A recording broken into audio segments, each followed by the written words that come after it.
My Trip Abroad by Charlie Chaplin. Chapter 1. I Decide to Play Hookey. A steak and kidney pie, influenza, and a cablegram. There is the triple alliance that is responsible for the whole thing. Though there might have been a bit of homesickness and a desire for applause mixed up in the cycle of circumstances that started me off to Europe for a vacation. For 7 years I have been basking in California's perpetual sunlight, a sunlight artificially enhanced by the Studio Cooper Hewitts.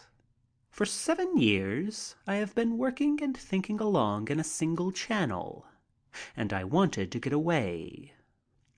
Away from Hollywood, the cinema colony, away from scenarios, away from the celluloid smell of the studios, away from contracts, press notices, cutting rooms, crowds, bathing beauties, custard pies, big shoes, and little mustaches.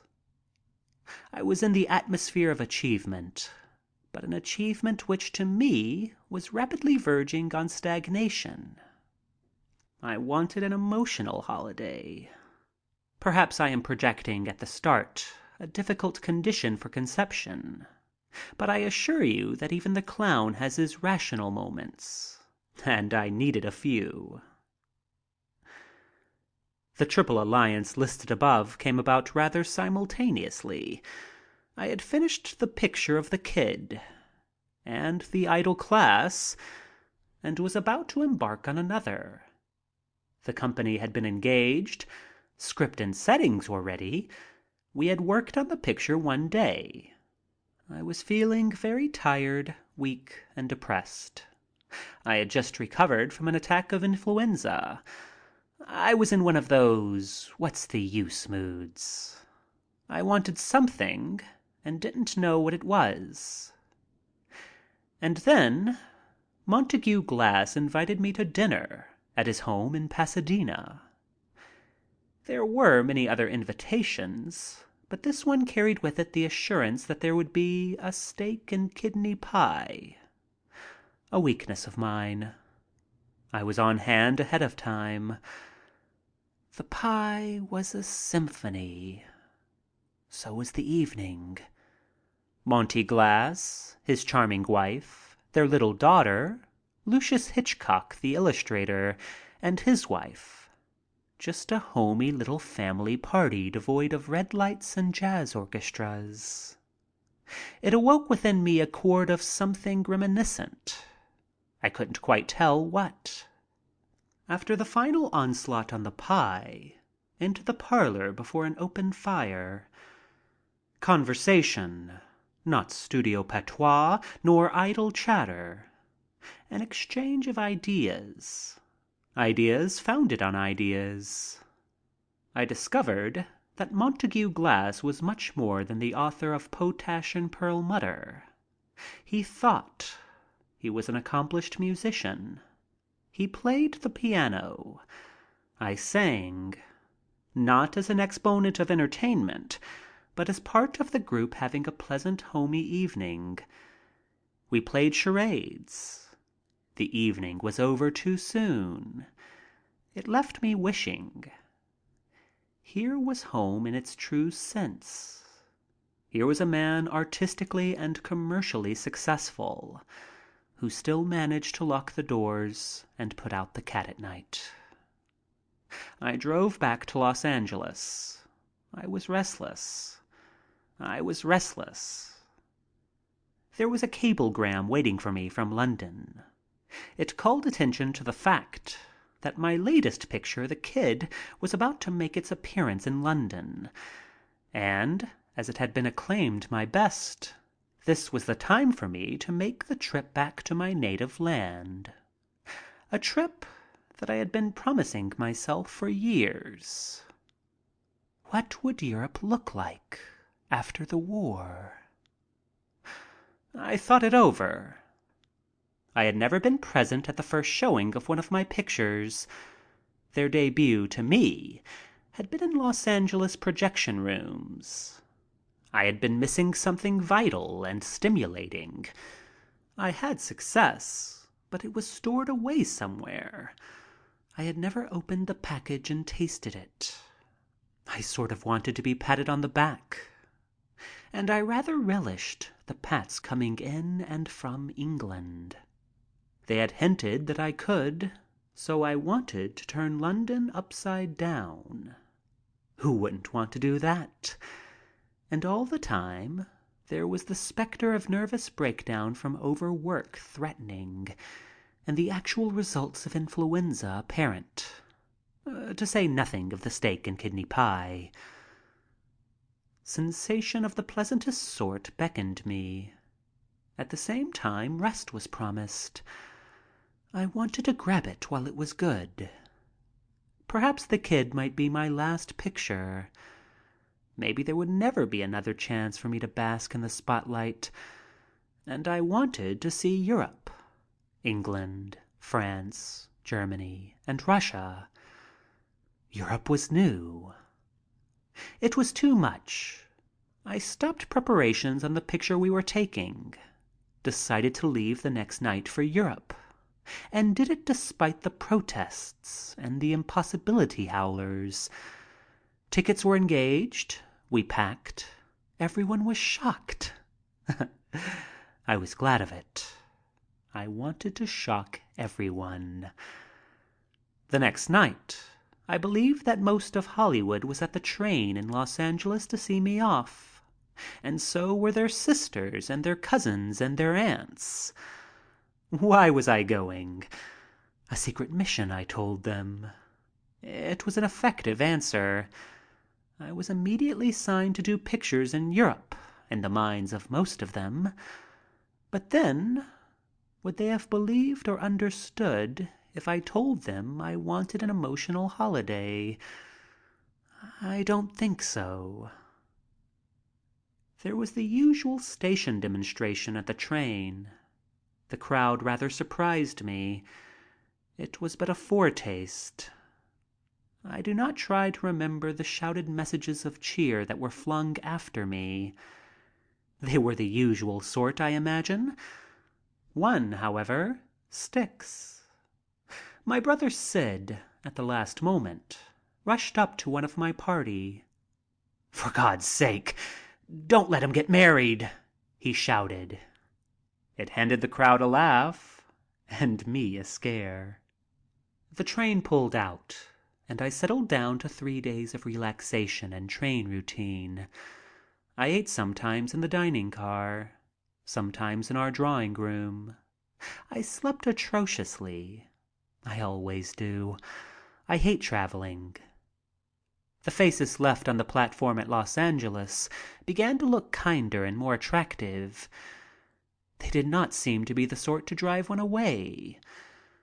But they had. Or maybe it was optical illusion on my part. Illusion fostered by mental unrest. For 2,000 miles, we did the same thing over many times, then repeated it. Perhaps there were many interesting people on the train. I did not find out. The percentage of interesting ones on trains is too small to hazard. Most of the time we played solitaire. You can play it many times in 2,000 miles. Then we reached Chicago. I like Chicago. I had never been there for any great length of time, but my glimpses of it have disclosed tremendous activity. Its record speaks achievement. But to me personally, Chicago suggested Carl Sandburg, whose poetry I appreciated highly and whom I had met in Los Angeles. I must see dear old Carl, and also call at the office of the Daily News. They were running an enormous scenario contest. I am one of the judges, and it happens that Carl Sandburg is on the same paper. Our party went to the Blackstone Hotel, where a suite had been placed at our disposal. The hotel management overwhelmed us with courtesies. Then came the reporters. You can't describe them unless you label them with the hackneyed interrogation point. Mr. Chaplin, why are you going to Europe? Just for a vacation. Are you going to make pictures while you're there? No. What do you do with your old mustaches? Throw them away. What do you do with your old canes? Throw them away. What do you do with your old shoes? Throw them away. That lad did well. He got in all those questions before he was shouldered aside, and two black eyes boring through lenses, surrounded by tortoise-shell frames, claimed an inning. I restored the prop grin, which I had decided was effective for interviews. Mr. Chaplin, have you your cane and shoes with you? No. Why not? I don't think I'll need them. Are you going to get married while you're in Europe? No. The bespectacled one passed with the tide. As he passed, I let the grin slip away, but only for a moment. Hastily, I recalled it as a charming young lady caught me by the arm. Mr. Chaplin, do you ever expect to get married? Yes. To whom? I don't know. Do you want to play Hamlet? Why, I don't know. I haven't thought much about it. But if you think there are any reasons why... But she was gone. Another district attorney had the floor. Mr. Chaplin, are you a Bolshevik? No. Then why are you going to Europe? For a holiday. What holiday? Pardon me, folks, but I did not sleep well on the train, and I must go to bed. Like a football player picking a hole in the line, I had seen the bedroom door open and a friendly hand beckon. I made it. Within, I had every opportunity to anticipate the terror that awaited me on my holiday. Not the crowds. I love them. They are friendly and instantaneous. But interviewers... Then we went to the news office, and the trip was accomplished without casualty. There we met photographers.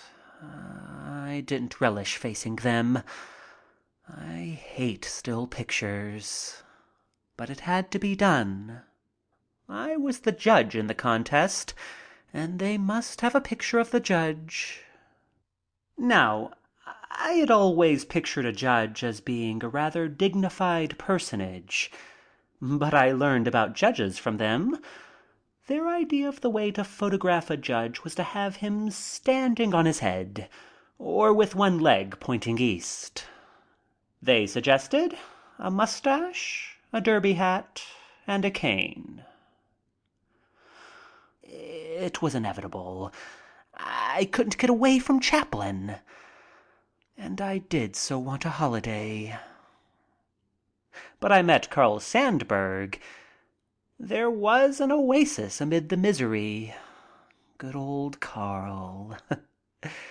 We recalled the days in Los Angeles. It was a most pleasant chat-fest. Back to the hotel. Reporters, more reporters, lady reporters, a publicity barrage. Mr. Chaplin. But I escaped. What a handy bedroom. There must be something in practice. I felt that I negotiated it much better on the second attempt. I rather wanted to try out my theory to see if I had become an adept in dodging into the bedroom. I would try it. I went out to brave the reporters, but they were gone. And when I ducked back into the bedroom, as a sort of rehearsal, it fell flat. The effect was lost without the cause. A bit of food, some packing, and then to the train again. This time for New York. Crowds again. I liked them. Cameras, I did not mind them this time, as I was not asked to pose. Carl was there to see me off. I must do something or say something extra nice to him.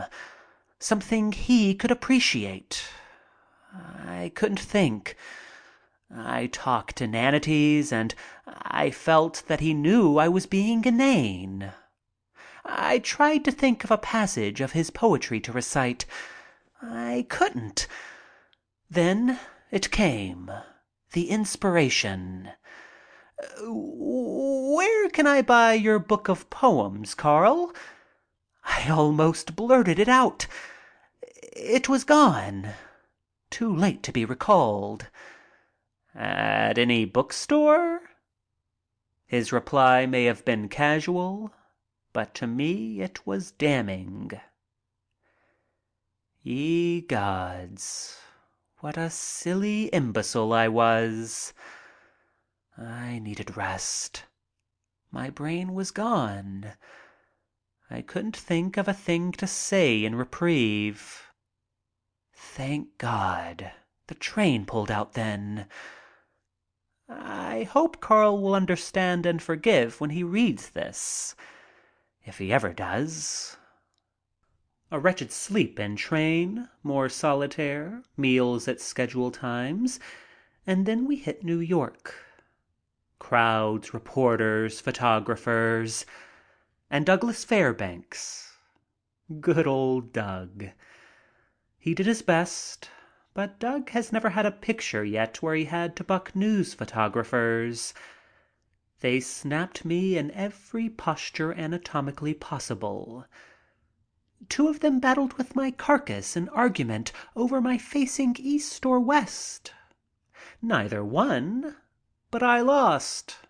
My body couldn't be split, but my clothes could, and were. But Doug put in a good lick and got me into an automobile. Panting, I lay back against the cushions. To the Ritz went Doug and I. To the Ritz went the crowd. Or at least I thought so, for there was a crowd there and it looked like the same one. I almost imagined I saw familiar faces. Certainly I saw cameras, but this time our charge was most successful. With a guard of porters as shock troops, we negotiated the distance between the curb and the lobby without the loss of a single button. I felt rather smart and relieved. But as usual, I was too previous. We ascended to the suite. There they were.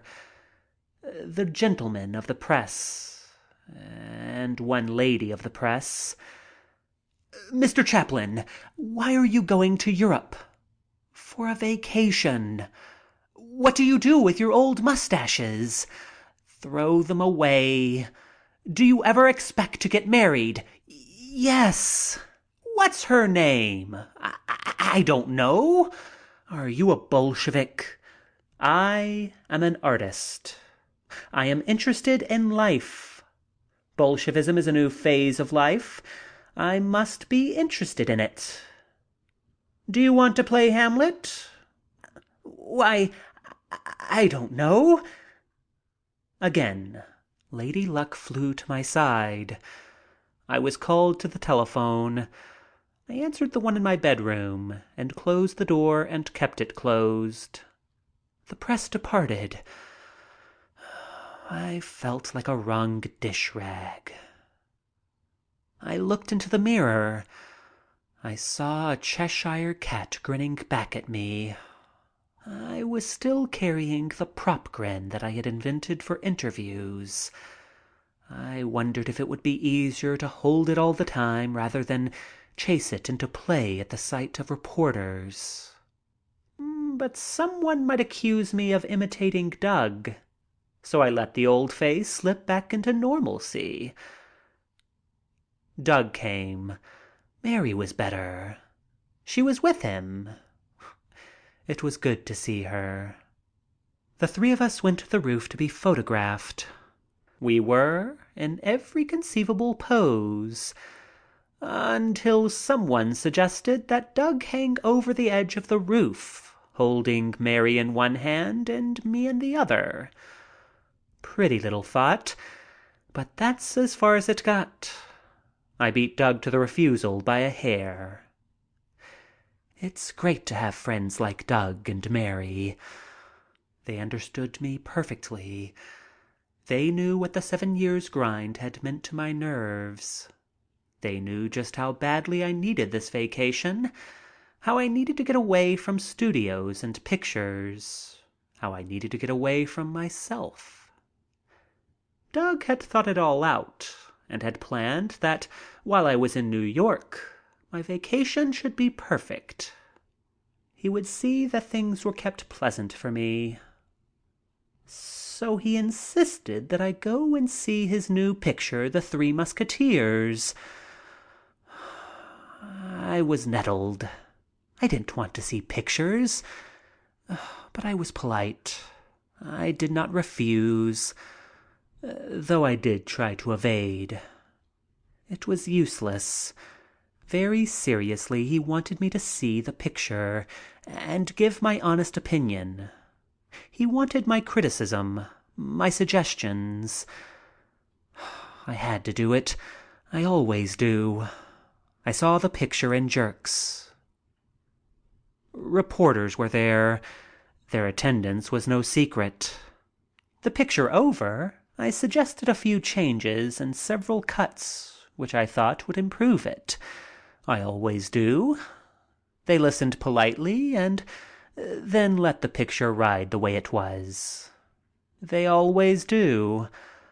Fortunately, the changes I suggested were not made, and the picture is a tremendous success.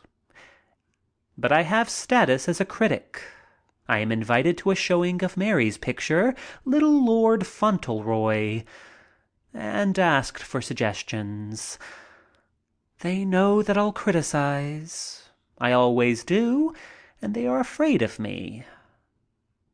Though when they look at my pictures, they are always kind and sympathetic and never criticize. I told Mary her picture was too long. I told her where to cut it, which, of course, she doesn't do. She never does. She and Doug listen politely, and the picture stands. It always does. Newspaper men are at the hotel. I go through the same barrage of questions. Oh, my prop grin does duty for 15 minutes. I escape. Douglas phones me. He wants to be nice to me. I am on my vacation, and he wants it to be a very pleasant one. So he invites me to see The Three Musketeers again, this time at its first showing before the public. Before the opening of Doug's picture, we were to have dinner together. Mary and Doug, Mrs. Condé Nast, and I. I feel very embarrassed at meeting Mrs. Nast again. Somewhere there lurks in my memory a broken dinner engagement. It worried me, as I had not even written. It was so foolish not to write. I would be met, probably, with an all-is-forgiven look.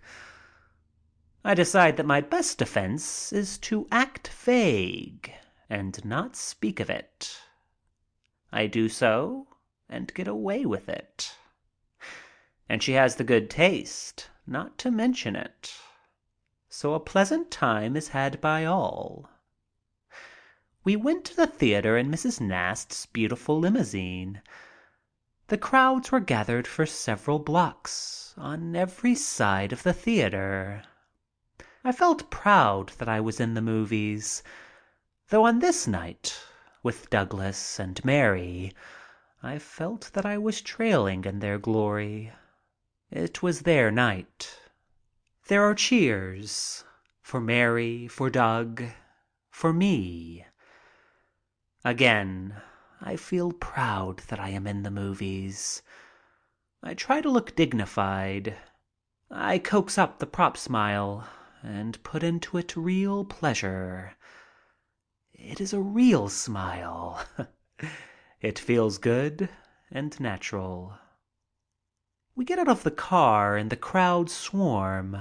Most of the all-American selections are there. Doug takes Mary under his wing and plows through as though he were doing a scene, and the crowd were extras. I took my cue from him. I took Mrs. Nast's arm.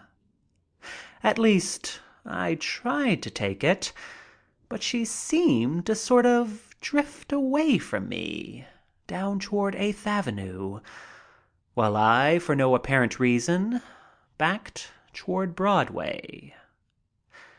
The tide changed.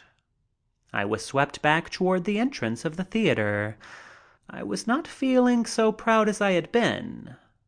I was still smiling at the dear public, but it had gone back to the prop smile.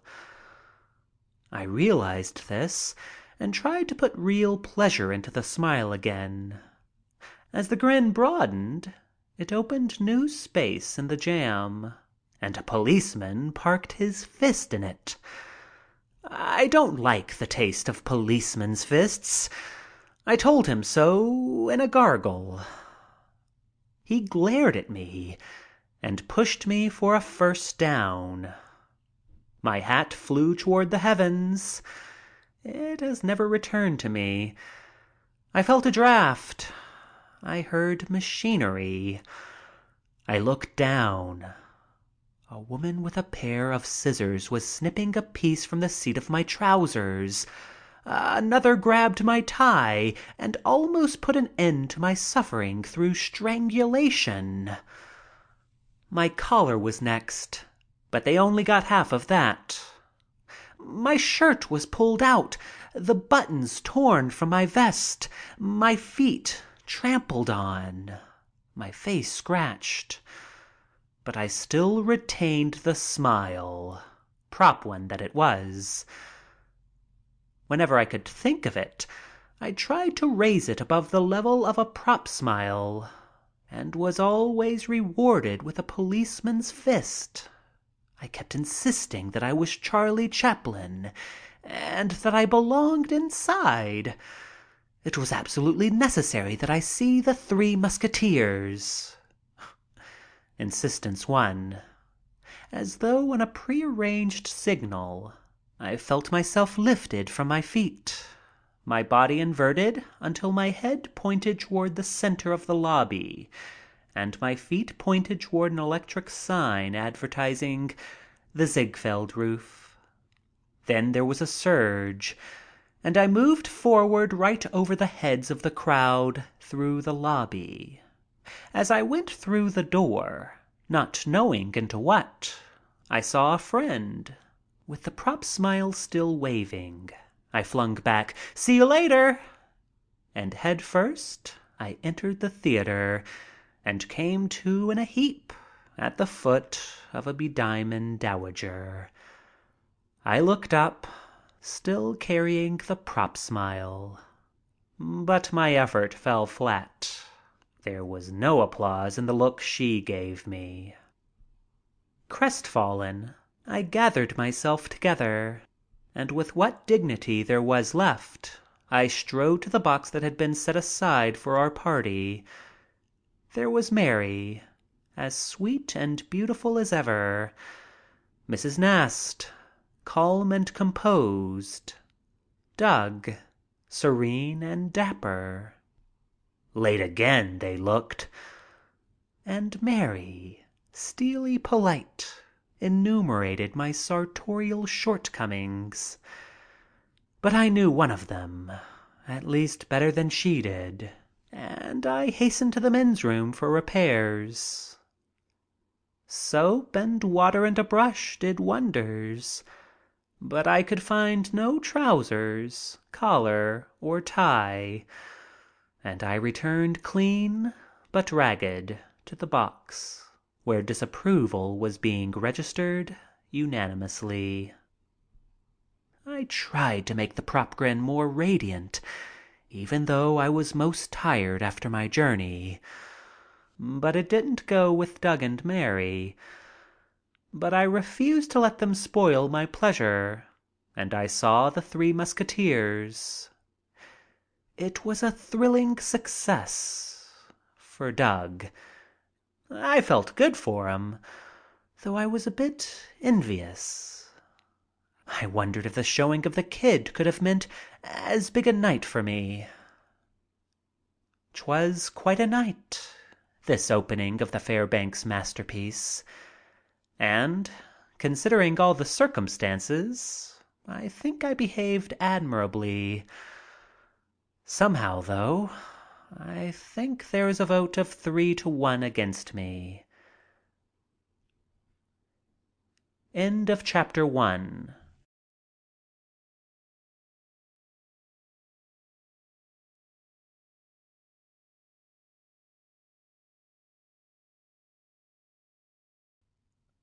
Chapter 2. Off to Europe. Next morning there was work to do. My lawyer, Nathan Birkin, had to be seen. There were contracts and other things. Almost as much a nuisance as interviews. But I dare say they are necessary. Poor old Nath. I love him, but I'm afraid of him. His pockets always bulge contracts. We could be such good friends if he were not a lawyer. And I am sure that there must be times when he is delightful company. I might fire him and then get acquainted. A very dull day with him. Interrupted by phones, invitations, parties, theater tickets sent to me, people asking for jobs, hundreds of letters camouflaged with good wishes and invariably asking favors. But I like them. Calls from many old friends who depress me and many new ones who thrill me. I wanted some buckwheat cakes. I had to go 3 blocks to a child's restaurant to get them. Why doesn't a hotel like the Ritz get a chef who knows how to make buckwheat cakes? Can't they lure one away from the spotlight of the white front? Still, I guess there is a thrill in tossing the batter in the air and catching it, while hungry-looking eyes and flattened noses are pressed against the window. That night I went to see Lilium, the best play in New York at the time, and one which in moments rises to true greatness. It impressed me tremendously and made me dissatisfied with myself. I don't like being without work. I want to go on the stage. Wonder if I could play that part. I went behind the scenes and met young Skildkraut. I was amazed at his beauty and youth. Truly an artist, sincere and simple. And Eva La Gallienne, a charm that is distinctive. I recall no one else on the stage just like her. We renewed our acquaintance made in Los Angeles. I am told that she lives whatever part she is playing, on and off the stage. This is most interesting, but I question its advisability for artistic reasons. But she is a charming artist, and that is the answer. I couldn't do it. I want the relaxation of being myself after the day's work is done. I am after a good dose of that relaxation now. It is not coming so easily. My little mustache and big shoes are glaring trademarks. The next morning provided a delightful treat. Breakfast for me luncheon for the others at the Coffee House Club, a most interesting little place where artists and artisans belong. Writers, actors, musicians, artists, sculptors, painters, all of them interesting people. I go there often whenever I am in New York. It was a brilliant party. Heywood Brown, Frank Crowninshield, Harrison Rhodes, Edward Knobloch, Condé Nast, Alexander Woolcott, but I can't remember all the names. I wish all meals were as pleasant. I received an invitation to dine with Ambassador Gerard and then go for a ride in the country. The motor broke down, as they usually do on such occasions, and I had to phone and disappoint. I was sorry because I was to meet some brilliant people. I had luncheon next day with Max Eastman, one of my best friends. He is a radical and a poet and editor of The Liberator, a charming and sympathetic fellow who thinks. All of his doctrines I do not subscribe to, but that makes no difference in our friendship. We get together, argue a bit, and then agree to disagree, and let it go at that, and remain friends. He told me of a party that he was giving at his house that evening, and I hastened to accept his invitation to attend. His home is always interesting. His friends likewise. Oh, what a night it was for me. I got out of myself. My emotions went the gamut of tears to laughter without artificiality. It was what I had left Los Angeles for. For that night, Charlie Chaplin seemed very far away, and I felt, or wanted to feel myself, just a simple soul among other souls. I was introduced to George, an ex-IWW secretary. I suppose he has a last name, but I didn't know it. And it didn't seem to matter when one met George. Here was a real personality. He had a light in his eyes that I have never seen before, a light that must have shone from his soul. He had the look of one who believes he is right and has the courage of his convictions. It is a scarce article.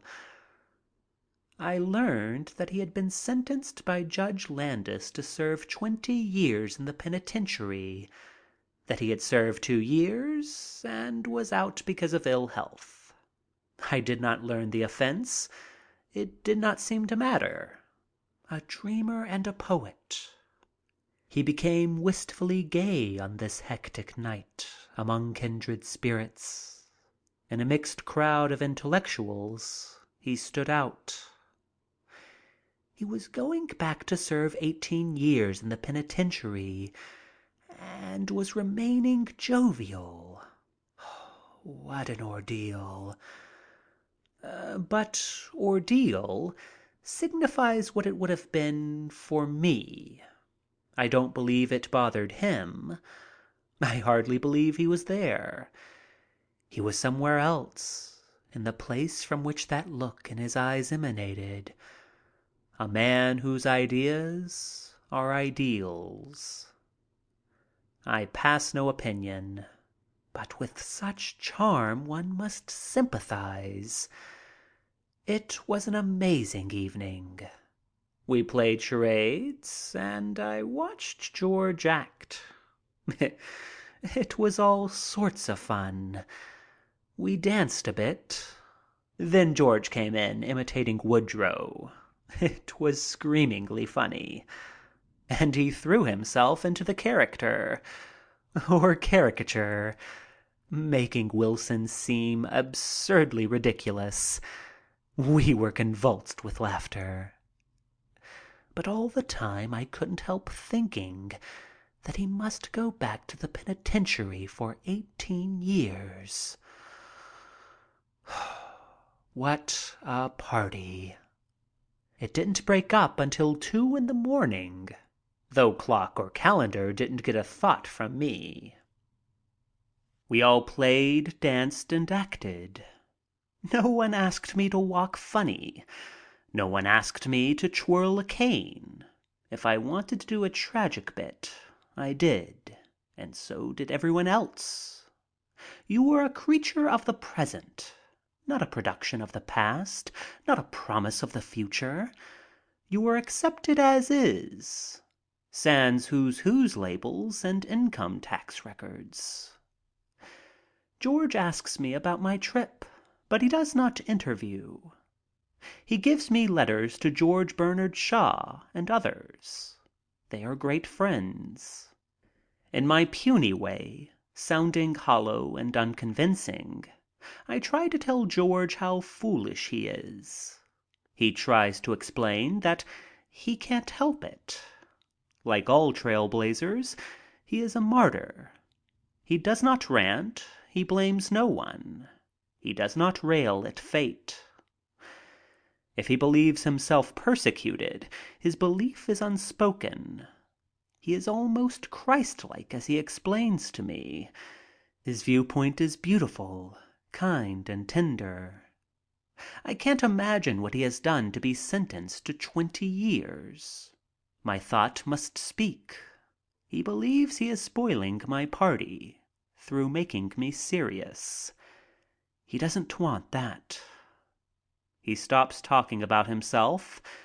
Suddenly he runs, grabs a woman's hat, and says, "Look, Charlie, I'm Sarah Bernhardt," and goes into a most ridiculous travesty. I laugh. Everyone laughs. George laughs. And he is going back to the penitentiary to spend 18 years of the most wonderful years of his life. I can't stand it. I go out in the garden and gaze up at the stars. It is a wonderful night and a glorious moon is shining down. I wish there was something I could do for George.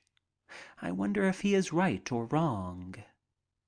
Before long, George joins me. He is sad and reflective, with a sadness of beauty, not of regret. He looks at the moon, the stars. He confides, "How stupid is the party, any party, compared with the loveliness of the night. The silence that is a universal gift. How few of us enjoy it. Perhaps because it cannot be bought.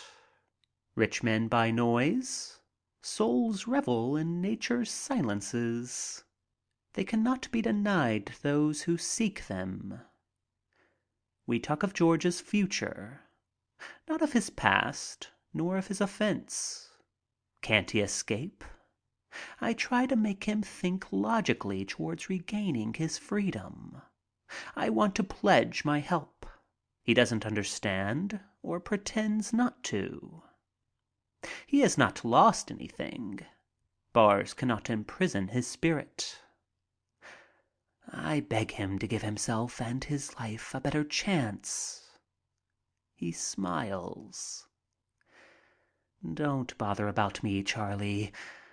You have your work. Go on making the world laugh. Yours is a great task and a splendid one. Don't bother about me." We are silent. I am choked up. I feel a sort of pent-up helplessness. I want relief. It comes. The tears roll down my cheeks, and George embraces me. There are tears in both our eyes. Goodbye, Charlie. Goodbye, George. What a party. Its noise disgusts me now. I call my car. I go back to the Ritz. George goes back to the pen. Chuck Reisner, who played the big bully in The Kid, called the next day. He wants to go to Europe. Why? He doesn't know. He is emotional and sensational. He is a pugilist and a songwriter, a civil soldier of fortune. He doesn't like New York, and he wants to get back to California at once. We have breakfast together. It is a delightful meal because it is so different from my usual lonely breakfast. Chuck goes on at a great rate and succeeds in working up his own emotions until there are tears in his eyes. I promise him all sorts of things to get rid of him. He knows it and tells me so. We understand each other very well. I promise him an engagement. Tell him he can always get a job with me if he doesn't want too much money.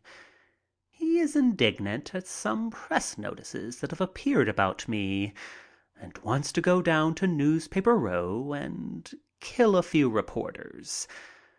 He always has a chip on his shoulders, wherever I am concerned. He mothers me in his rough way. We talk about everyone's ingratitude for what he and I have done for people. We have a mutual admiration convention. Why aren't we appreciated more? We are both sour on the world and its hypocrisies. It's a great little game, panning the world, so long as you don't let your sessions get too long or too serious. I chased Chuck before that time. I had a luncheon engagement at the Coffee House Club with Frank Crowninshield, and we talked over the arrangements of a dinner which I am giving to a few intimate friends. Frank is my social mentor, though I care little about society and the general acceptance of the term. We arranged for the table at the Elysee Cafe, and it was to be a mixed party. Among the guests were Max Eastman, Harrison Rhodes, Edward Knobloch, Madame Maeterlinck, Alexander Woolcott, Douglas Fairbanks and Mary, Heywood Braun, Rita Wyman, and Nisa McMain, a most charming girl for whom I am posing. Frank Harris and Waldo Frank were invited, but were unable to attend. Perhaps there were others, but I can't remember, and I am sure they will forgive me if I have neglected to mention them. I am always confused about parties and arrangements. The last minute sets me wild. I am a very bad organizer. I am always leaving everything until the last minute, and as a rule, no one shows up. This is the exception, for on this occasion, everyone did turn up, and it started off like most parties. Everybody was stiff and formal. I felt a terrible failure as a host.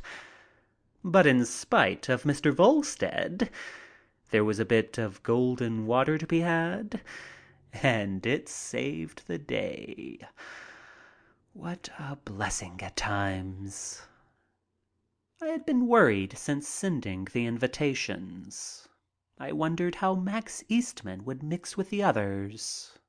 But I was soon put at ease, because Max is clever and is just as desirous of having a good time as anyone, in spite of intellectual differences.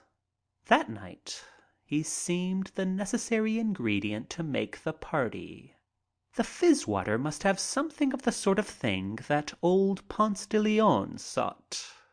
Certainly it made us feel very young. Back to children, we leaped for the night. There were games, music, dancing, and no wallflowers. Everyone participated. We began playing charades, and Doug and Mary showed us some clever acting. They both got on top of a table and made believe he was the conductor of a trolley car and she was the passenger. After an orgy of calling out stations en route, The conductor came along to the passenger and collected her fare. Then they both began dancing around the floor, explaining that they were a couple of fairies dancing along on the side of a brook, picking flowers. Soon Mary fell in, and Douglas plunged in after her and pulled her up on the banks of the brook. That was their problem, and guess though we would, we could not solve it. They gave the answer finally. Oh, it was Fairbanks.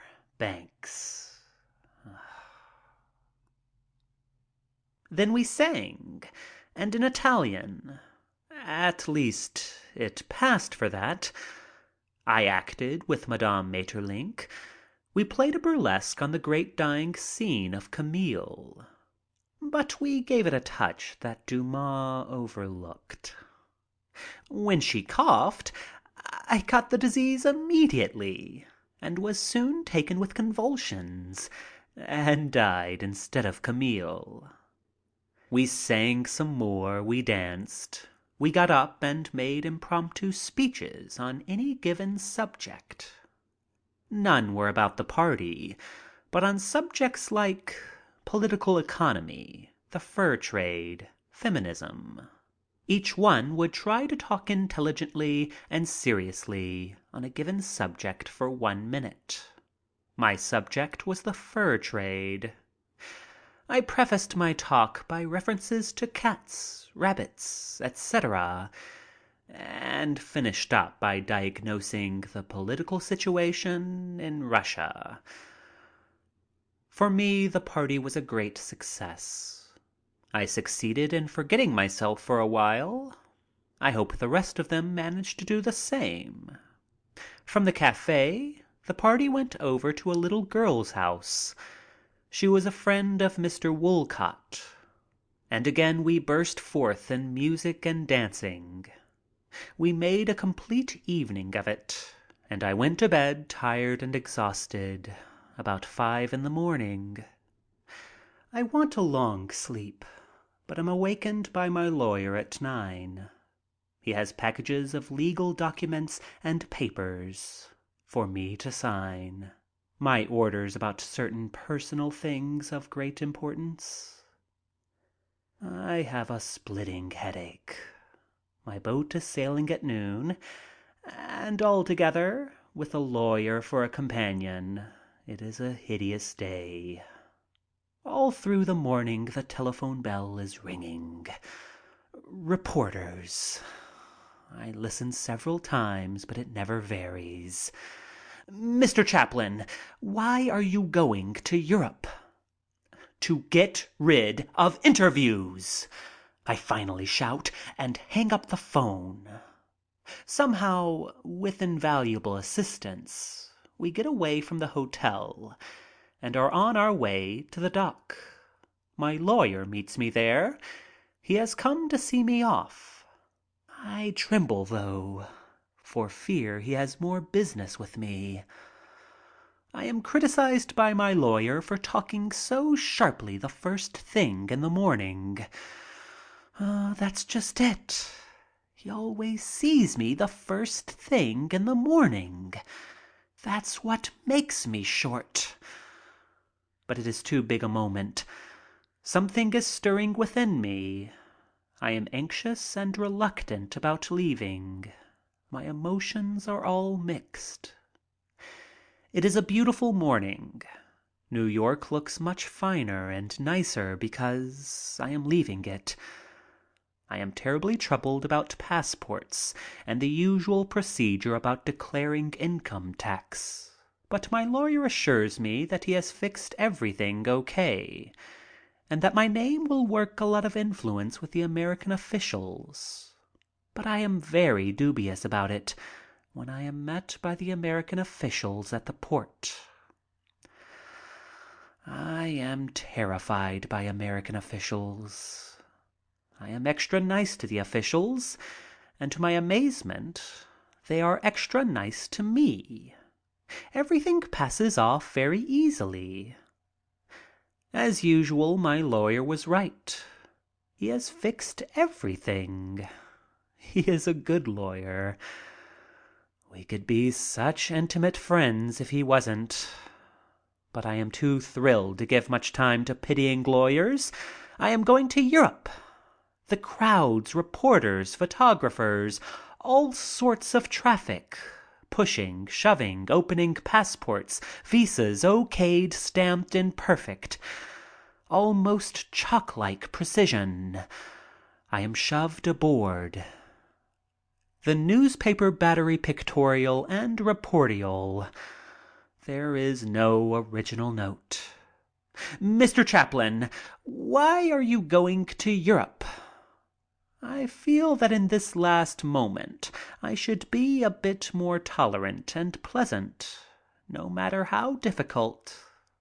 I bring forth the prop smile again. For a vacation, I answer. Then they go through the standard interview form, and I try to be obliging.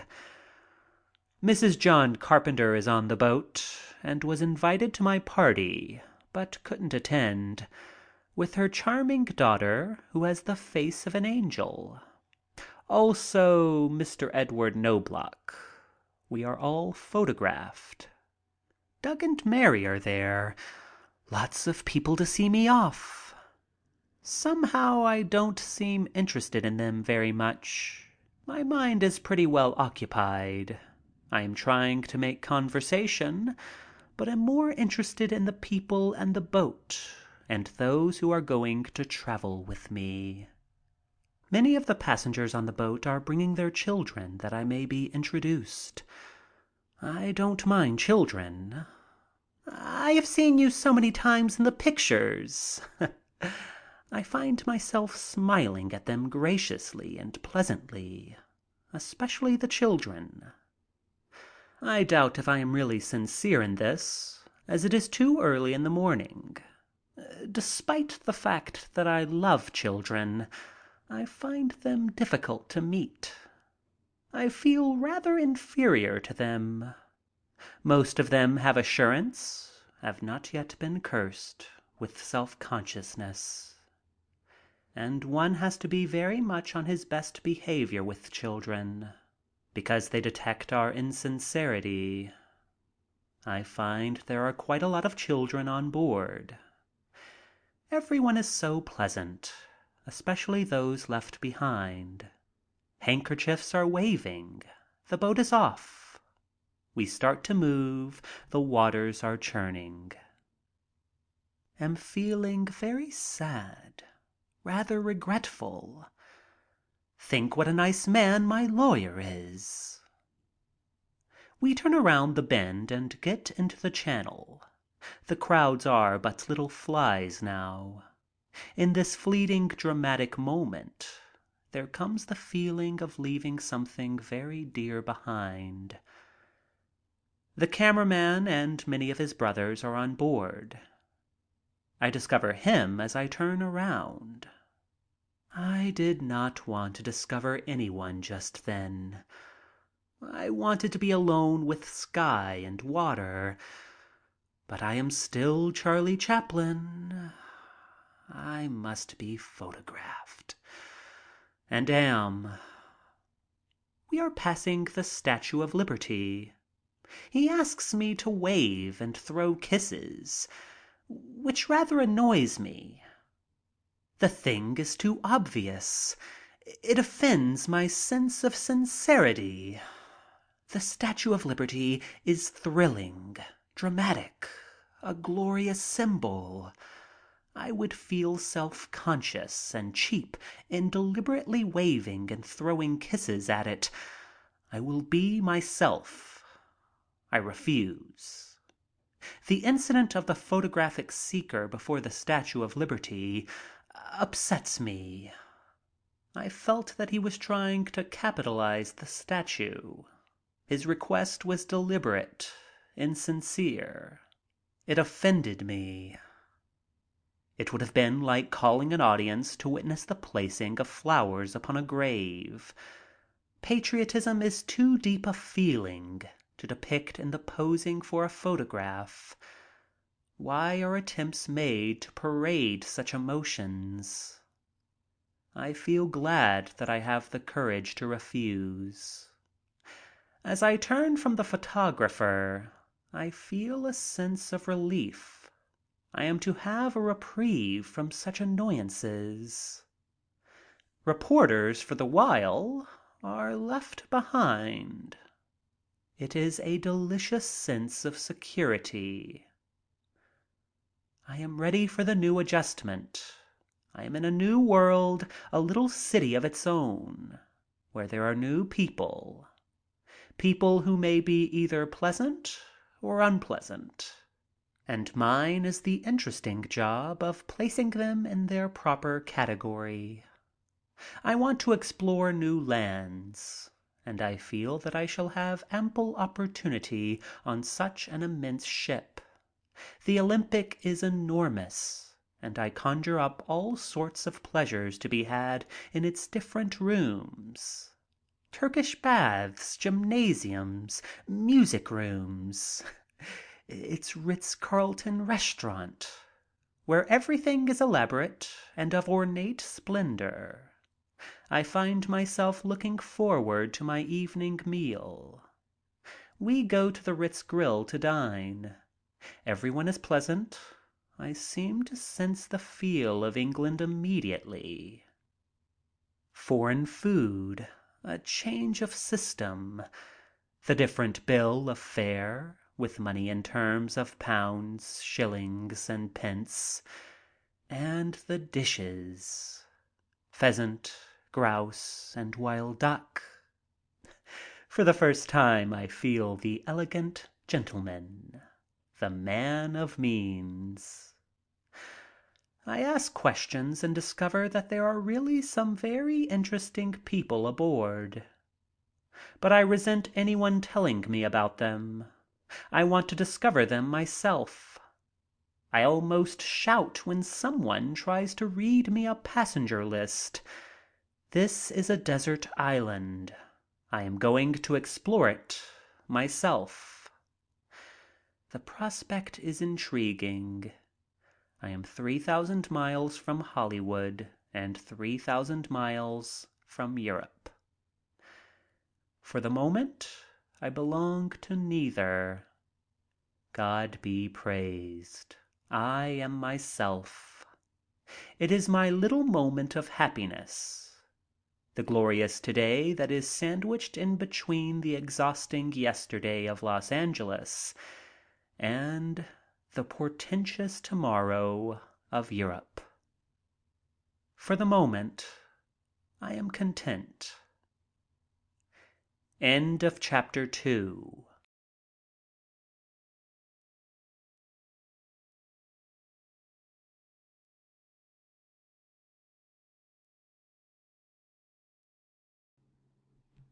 Chapter 3, Days on Shipboard. I notice a thoughtful-looking, studious sort of man seated across from us.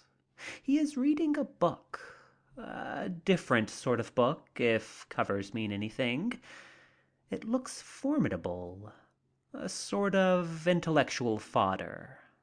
I wonder who he is. I weave all sorts of romance about him. I place him in all sorts of intellectual undertakings. Though he may be a college professor, I would love to know him. I feel that he is interested in us. I mention it to Knobloch. He keeps looking at us. Knobloch tells me he is Gillette, the safety razor man. I feel like romancing about him more than ever. I wonder what he is reading. I would love to know him. Oh, it is our loss, I believe. And I never learned what the book was that he was reading. Oh, there are very few pretty girls aboard. I never have any luck that way. And it is a weakness of mine. I feel that it would be awfully pleasant to cross the ocean with a number of nice girls. who were pretty and who would take me as I am.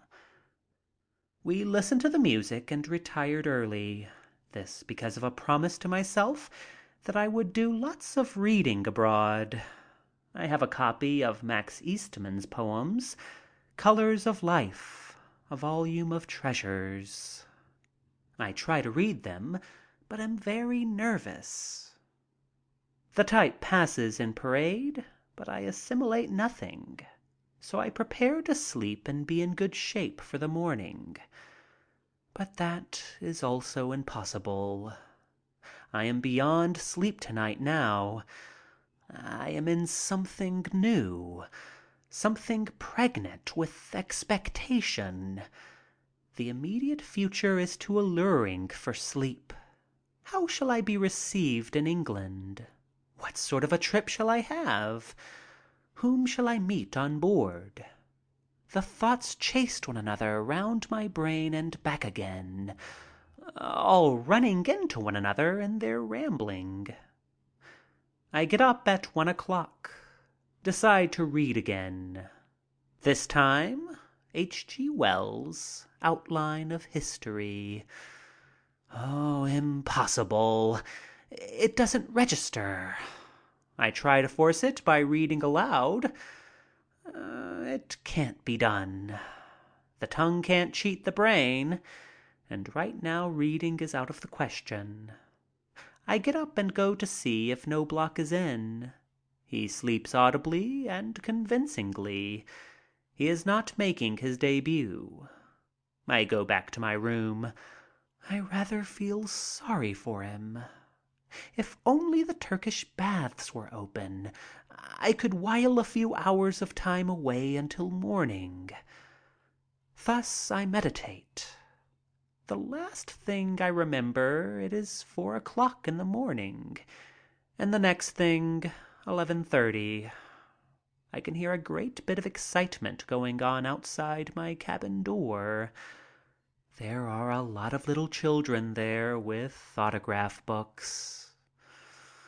I tell them that I will sign them later and have them leave the books with my secretary, Tom Harrington. There is a composite squeal of pleasure at this, and a sickening fear comes over me. I call Tom. He enters amid a raft of autograph books. I start to sign, then postpone it until after breakfast. Knobloch comes in all refreshed and with that radiant sort of cheerfulness that I resent in the morning. Am I going to get up for lunch, or will I have it in my cabin? There is a pleading lethargy that says, "Take it in bed." But I cannot overcome the desire to explore and the feeling of expectancy of something about to happen. I want to see somebody or meet somebody. So I decide to have luncheon in the dining room.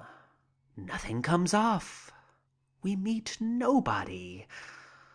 After lunch, a bit of exercise. We run around the deck for a couple of miles. It brings back thoughts of the days when I ran in marathon races.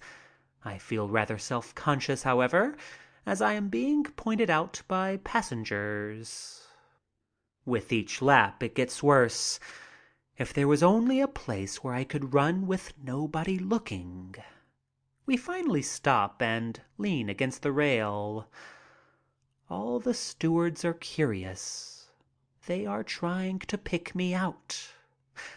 I notice it and pretend not to notice it. I go up into the gymnasium and look around. There is every contrivance to give joy to healthy bodies. And best of all, nobody else is there.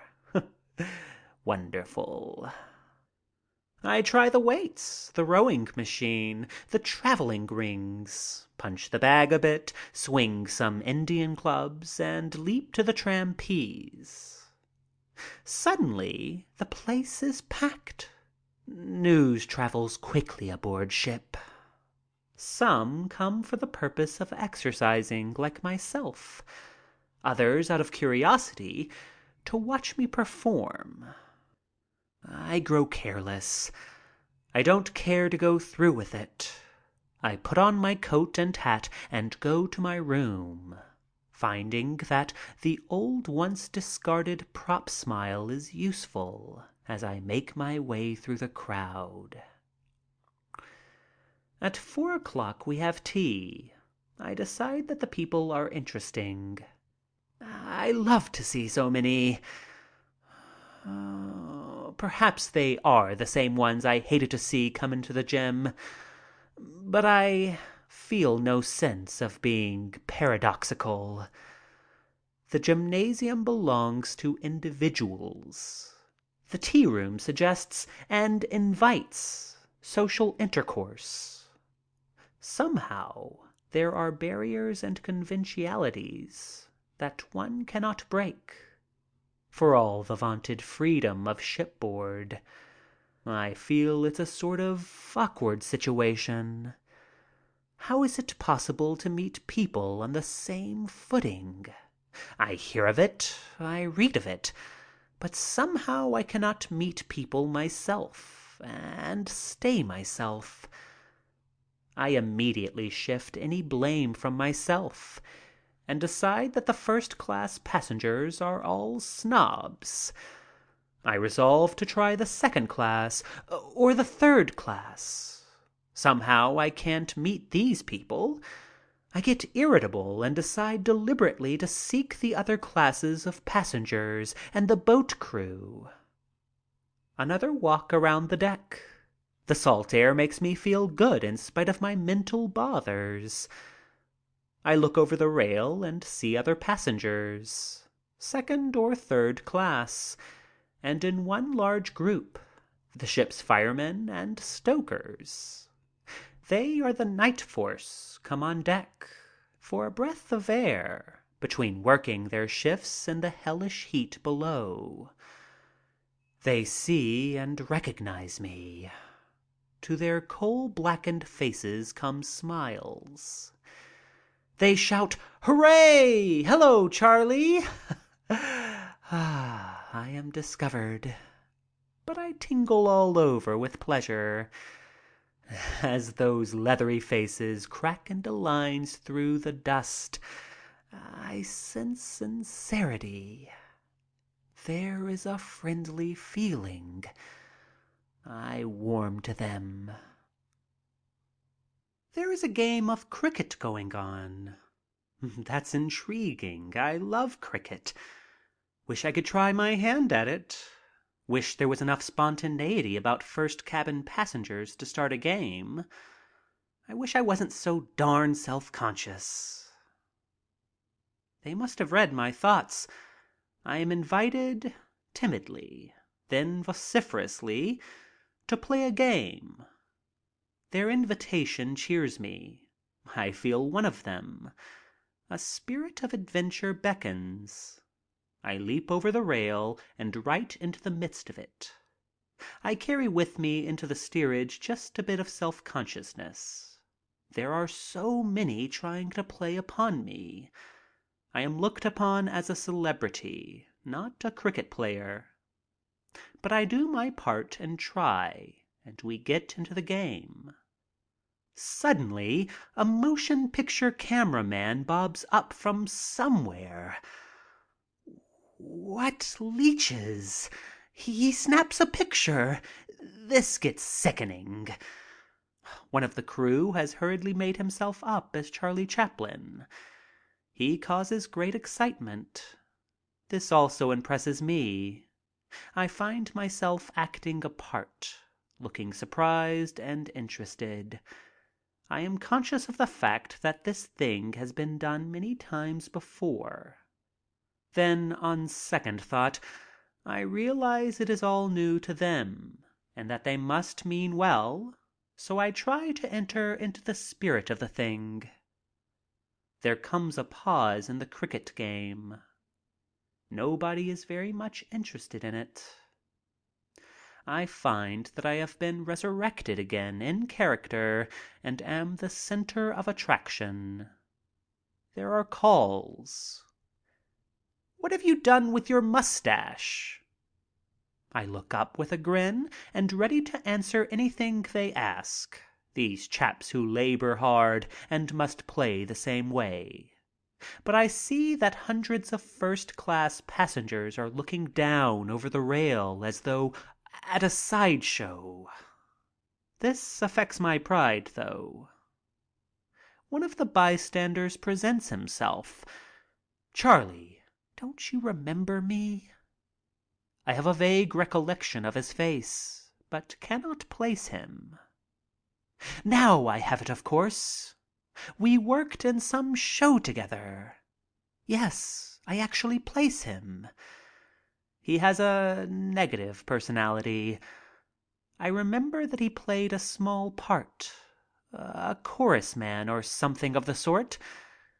This brings back all sorts of reminiscences, some depressing and some interesting. I wonder what his life has been. I remember him now very plainly. He was a bad actor, poor chap. I never knew him very well, even when we worked in the same company. And now he is stoking in the hold of a ship. I think I know what his emotions are and understand the reasons. I wonder whether he understands mine. I try to be nice, even though I discover the incident is not over interesting. But I try to make it so. Try harder just because he never meant a great deal before. But now it seems to take on a greater significance, the meeting with this chap, and I find myself being extra nice to him, or at least trying to be. Oh, darn it all. The first-class passengers are looking on again, and I will not perform for them. They arouse pride, indignation. I have decided to become very exclusive on board. That's the way to treat them. It is 5:00. I decide to take a Turkish bath. What a difference traveling first class after the experience in the steerage. There is nothing like money. It does make life so easy. These thoughts come easily in the luxury of a warm bath. I feel a little more kindly disposed toward the first cabin passengers. After all, I am an emotional cuss. Discover that there are some very nice people on board. I get into conversation with 2 or 3. They have the same ideas about lots of things that I have. This discovery gives me a fit of introspection, and I discover that I am, indeed, a narrow-minded little pinhead. What peculiar sights one sees in a Turkish bath! The 2 extremes, fat and thin, and so seldom a perfect physique. I am a discovered man, even in my nakedness. One man will insist upon showing me how to do a hand balance in the hot room. Also a somersault and a backflip. It challenges my nimbleness. Can I do them? Good heavens, no. I'm not an acrobat. I'm an actor. I am indignant. Then he points out the value of regular exercise, outlining for my benefit a daily course for me to do aboard. I don't want any daily course, and I tell him so.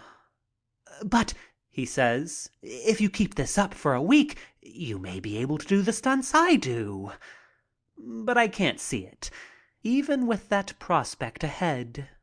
Because to save my life I can't think of any use I would have for the hand balance, somersault, or the backflip. I meet another man who has maneuvered until he has me pinned in a corner. He shows a vital interest in Theda Bara. Do I know her? What sort of a person is she? Does she vamp in real life? Do I know Lois Glom? He sort of runs to the vampish ladies. Do I know any of the old-timers? So his conversation goes depressingly on, with me answering mostly in the negative. They must think I am very dull. Why, anyone should know the answers to the questions, they figure. There are grave doubts as to whether I am Charlie Chaplin or not. I wish they would decide that I am not. I confess that I have never met Theda Bara. They return to motion pictures of my own. How do I think up my funny stunts? It is too much. Considerably against my wishes, I have to retreat from the hot room. I want to get away from this terrible, strenuous experience. But retreat is not so easy. A little rotund individual, smiling, lets me know that he has seen a number of my pictures. He says, "I have seen you so much in real life that I wanted to talk to you in real life." He laughs at this bright little sally of his, and I dare say he thinks it's original. The first time I heard it, I choked on my milk bottle. But I grinned. I always do. He asked what I was taking a Turkish bath for, and I told him I was afraid of acquiring a bit of a stomach. I was speaking his language. He knew the last word in taking down stomachs. He went through all the stomach-reducing routine. He rolled, he slapped, he stretched across a couch on his stomach while he breathed deeply and counted 100. He had several other stunts, but I stopped him. He had given me enough ideas for a beginning. He got up panting, and I noticed that the most prominent thing about him was his stomach, and that he had the largest stomach in the room. But he admitted that the exercise had fixed him okay. Eventually he glanced down at my feet. "Good heavens! I always thought you had big feet. Have you got them insured?" I can stand it no longer. I burst through the door into the cooling room and on the slab. At last I am where I can relax. The monsieur is an Englishman and has seen most of my pictures. He talks about shoulder arms. He mentions things in my pictures that I never remembered putting there. He had always thought I was a pretty muscular guy, but was sadly disappointed. "How do you do your funny falls?" He is surprised that I am not covered with bruises. Do I know Clara Kimball Young? Are most of the people in pictures immoral? I make no pretenses. I am asleep. I am very tired. An audience has drifted in, and I hear a remark about my feet. I am manhandled and punched and then handed on into another room. At last I can relax. I am about to fall asleep when one of the passengers asks if I would mind signing an autograph for him. But I conquer them. Patience wins, and I fall asleep, to be awakened at 7 o'clock and told to get out of the bath. I dress for dinner. We go into the smoking room. I meet the demon cameraman. I do not know him, as he is dressed up like a regular person. We get into conversation. Well, hardly conversation. He talks. "Listen, Charlie, I'm very sorry, but I've been assigned to photograph you on this trip. Now, we might as well get to know each other and make it easy for both of us. So the best thing to do is to let's do it fully and get it over with. Now, let's see. I'll take tomorrow and part of the next day. I want to photograph you with the third class passengers, then the second class, and have you shown playing games on deck. If you have your makeup and mustache, hat, shoes, and cane, it will be all the better. I call for help. He will have to see my personal representative, Mr. Robinson. He says, I won't take no for an answer.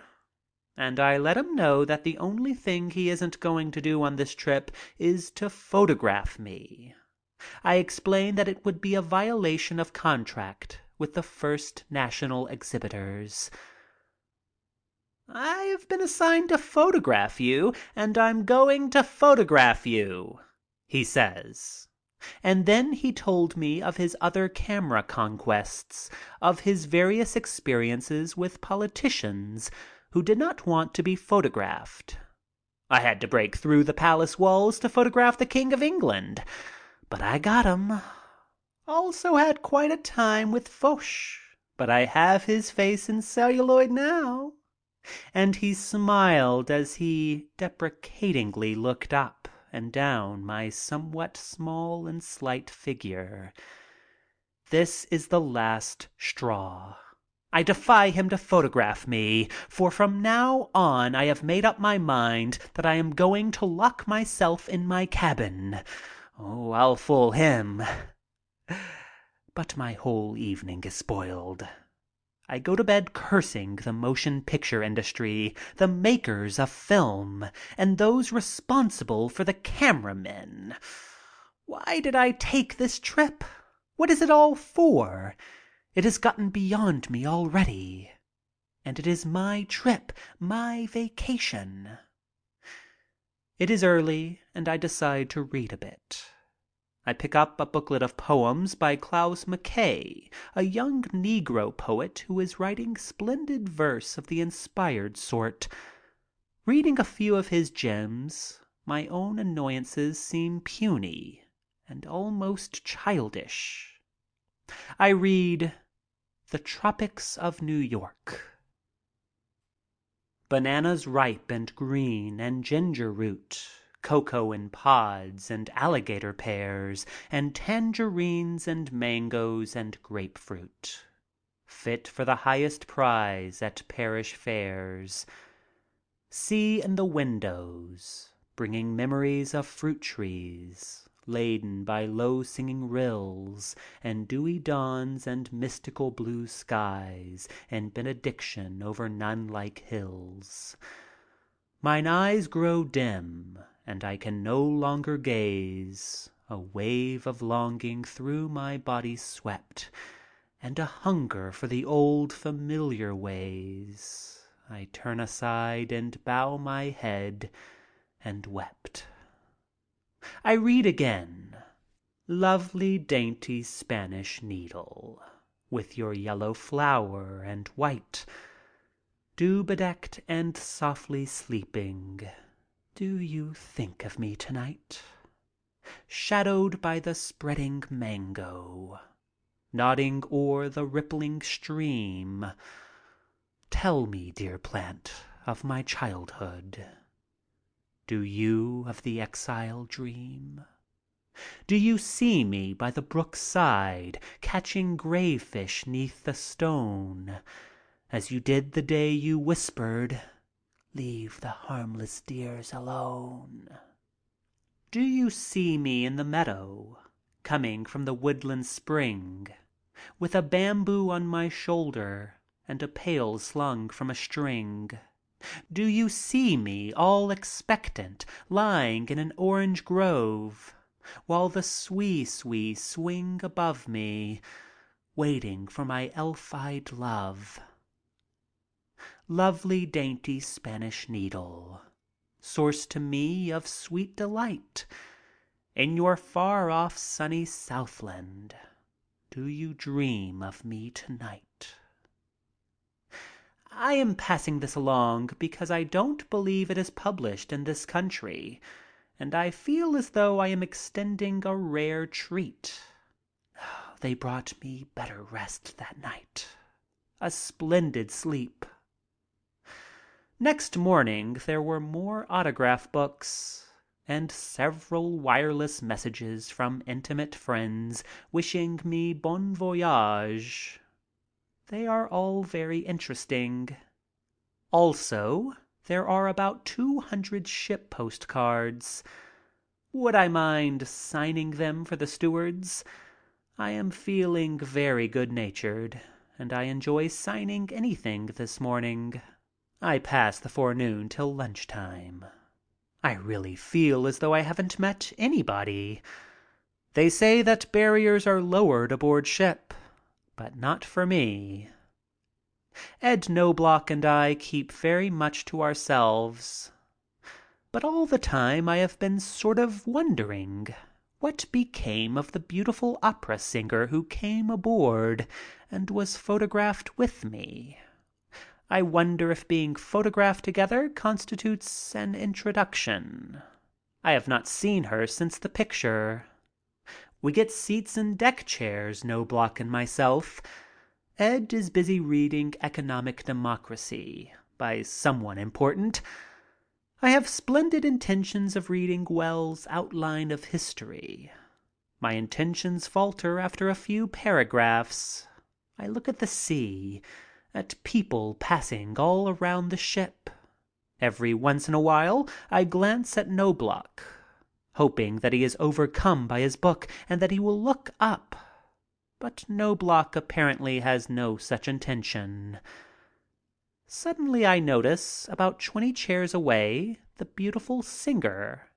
I don't know why I always have this peculiar embarrassment that grips me now.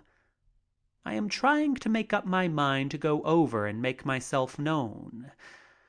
No, such an ordeal would be too terrific. The business of making oneself known is a problem. Here she is within almost speaking distance, and I am not sure whether I shall meet her or not. I glance away again. She is looking in my direction. I pretend not to see her and quickly turn my head and get into conversation with Knobloch, who thinks I have suddenly gone insane.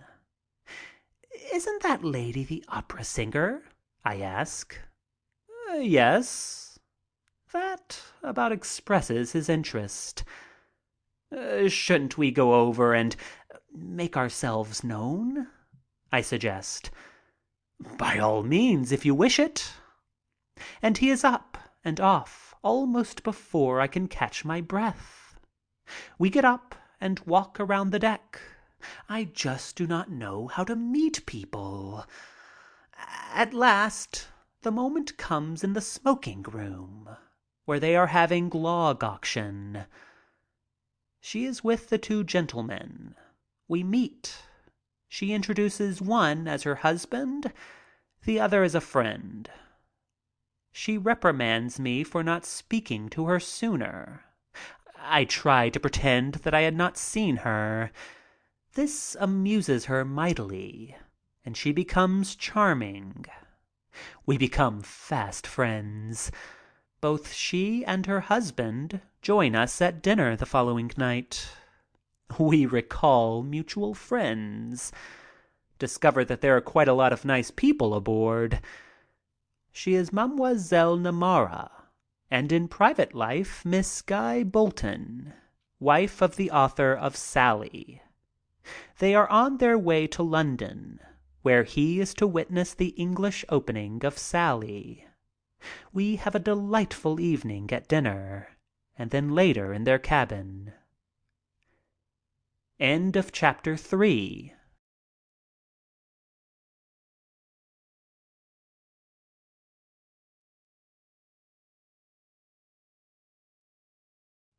Chapter 4. Hello, England. Everything sails along smoothly and delightfully until the night of the concert for the Seamen's Fund. This entertainment is customary on all liners and usually is held on the last night out. The passengers provide the entertainment. I am requested to perform. The thought scares me. It is a great tragedy, and much as I would like to do something, I am too exhausted and tired. I beg to be excused. I never like making appearances in public. I find that they are always disappointing. I give all manner of reasons for not appearing. One, that I have no particular thing to do, nothing arranged for, that it is against my principles because it spoils illusion, especially for the children. When they see me minus my hat, cane, and shoes, it is like taking the whiskers off Santa Claus. And not having my equipment with me, I feel very conscious of this. I am always self-conscious when meeting children without my makeup, for that very reason. I must say, the officers were very sympathetic and understood my reasons for not wanting to appear, and I can assure you that the concert was a distinct success without me.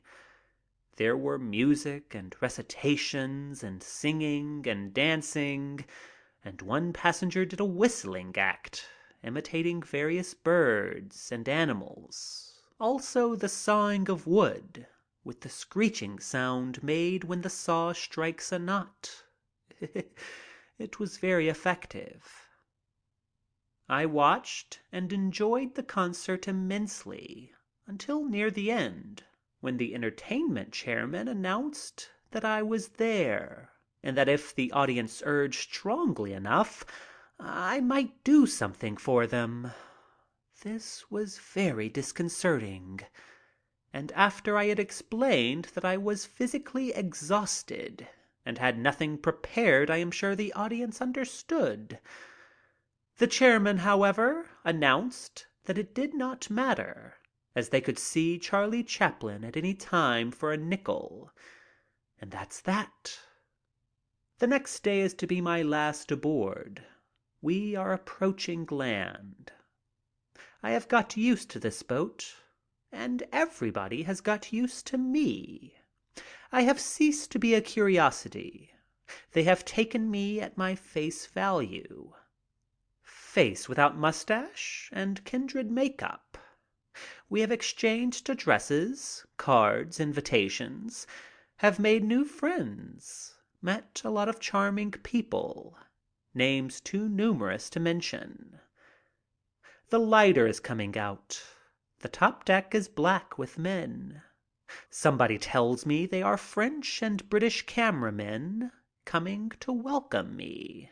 I am up the top deck, saying goodbye to Mademoiselle Namara and her husband. They are getting off at Cherbourg. We are staying aboard. Suddenly there is an avalanche.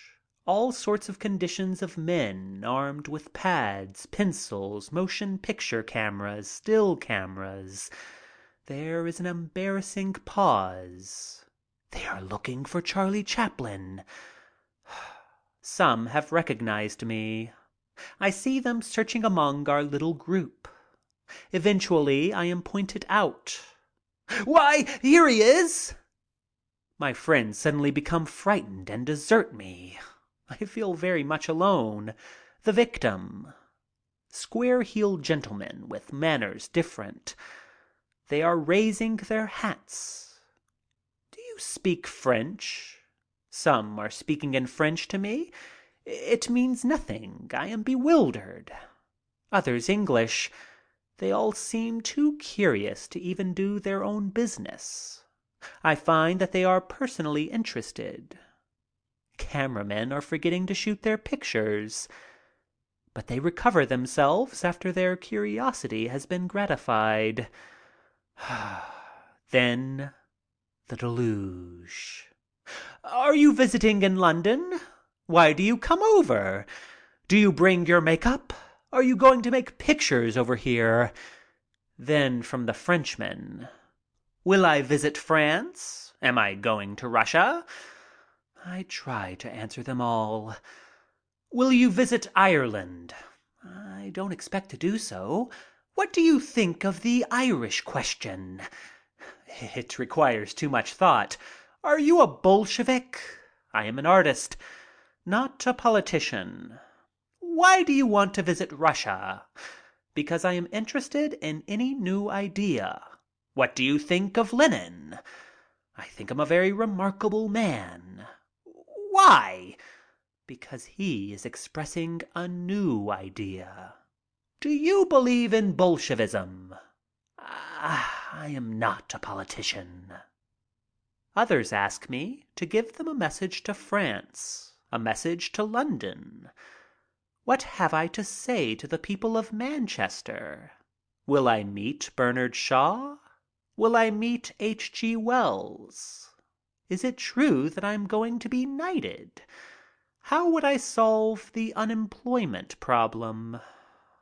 In the midst of all this, a rather mysterious gentleman pulls me to one side and tells me he knew my father intimately and acted as an agent for him in his music hall engagements. Did I anticipate working? If so, he could get me an engagement. Would I give him the first opportunity? Anyway, he was very pleased to meet me. If I wanted a nice quiet rest, I could come down to his place and spend a few days with my kind of people, the people I liked. I am rescued by my secretaries, who insist that I go to my cabin and lie down. Anything the newspaper men have to ask, they will answer for me. I am dragged away, bewildered. Is this what I came 6,000 miles for? Is this rest? Where is that vacation that I pictured so vividly?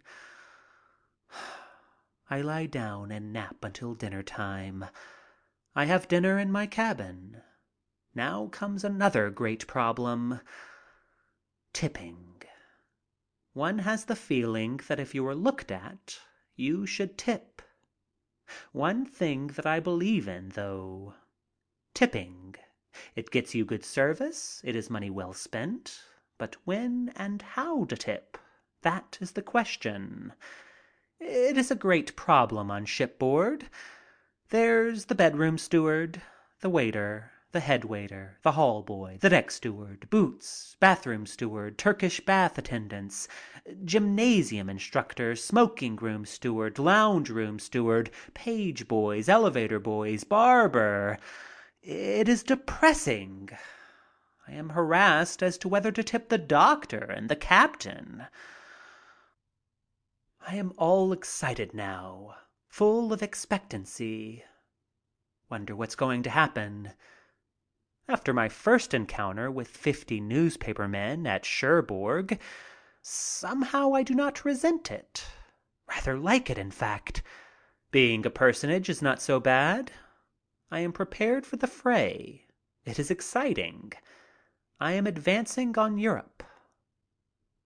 1:00, I am in my cabin. We are to dock in the morning. I look out the porthole. I hear voices. They are alongside the dock. I am very emotional now. The mystery of it out there, in blankness, envelops me. I revel in it, its promise. We are at Southampton. We are in England. Tomorrow. I go to bed thinking of it. Tomorrow. I try to sleep, childishly reasoning that in sleeping I will make the time pass more quickly. My reasoning was sound, perhaps, but somewhere in my anatomy there slipped a cog. I could not sleep. I rolled and tossed, counted sheep, closed my eyes, and lay perfectly still, but it was still no go. Somewhere within me there stirred a sort of Christmas Eve feeling. Tomorrow was too portentous. I look at my watch. It is 2:00 in the morning. I look through the porthole. It is pitch dark outside. I try to pierce the darkness, but I can't. Off in the distance, I hear voices coming out of the night. That and the lapping of the waves against the side of the boat. Then I hear my name mentioned once, twice, 3 times. I am thrilled. I tingle with expectancy and varying emotions. It is all so peculiar and mysterious. I try to throw off the feeling. I can't. There seems to be no one awake except a couple of men who are pacing the deck. Longshoremen, probably. Every once in a while I hear the mystic Charlie Chaplin mentioned. I peer through the porthole. It is starting to rain. This adds to the spell. I turn out the lights and get back in bed and try to sleep. I get up again and look out. I call Robinson. "Can you sleep?" I ask. "No. Let's get up and dress." Oh, it's got him too. We get up and walk around the top deck. There is a curious mixture of feelings all at once. I am thrilled and depressed. I cannot understand the depression. We keep walking around the deck, looking over the side. People are looking up, but they don't recognize me in the night. I feel myself speculating, wondering if it is going to be the welcome I am expecting. Scores of messages have been arriving all day. "Will you accept engagements? Will you dine with us? How about a few days in the country?" I cannot possibly answer them all. Not receiving replies, they send wireless messages to the captain. "Mr. Latham, is Mr. Chaplin on board? Has my message been delivered?" I have never received so many messages. "Will you appear on Tuesday? Will you dine here? Will you join a revue? Are you open for engagements? I am the greatest agent in the world." One of the messages is from the mayor of Southampton, welcoming me to that city. Others from heads of the motion picture industry in Europe. This is a source of great worriment. Welcomed by the mayor. It will probably mean a speech. I hate speeches. I can't make them. This is the worst specter of the night. In my sleeplessness, I go back to my cabin and try to write down what I shall say, trying to anticipate what the mayor will say to me. I picture a speech of welcome, a masterpiece of oratory, brought forth after much preparation by those who are always making speeches. It is their game, this speech making, and I know I shall appear a hopeless dub with my reply. But I attack it valiantly. I write sentence after sentence and then practice before the mirror. "Mr. Mayor and the people of Southampton." The face that peers back at me from the mirror looks rather silly. I think of Los Angeles and wonder how they would take my speech there. But I persevere. I write more. I overcome that face in the looking glass to such an extent that I want a wider audience. I call Carl Robinson. I make him sit still and listen. I make my speech several times. He is kind the first time and the second time, but after that he begins to get fidgety. He makes suggestions. I take out some lines and put in others. I decide that it is prepared and leave it. I am to meet the mayor in the morning at 8:00. Eventually I get to bed and asleep, a fitful, tossing sleep. They wake me in the morning. People are outside my door. Carl comes in. "The mayor is upstairs, waiting for you." I am 20 minutes late. This adds to my inefficiency. I am pushed and tumbled into my clothes, then taken by the arm as if I were to be arrested and led from my cabin. Good Lord, I've forgotten my slip. My speech, my answer to the mayor, with its platform gestures that I had labored with during the long night. I believed that I had created some new gestures never before attempted on platform or in pulpit, but I was lost without my copy. But there is no time for regrets. It doesn't take long to reach any place when that place is holding something fearful for you. I was before the mayor long before I was ready to see him. This mayor wasn't true to type. He was more like a schoolmaster, very pleasant and concise, with tortoiseshell rims to his glasses and with none of the ornaments of chain and plush that I had anticipated as part of the regalia of his office. This was somewhat of a relief.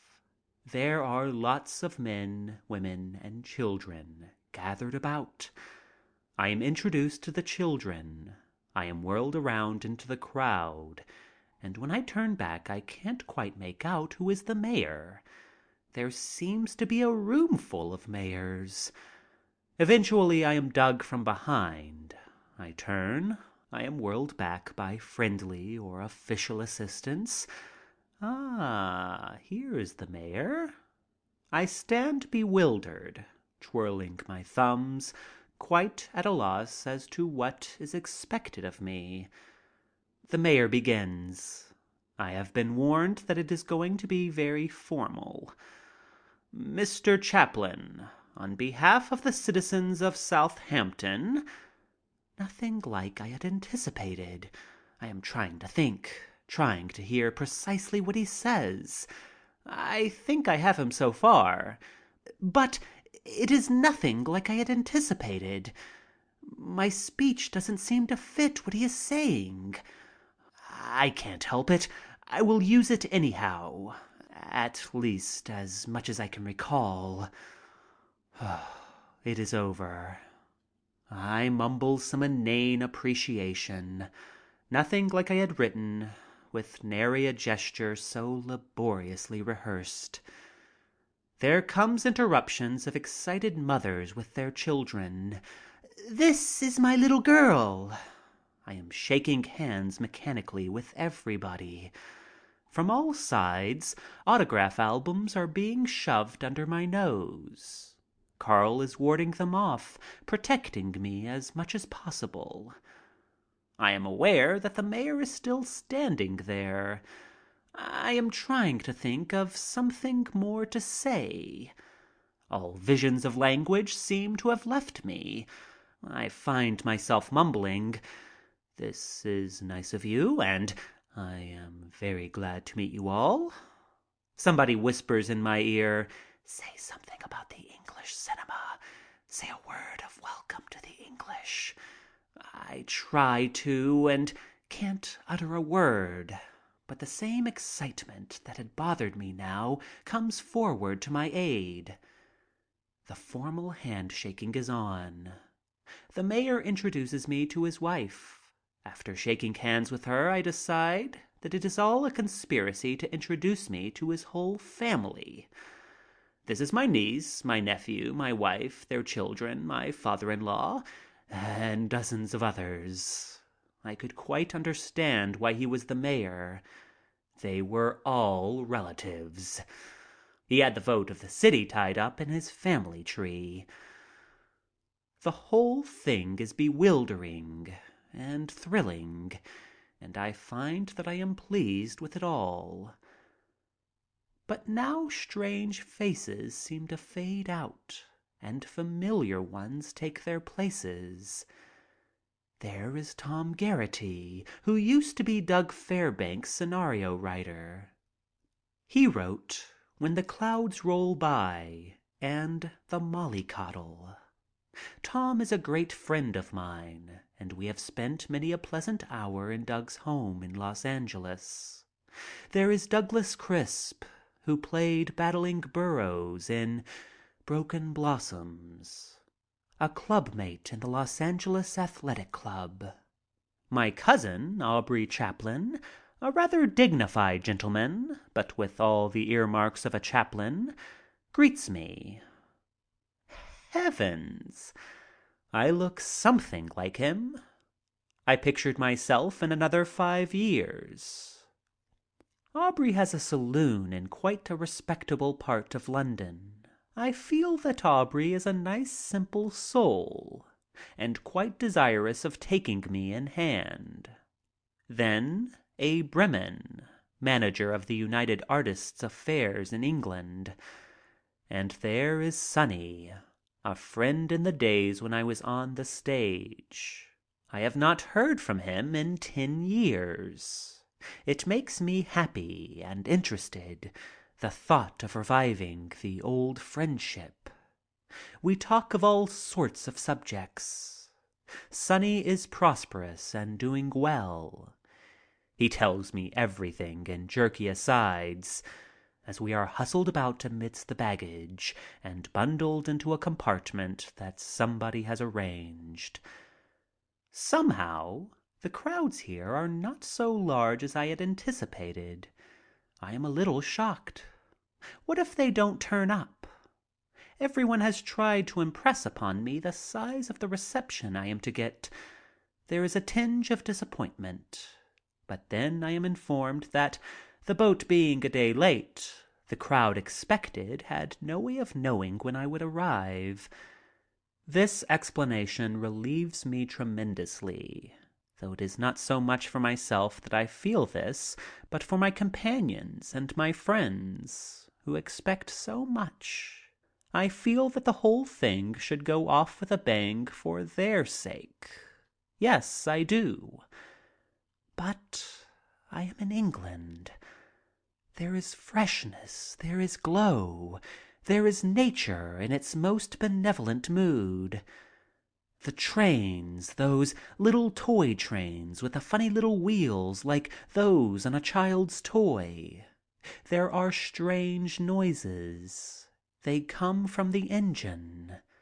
Snorting, explosive sounds, as though it was clamoring for attention. I am in another world.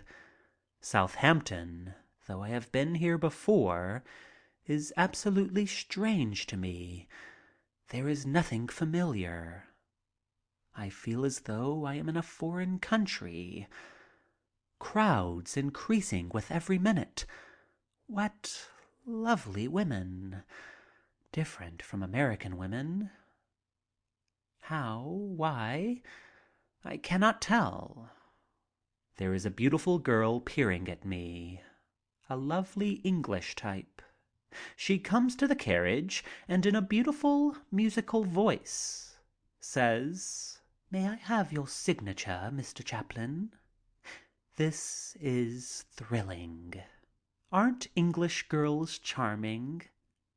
She is just the type you see in pictures. Something like Hall Caine's Gloria in The Christian. Beautiful auburn hair. About 17. 17. What an age. I was that once. And here, in England. It seems very long ago. Tom Garrity and the bunch. We are all so excited we don't know just what to do or how to act. We cannot collect ourselves. Bursting with pent-up questions of years of gathering, overflowing with important messages for one another. We are talking about the most commonplace things. I find that I am not listening to them, nor they to me. I am just taking it all in, eyes and ears. An English bobby. Everything is different. Taking the tickets. The whole thing is upside down. The locking us in our compartment. I look at the crowds. The same old prop smile is working. They smile, they cheer, I wave my hat. I feel silly, but it seems that they like it. Will the train never start? I want to see something outside the station. I want to see the country. They are all saying things. I do not know what they all think of me, my friends. I wish they were not here. I would love to be alone so that I could get it all. We are moving. I sit forward as though to make the train go faster. I want a sight of old England. I want more than a sight. Now I see the English country. New houses going up everywhere. New types for laboring men. More new houses. I have never seen old England in such a frenzy of building. The brush fields are rather burned up. This is something new for England, for it is always so green. It is not as green as it used to be, but it is England, and I am loving every mile of it. I discover that everything is Los Angeles in my compartment, with the exception of my cousin and Sonny. Here I am in the midst of Hollywood. I have traveled 6,000 miles to get away from Hollywood. Motion pictures are universal. You can't run away from them. But I am not bothering much because I am cannily figuring on shaking the whole lot of them after the usual dinner and getting off by myself. And I am getting new thrills every minute. There are people waiting all along the line at small stations, waiting for the train to pass. I know they are waiting to see me. It's a wonderful sensation. Everybody's so affectionate. Gee, I am wondering what's going to happen in London. Aubrey and the bunch are talking about making a strong-arm squad around me for protection. I intimately feel that it is not going to be necessary. They say, you don't know, my boy. Wait until you get to London." Secretly, I am hoping it is true, but I have my doubts. Everybody is nice. They suggest that I should sleep a while, as I look tired. I feel that I am being pampered and spoiled, but I like it. And they all seem to understand. My cousin interests me. He warns me what to talk about. At first, I feel a little conscious in his presence, a little sensitive. His personality, how it mixes with my American friends. I sense that I am shocking him with my American points of view. He has not seen me in 10 years. I know that I am altered. I sort of want to pose before him a little. I want to shock him. No, not exactly shock him, but surprise him. I find myself deliberately posing, and just for him. I want to be different, and I want him to know that I am a different person. This is having its effect. Aubrey is bewildered. I am sure that he doesn't know me. I feel that I am not acting according to his schedule. It encourages me. I become radical in my ideas, against his conservatism. But I am beginning not to like this performing for him. One feels so conscious. I am wondering whether he will understand.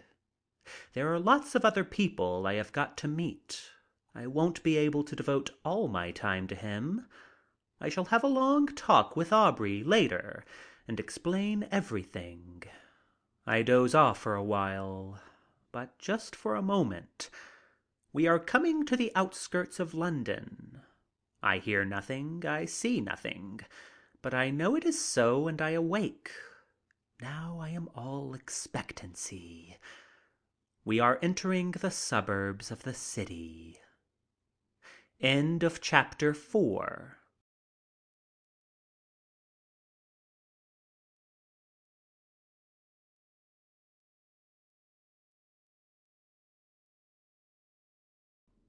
Chapter 5. I arrive in London. London. There are familiar buildings. This is thrilling. The same buildings. They have not altered. I expected that England would be altered. It isn't. It's the same.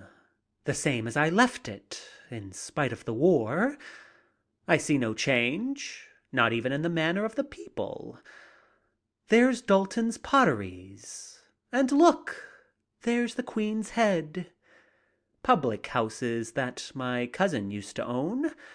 I pointed out to him decidedly, but he reminds me that he has a much better place now. Now we are coming into the cut. Can it be true? I can see 2 or 3 familiar stores. This train is going too fast. I want more time with these discoveries. I find my emotions almost too much for me. I have more sentiment about the buildings than I have the people. The recognition of these localities. There is a lump rising in my throat from somewhere. It is something inexplicable. They are all there, thank God. If I could only be alone with it all. With it as it is, and with it as I would people it with ghosts of yesterday. I wish these people weren't in the compartment. I am afraid of my emotions. The dear old cut. We are getting into it now. Here we are. There are all conceivable kinds of noises, whistles, etc. Crowds, throngs lined up on the platforms. Here comes a police sergeant looking for a culprit. He looks straight at me. Good Lord, I am going to be arrested. But no, he smiles. A shout, "There he is!" Previous to this, we had made resolutions. Don't forget, we are to all lock arms. Knobloch, my cousin, Robinson, Garrity, and myself. Immediately I get out of the train, however, we somehow get disorganized, and our campaign maneuver is lost. Policemen take me by each arm. There are motion picture men, still camera men.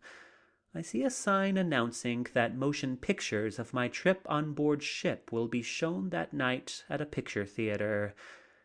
That dogged photographer of the boat must have gotten something in spite of me. I am walking along quite the center of things. I feel like royalty. I find I am smiling, a regular smile.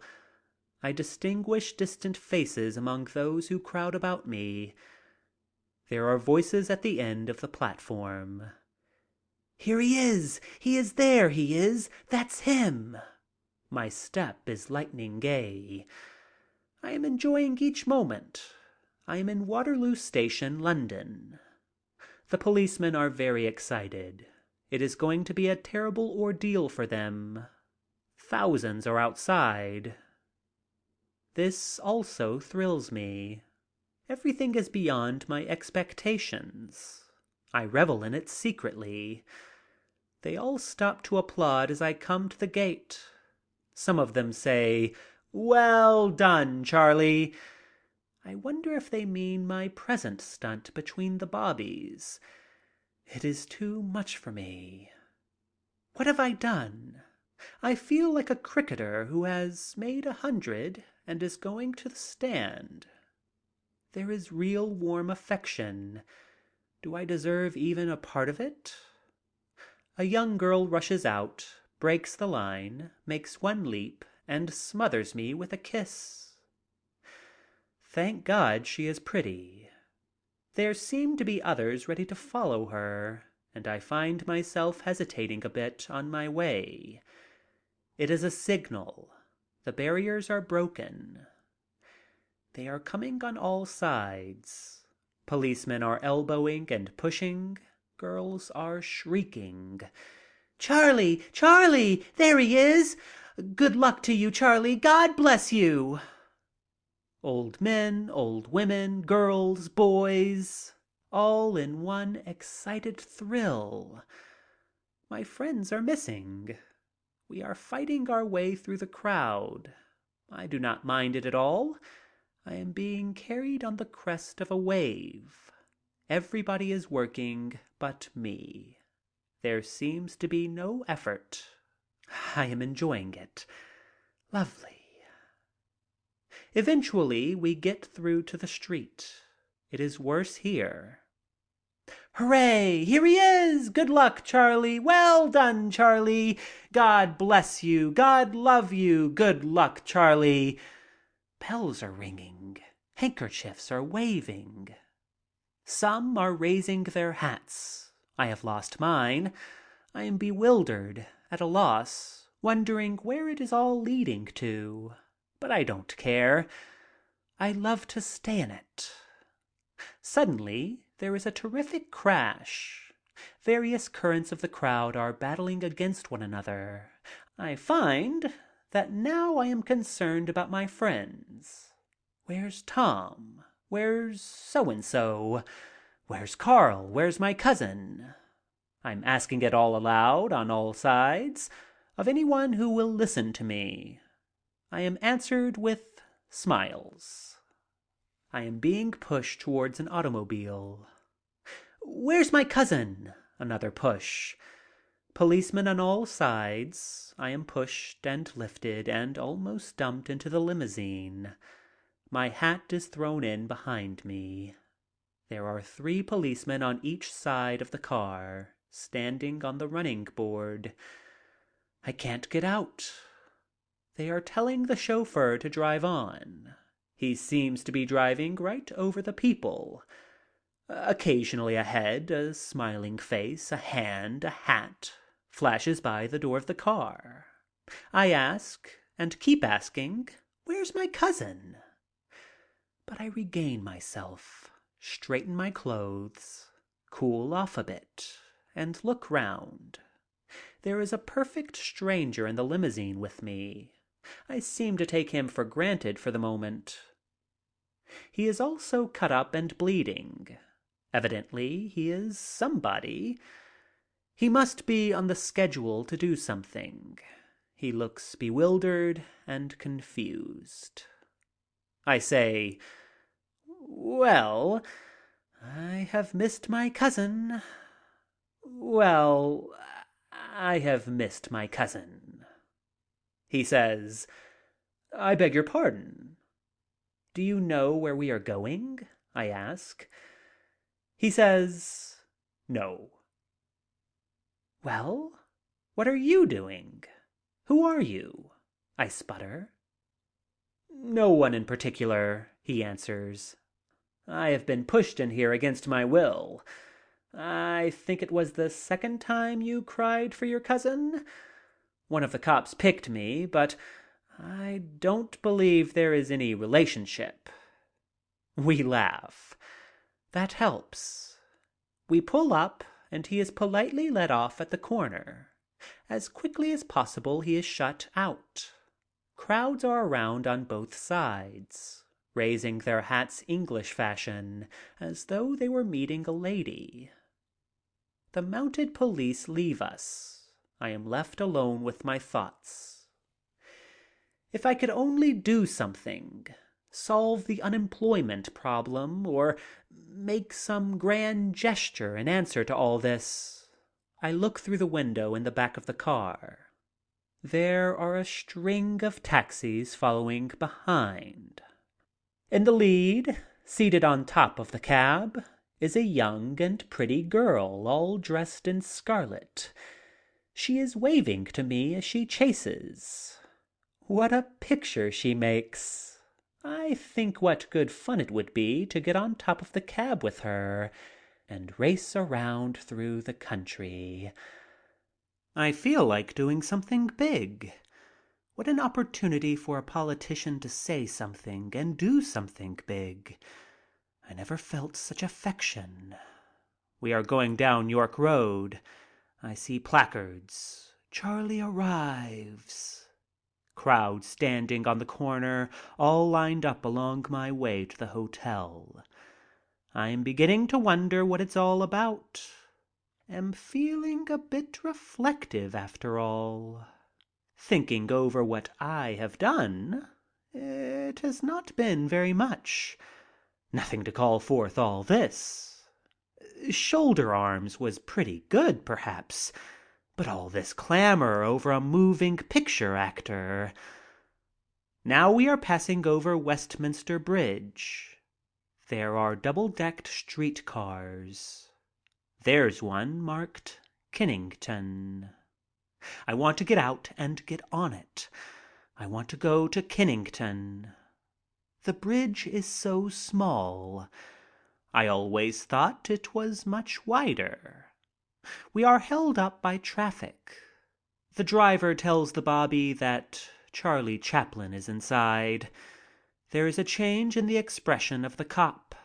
On your way. By this time, the policemen have dropped off the side of the car and are on their way back. Once more, I am a private citizen. I am just a bit sad at this. Being a celebrity has its nice points. There is an auto with a motion picture camera on top of it, photographing our car. I tell the driver to put down the top. Why didn't we do this before? I wanted to let the people see. It seemed a shame to hide in this way. I wanted to be seen. There are little crowds on the street corners again. Ah, yes, and Big Ben. It looks so small now. It was so big before I went away. We are turning up the Haymarket. People are looking and waving from their windows. I wave back. Crowded streets. We are nearing the Ritz, where I am to stop. The crowds are much denser here. I am at a loss. I don't know what to do, what to say. I stand up. I wave and bow at them, smile at them, and go through the motions of shaking hands, using my hands. Should I say something? Can I say anything? I feel the genuineness of it all, a real warmth. It is very touching. This is almost too much for me. I am afraid I am going to make a scene. I stand up. The crowd comes to a hush. It is attentive. They see I am about to say something. I am surprised at my own voice. I can hear it. It is quite clear and distinct. Saying something about its being a great moment, etc.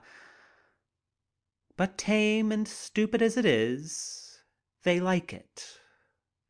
There is a "Hooray! Good boy, Charlie!" Now the problem is, how am I going to get out of this? The police are there, pushing and shoving people aside to make way, but they are outnumbered. There are motion picture cameras on the steps. The crowds close in. Then I step out. They close in. I am still smiling. I tried to think of something useful, learned from my experience at the New York opening of the Three Musketeers, but I am not much help to my comrades. Then, as we approach, the tide comes in toward the gates of the hotel. They have been kept locked to prevent the crowd from demolishing the building. I can see one intrepid motion picture camera fan at the door as the crowd starts to swarm. He begins to edge in and starts grinding his camera frantically as he is lifted into the whirlpool of humanity. But he keeps turning, and his camera and himself are gradually turned up to the sky, and his lens is registering nothing but clouds as he goes down turning.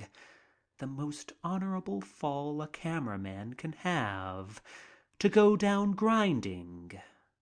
I wonder if he really got any pictures. In some way my body has been pushed, carried, lifted, and projected into the hotel. I can assure you that through no action of mine was this accomplished. I am immediately introduced to some English noblemen. The air is electric. I feel now I am free. Everybody is smiling. Everybody is interested. I am shown to a suite of rooms. I like the hotel lobby. It is grand. I am raced to my room. There are bouquets of flowers from 2 or 3 English friends whom I had forgotten. There are cards. I want to welcome them all. Do not mind in the least. Am out for the whole day of it. The crowds are outside. The manager presents himself. Everything has been spread to make my stay as happy as possible. The crowd outside is cheering. What is the thing to do? I had better go to the window. I raise my hands again. I pantomime, shake hands with myself, throw them kisses. I see a bouquet of roses in the room. I grab it and start tossing the flowers into the crowd. There is a mad scramble for the souvenirs. In a moment, the chief of police bursts into my room. Please, Mr. Chaplin, it is very fine, but don't throw anything. You will cause an accident. They will be crushed and killed. Anything but that. Don't throw anything. If you don't mind, kindly refrain from throwing anything." Excitedly, he repeats this message over and over again. Of course I don't mind. The flowers are all gone anyway, but I am theatrically concerned. "Ah, really, I am so sorry. Has anything happened?" I feel that everything is all right. The rest of my friends arrive all bruised and cut up. Now that the excitement has died down, what are we going to do? For no reason at all, we order a meal. Nobody is hungry. I want to get out again. Wish I could. I feel that everybody ought to leave immediately. I want to be alone. I want to get out and escape from all crowds. I want to get over London, over to Kennington, all by myself. I want to see some familiar sights. Here baskets of fruit keep pouring in, fresh bouquets, presents, trays full of cards, some of them titles, some well-known names, all paying their respects. Now I am muddled. I don't know what to do first. There is too much waiting. I have too much of a choice. But I must get over to Kennington, and today. I am nervous, overstrung, and tense. Crowds are still outside. I must go again and bow and wave my hands. I am used to it. I am doing it mechanically. It has no effect. Lunch is ordered for everybody. Newspapermen are outside. Visitors are outside. I tell Carl to get them to put it off until tomorrow. He tells them that I am tired, need a rest, for them to call tomorrow and they will be given an interview. The Bishop of something presents his compliments. He is in the room when I arrive. I can't hear what he is saying. I say yes, I shall be delighted. We sit down to lunch. What a crowd there is eating with me. I am not quite sure I know them all. Everybody is making plans for me. This infuriates me. My cousin, Tom Garrity, Knobloch. Would I spend 2 or 3 days in the country and get a rest? No, I don't want to rest. Will you see somebody? I don't want to see anybody. I want to be left entirely alone. I've just got to have my whim. I make a pretense at lunch. I whisper to Carl, "You explain everything to them. Tell them that I am going out immediately after lunch. I am merely taking the lunch to discipline myself. I look out the window. The crowds are still there. What a problem. How am I going to get out without being recognized? Shall I openly suggest going out so I can get away? I hate disappointing them, but I must go out. Tom Garrity, Donald Crisp, and myself suggest taking a walk.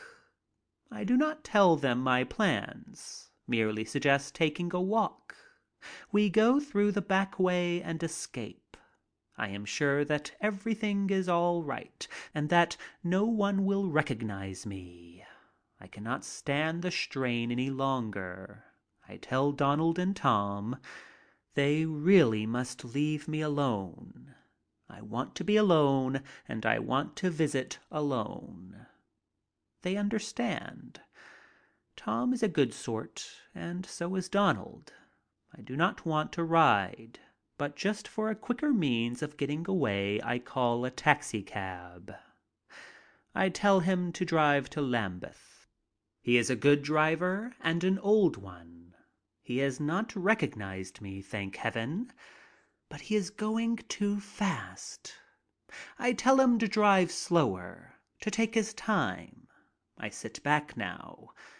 I am passing Westminster Bridge again. I see it better.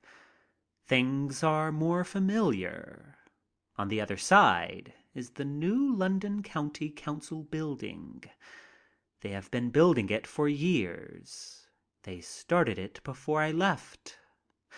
The Westminster Road has become more dilapidated, but perhaps it is because I am riding in an automobile. I used to travel across it another way. It doesn't seem so long ago either. My God, look! Under the bridge! There's the old blind man. I stop the driver and drive back. We pull up outside Canterbury. You wait there. Or do you want me to pay you off? He will wait. I walk back. There he is, the same old figure. The same old blind man I used to see as a child of 5, with the same old earmuffs, with his back against the wall, and the same stream of greasy water trickling down the stone behind his back. The same old clothes, a bit greener with age, and the irregular blush of whiskers colored almost in a rainbow array, but with a dirty gray predominant. What a symbol from which to count the years that I have been away. A little more green to his clothes, a bit more gray in his matted beard. He has the same stark look in his eyes that used to make me sick as a child. Everything exactly the same, only a bit more dilapidated. No, there is a change. The dirty little mat for the unhealthy-looking pup with the watery eyes that used to be with him. That is gone. I would like to hear the story of the missing pup. Did its passing make much difference to the lonely derelict? Was its ending a tragic one, dramatic, or had it passed out naturally? The old man is laboriously reading the same chapter from his old greasy and bethumbed embossed Bible. His lips move, but silently, as his fingers travel over the letters. I wonder if he gets comfort there, or does he need comfort? To me it is all too horrible. He is the personification of poverty at its worst, sunk in that inertia that comes of lost hope. It is too terrible. End of chapter 5.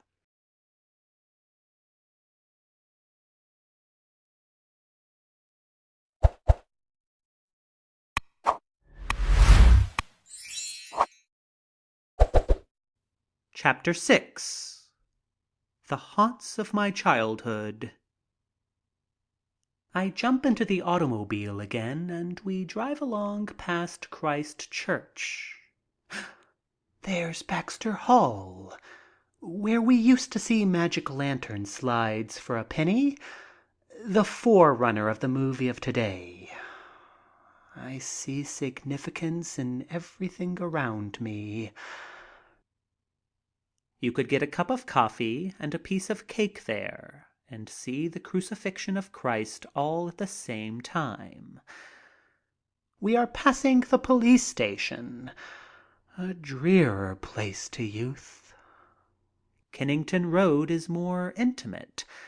It has grown beautiful in its decay. There is something fascinating about it. Sleepy people seem to be living in the streets more than they used to when I played there. Kennington Baths, the reason for many a day's hookey. You could go swimming there, second class, for 3d, if you brought your own swimming trunks. Through Brook Street to the upper Bohemian quarter, where third-rate music hall artists appear. All the same, a little more decayed perhaps. And yet, it is not just the same. I am seeing it through other eyes. Age trying to look back through the eyes of youth. A common pursuit, though a futile one. It is bringing home to me that I am a different person. It takes the form of art. It is beautiful. I am very impersonal about it. It is another world, and yet in it I recognize something, as though in a dream. We pass the Kennington pub, Kennington Cross, Chester Street, where I used to sleep. The same, but like its brother landmarks, a bit more dilapidated. There is the same old tub outside the stables where I used to wash. The same old tub, a little more twisted. I tell the driver to pull up again. Wait a moment. I do not know why, but I want to get out and walk. An automobile has no place in this setting. I have no particular place to go. I just walk along down Chester Street. Children are playing. Lovely children. I see myself among them back there in the past. I wonder if any of them will come back someday and look around enviously at other children. Somehow they seem different from those children with whom I used to play. Sweeter, more dainty were these little begrimed kids, with their arms entwined around one another's waists. Others, little girls mostly, sitting on the doorsteps with dolls, with sewing, all playing at their universal game of mothers. For some reason, I feel choking up. As I pass, they look up. Frankly and without embarrassment, they look at the stranger with their beautiful, kindly eyes. They smile at me. I smile back. Oh, if I could only do something for them. These waifs with scarcely any chance at all. Now a woman passes with a can of beer, with a white skirt hanging down, trailing at the back. She treads on it. There! She has done it again. Oh, I want to shriek with laughter at the joy of being in the same old familiar Kennington. I love it. It is all so soft, so musical. There is so much affection in the voices. They seem to talk from their souls. There are the inflections that carry meanings, even if words were not understood. I think of Americans and myself. Our speech is hard, monotonous, except where excitement makes it more noisy. There is a barber shop where I used to be a lather boy. I wonder if the same old barber is there. I look. No, he is gone. I see 2 or 3 kiddies playing on the porch. Foolishly, I give them something. It creates attention. I am about to be discovered. I leap into the taxi again and ride on. We drive around until I have escaped from the neighborhood where suspicion has been planted and come to the beginning of Lambeth Walk. I get out and walk along among the crowds. People are shopping. How lovely the cockneys are. How romantic the figures. How sad. How fascinating.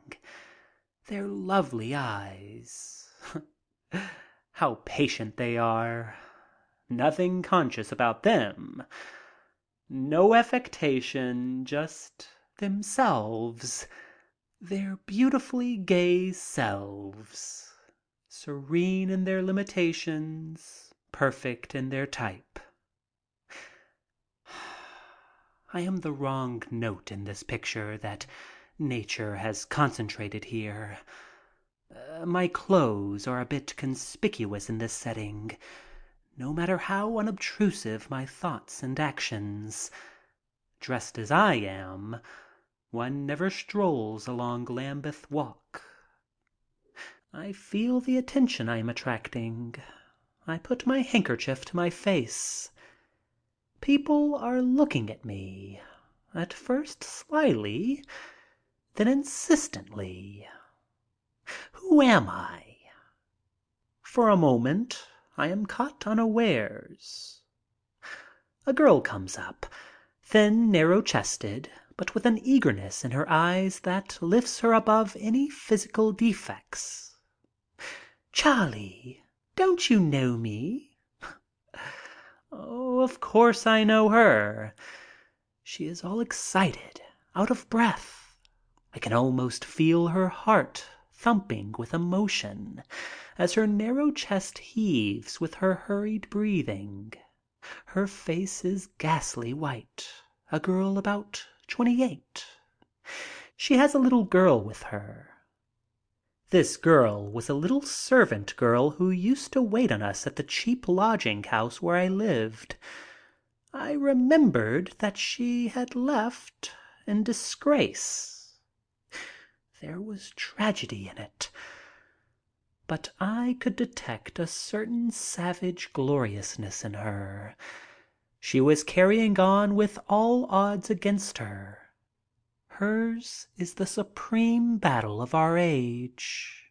May she and all others of her kind meet a kindly fate. With pent-up feelings, we talk about the most commonplace things. "Well, how are you, Charlie?" "Oh, fine." I point to the little girl. "Is she your little girl?" She says, "Yes." That's all. But there doesn't seem to be much need of conversation. We just look and smile at each other, and we both weave the other story hurriedly through our own minds by way of the heart. Perhaps in our weaving we miss a detail or two, but substantially we are right. There is warmth in the renewed acquaintance. I feel that in this moment I know her better than I ever did in the many months I used to see her in the old days. And right now I feel that she is worth knowing. There is a crowd gathering. It's come. I am discovered, with no chance of escape. I give the girl some money to buy something for the child and hurry on my way. She understands and smiles. Crowds are following. I am discovered in Lambeth Walk. But they are so charming about it. I walk along and they keep behind at an almost standard distance. I can feel rather than hear their shuffling footsteps as they follow along, getting no closer, losing no ground. It reminds me of the Pied Piper of Hamelin. All these people just about 5 yards away, all timid, thrilled, excited at hearing my name, but not having the courage to shout it under the spell. "There he is, that's him," all in whispers hoarse with excitement and carrying for great distance, but at the same time repressed by the effort of whispering. What manners these Cockneys have! The crowds accumulate. I am getting very much concerned. Sooner or later they are going to come up, and I am alone, defenseless. What folly this going out alone and along Lambeth Walk. Eventually I see a bobby, a sergeant, or rather, I think him one. He looks so immaculate in his uniform. I go to him for protection. "Do you mind?" I say. "I find I have been discovered. I am Charlie Chaplin.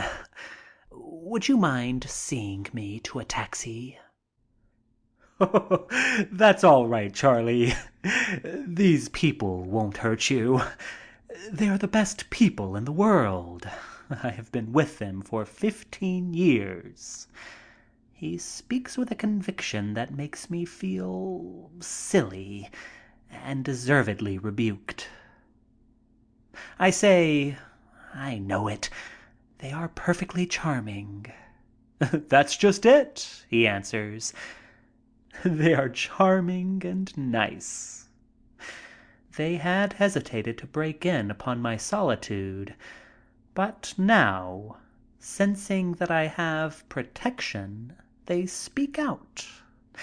"Hello, Charlie. God bless you, Charlie. Good luck to you, lad." As each flings his or her greetings, they smile and self-consciously back away into the group, bringing others to the fore for their greeting. All of them have a word. Old women, men, children. I am almost overcome with the sincerity of their welcome. We are moving along and come to a street corner and into Kennington Road again. The crowds continue following as though I were their leader, with nobody daring to approach within a certain radius. The little Cockney children circle around me to get a view from all sides. I see myself among them. I, too, had followed celebrities in my time in Kennington. I, too, had pushed, edged, and fought my way to the front rank of crowds, led by curiosity. They are in rags, the same rags, only more ragged. They are looking into my face and smiling, showing their blackened teeth. Good God. English children's teeth are terrible. Something can and should be done about it. But their eyes, soulful eyes with such a wonderful expression. I see a young girl glance shyly at her beau. What a beautiful look she gives him. I find myself wondering if he is worthy, if he realizes the treasure that is his. What a lovely people. We are waiting. The policeman is busy hailing a taxi.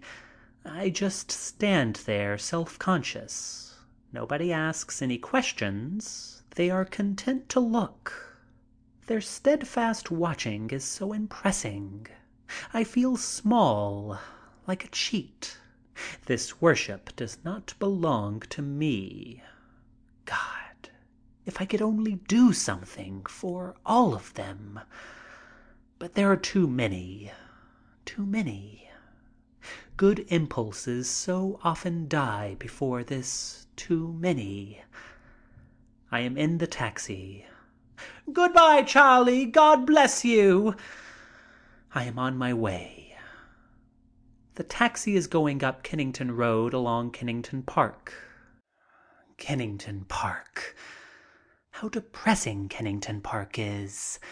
How depressing to me are all parks. The loneliness of them. One never goes to a park unless one is lonesome. And lonesomeness is sad. The symbol of sadness. That's a park. But I am fascinated now with it. I am lonesome and want to be. I want to commune with myself and the years that are gone. The years that were passed in the shadow of this same Kennington Park. I want to sit on its benches again in spite of their treacherous bleakness, in spite of the drabness. But I am in a taxi, and taxis move fast. The park is out of sight. Its alluring spell is dismissed with its passing. I did not sit on the bench. We are driving toward Kennington Gate. Kennington Gate. That has its memories. Sad, sweet, rapidly recurring memories.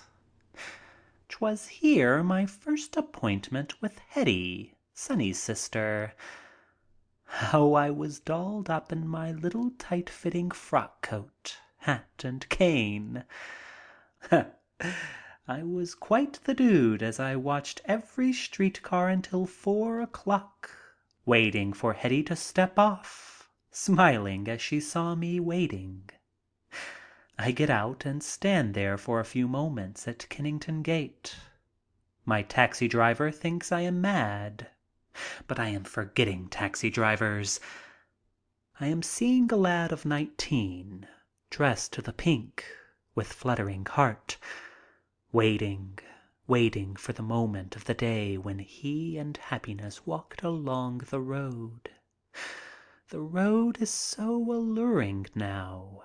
It beckons for another walk, and as I hear a streetcar approaching, I turn eagerly, for the moment almost expecting to see the same trim Hetty step off, smiling. The car stops. A couple of men get off, an old woman, some children, but no Hetty. Hetty is gone. So is the lad with the frock coat and cane. Back into the cab. We drive up Brixton Road. We pass Glenshore Mansions, a more prosperous neighborhood. Glenshore Mansions, which meant a step upward to me, where I had my Turkish carpets and my red lights in the beginning of my prosperity. We pull up at the Horns for a drink. The same Horns. Used to adjoin the saloon bar. It has changed. Its arrangement is different. I do not recognize the keeper. I feel very much the foreigner now. I am out of place. There is a barmaid. How strange, this lady with the coiffured hair and neat little shirtwaist. "What can I do for you, sir?" I am swept off my feet, impressed. I want to feel very much the foreigner. I feel myself acting. "What have you got?" She looks surprised. Give me a ginger beer." I find myself becoming a bit affected. I refuse to understand the money, the shillings and the pence. It is thoroughly explained to me as each piece is counted before me. I go over each one separately and then leave it all on the table. There are two women seated at a nearby table. One is whispering to the other. I am recognized. "That's him, I tell you 'tis." "Oh, get out. And what would he be doing here?" I pretend not to hear, not to notice, but it is too ominous. Suddenly a white funk comes over me and I rush out and into the taxi again. It's closing time for a part of the afternoon. Something different. I am surprised. It makes me think it is Sunday. Then I learn that it's a new rule in effect since the war. I am driving down Kennington Road again, passing Kennington Cross. Kennington Cross. It was here that I first discovered music, or where I first learned its rare beauty, a beauty that has gladdened and haunted me from that moment. It all happened one night while I was there, about midnight. I recall the whole thing so distinctly. I was just a boy, and its beauty was like some sweet mystery. I did not understand. I only knew I loved it, and I became reverent as the sounds carried themselves through my brain via my heart. I suddenly became aware of a harmonica and a clarinet playing a weird harmonious message. I learned later that it was the honeysuckle and the bee. It was played with such feeling that I became conscious for the first time of what melody really was. My first awakening to music. I remembered how thrilled I was as the sweet sounds pealed into the night. I learned the words the next day. How I would love to hear it now. That same tune, that same way. Conscious of it, yet defiant, I find myself singing the refrain softly to myself. "You are the honey, honeysuckle. I am the bee. I'd like to sip the honey, dear, from those red lips. You see, I love you, dearie, dearie, and I want you to love me. You are my honey, honeysuckle. I am your bee." Kennington Cross, where music first entered my soul. Trivial, perhaps, but it was the first time. There are a few stragglers left as I pass on my way along Manchester Bridge at the Prince Road. They are still watching me. I feel that Kennington Road is alive to the fact that I am in it. I am hoping that they are feeling that I have come back, not that I am a stranger in the public eye. I am on my way back. Crossing Westminster Bridge, I enter a new land. I go back to the Haymarket, back to the Ritz for dinner. End of chapter 6.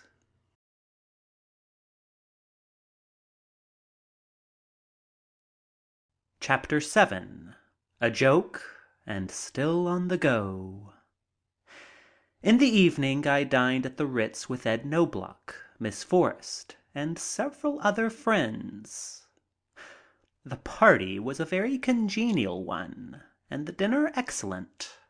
It did much to lift me from the depression into which the afternoon in Kennington had put me. Following dinner, we said good night to Miss Forrest, and the rest of us went to Ed Knobloch's apartment in the Albany. The Albany is the most interesting building I have yet visited in London. In a sort of dignified grandeur, it stands swathed in an atmosphere of tradition. It breathes the past, and such a past. It has housed men like Shelley and Edmund Burke and others whose fame is linked closely with the march of English civilization. Naturally, the building is very old. Ed's apartment commands a wonderful view of London. It is beautifully and artistically furnished, its high ceilings, its tapestries, and its old Victorian windows giving it a quaintness rather startling in this modern age. We had a bit of supper, and about 11:30 it began to rain, and later there was a considerable thunderstorm. Conversation, languishing on general topics, turns to me, the what and wherefore of my coming and going, my impressions, plans, etc. I tell them as best I can. Knobloch is anxious to get my views on England, on the impression that London has made. We discuss the matter and make comparisons. I feel that England has acquired a sadness, something that is tragic and at the same time beautiful. We discuss my arrival, how wonderful it was, the crowds, the reception. Knobloch thinks that it is the apex of my career. I am inclined to agree with him. Whereupon Tom Garrity comes forward with a startling thought. Tom suggests that I die immediately. He insists that it is the only fitting thing to do, that to live after such a reception and ovation would be anticlimactic. The artistic thing to do would be to finish off my career with a spectacular death. Tom had been drinking, thank heavens, but nevertheless everyone is shocked at his suggestion. But I agree with Tom that it would be a great climax. We are all becoming very sentimental. We insist to one another that we must not think such thoughts, and the like. The lightning is flashing fitfully outside. Knobloch, with an inspiration, gathers all of us, except Tom Garrity, into a corner and suggests that on the next flash of lightning, just for a joke, I pretend to be struck dead, to see what effect it would have on Tom. We make elaborate plans rapidly. Each is assigned to his part in the impromptu tragedy. We feed Tom another drink and start to talking about death and kindred things. Then we all comment how the wind is shaking this old building, how its windows rattle, and the weird effect that lightning has on its old tapestries and lonely candlesticks. Surreptitiously, someone has turned out all but one light, but old Tom does not suspect. The atmosphere is perfect for our hoax, and several of us who are in the know feel sort of creepy as we wait for the next flash. I prime myself for the bit of acting. The flash comes, and with it I let forth a horrible shriek, then stand up, stiffen, and fall flat on my face. I think I did it rather well, and am not sure but that others besides Tom were frightened. Tom drops his whiskey glass and exclaims, "My God, it happened!" and his voice is sober. But no one pays any attention to him. They all rush to me, and I am carried feet first into the bedroom, and the door closed on poor old Tom, who is trying to follow me in. Tom just paces the floor, waiting for someone to come from the bedroom and tell him what has happened. He knocks on the door several times, but no one will let him in. Finally, Carl Robinson comes out of the room, looking seriously intent, and Tom rushes to him. "For God's sake, Carl, what's wrong?" Carl brushes him aside and makes for the telephone. "Is he dead?" Tom puts the question huskily and fearfully. Carl pays no attention except, Please don't bother me now, Tom. This is too serious." Then he calls on the telephone for the coroner. This has such an effect on Garrity that Knobloch comes forth from the bedroom to pacify him. "I am sure it will be all right," Knobloch says to Tom, at the same time looking as though he were trying to keep something secret. Everything is staged perfectly, and poor old Tom just stands and looks bewildered, and every few moments tries to break into the bedroom, but is told to stay out, that he is in no condition to be mixing up in anything so serious. The chief of police is called. Doctors are urged to rush there in all haste with pulmotors, and with each call Tom's suffering increases. We keep up the joke until it has reached the point of artistry, and then I enter from the bedroom in a flowing sheet for a gown and a pillow slip on each arm to represent wings, and I proceed to be an angel for a moment. But the effect has been too great on Tom, and even the travesty at the finish does not get a laugh from him. But he is the soberest one in the party by this time. We laugh and talk about the stunt for a while, and Tom was asked what he would have done if it had been true and I had been hit by the lightning. Tom made me feel very cheap and sorry that I had played the trick on him when he said that he would have jumped out the window himself, as he would have no desire to live if I were dead. But we soon got away from serious things and ended the party merrily and went home about 5 a.m, which meant that we would sleep very late that day. 3 o'clock in the afternoon found me awakened by the news that there was a delegation of reporters waiting to see me. They were all ushered in, and the whole 35 of them started firing questions at me in a bunch, and I answered them all, for by this time I was quite proficient with reporters, and as they all asked the same questions that I had answered before, it was not hard. In fact, we all had luncheon or tea together, though for me it was breakfast, and I enjoyed them immensely. They are real, sincere, and intelligent, and not hero worshippers. Along about 5 o'clock, Ed Knobloch came in with the suggestion that we go out for a ride together and call around to see Bernard Shaw.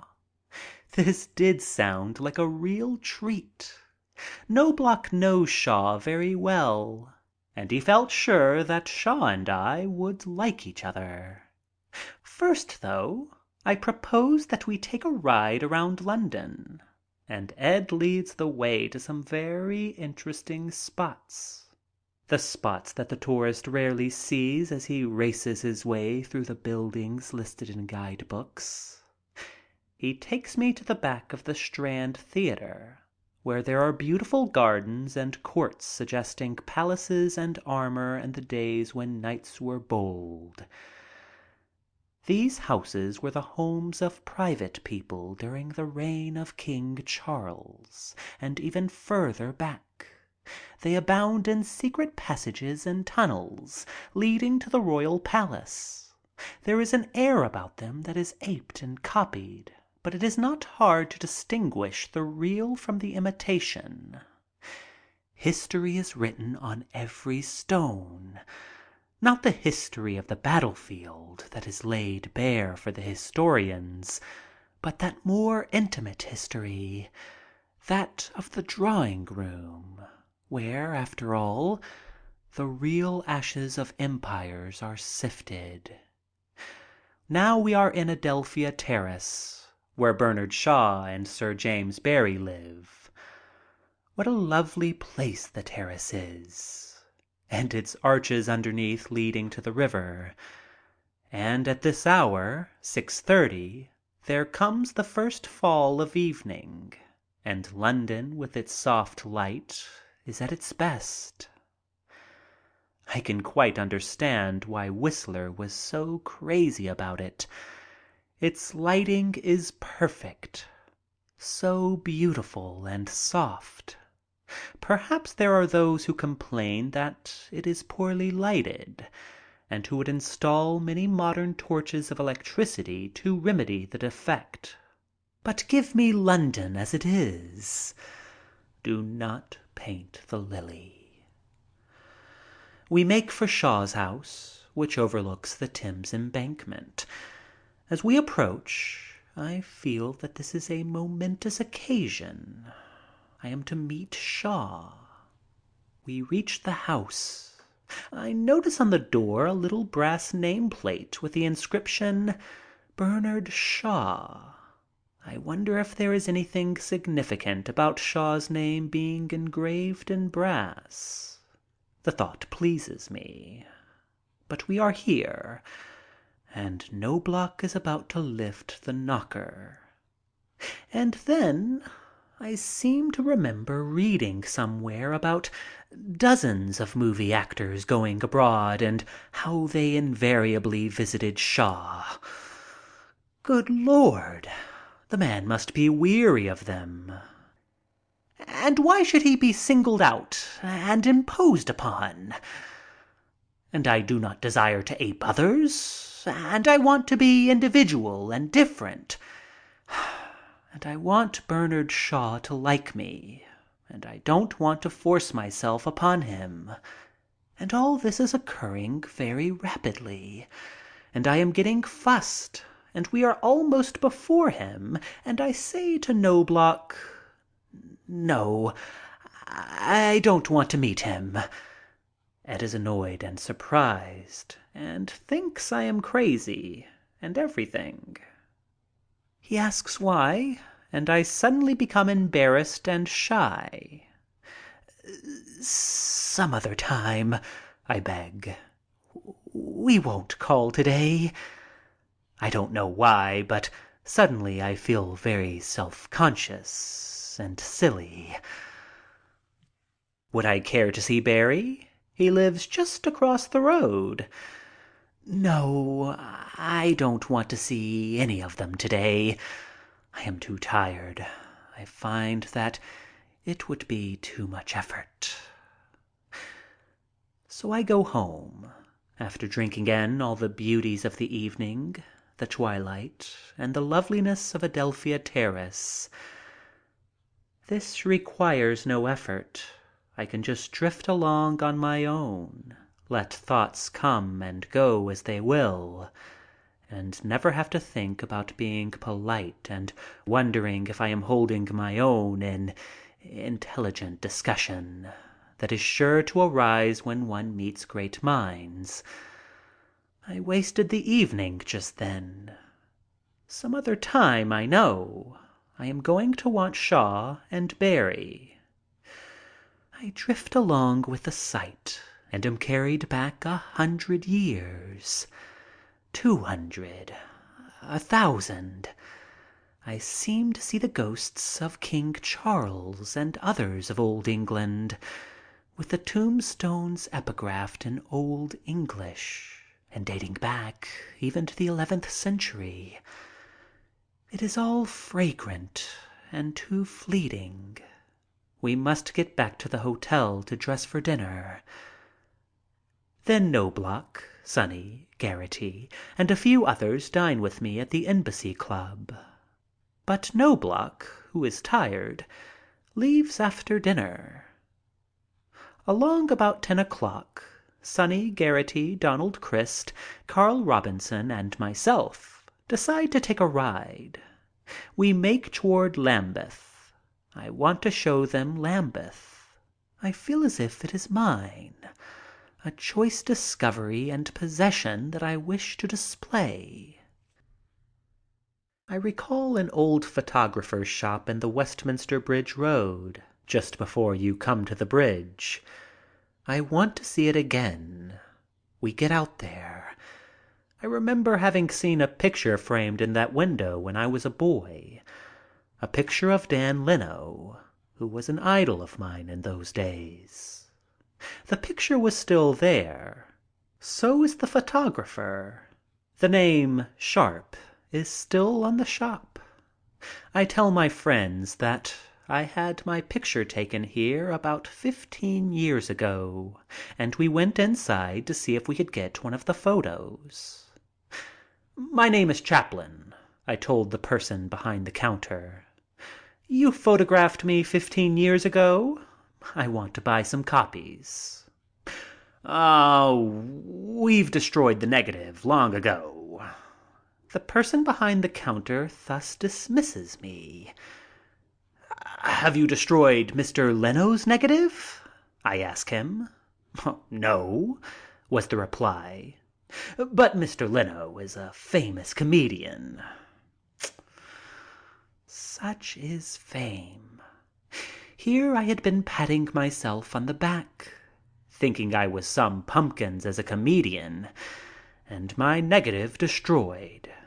However, there is balm in Gilead. I tell him I am Charlie Chaplin, and he wants to turn the place upside down to get some new pictures of me. But we haven't the time. And besides, I want to get out, because I am hearing suppressed snickers from my friends, before whom I was going to show off. End of chapter 7.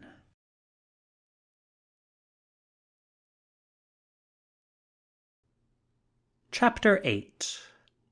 A Memorable Night in London. So we wandered along through South London by Kennington Cross and Kennington Gate, Newington Butts, Lambeth Walk, and the Clapham Road, and all through the neighborhood. Almost every step brought back memories, most of them of a tender sort. I was right here in the midst of my youth, but somehow I seemed apart from it. I felt as though I was viewing it under a glass. It could be seen all too plainly, but when I reached to touch it, it was not there. Only the glass could be felt, this glass that had been glazed by the years since I left. If I could only get through the glass and touch the real live thing that had called me back to London. But I couldn't.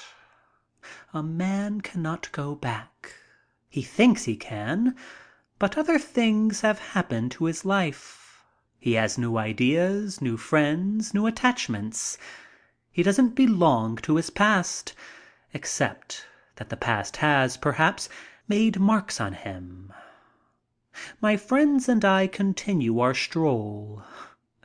A stroll so pregnant with interest to me, at times, I forget that I have company and wander along alone. Who is that old derelict there against the cart? Another landmark. I look at him closely. He is the same, only more so. Well do I remember him, the old tomato man.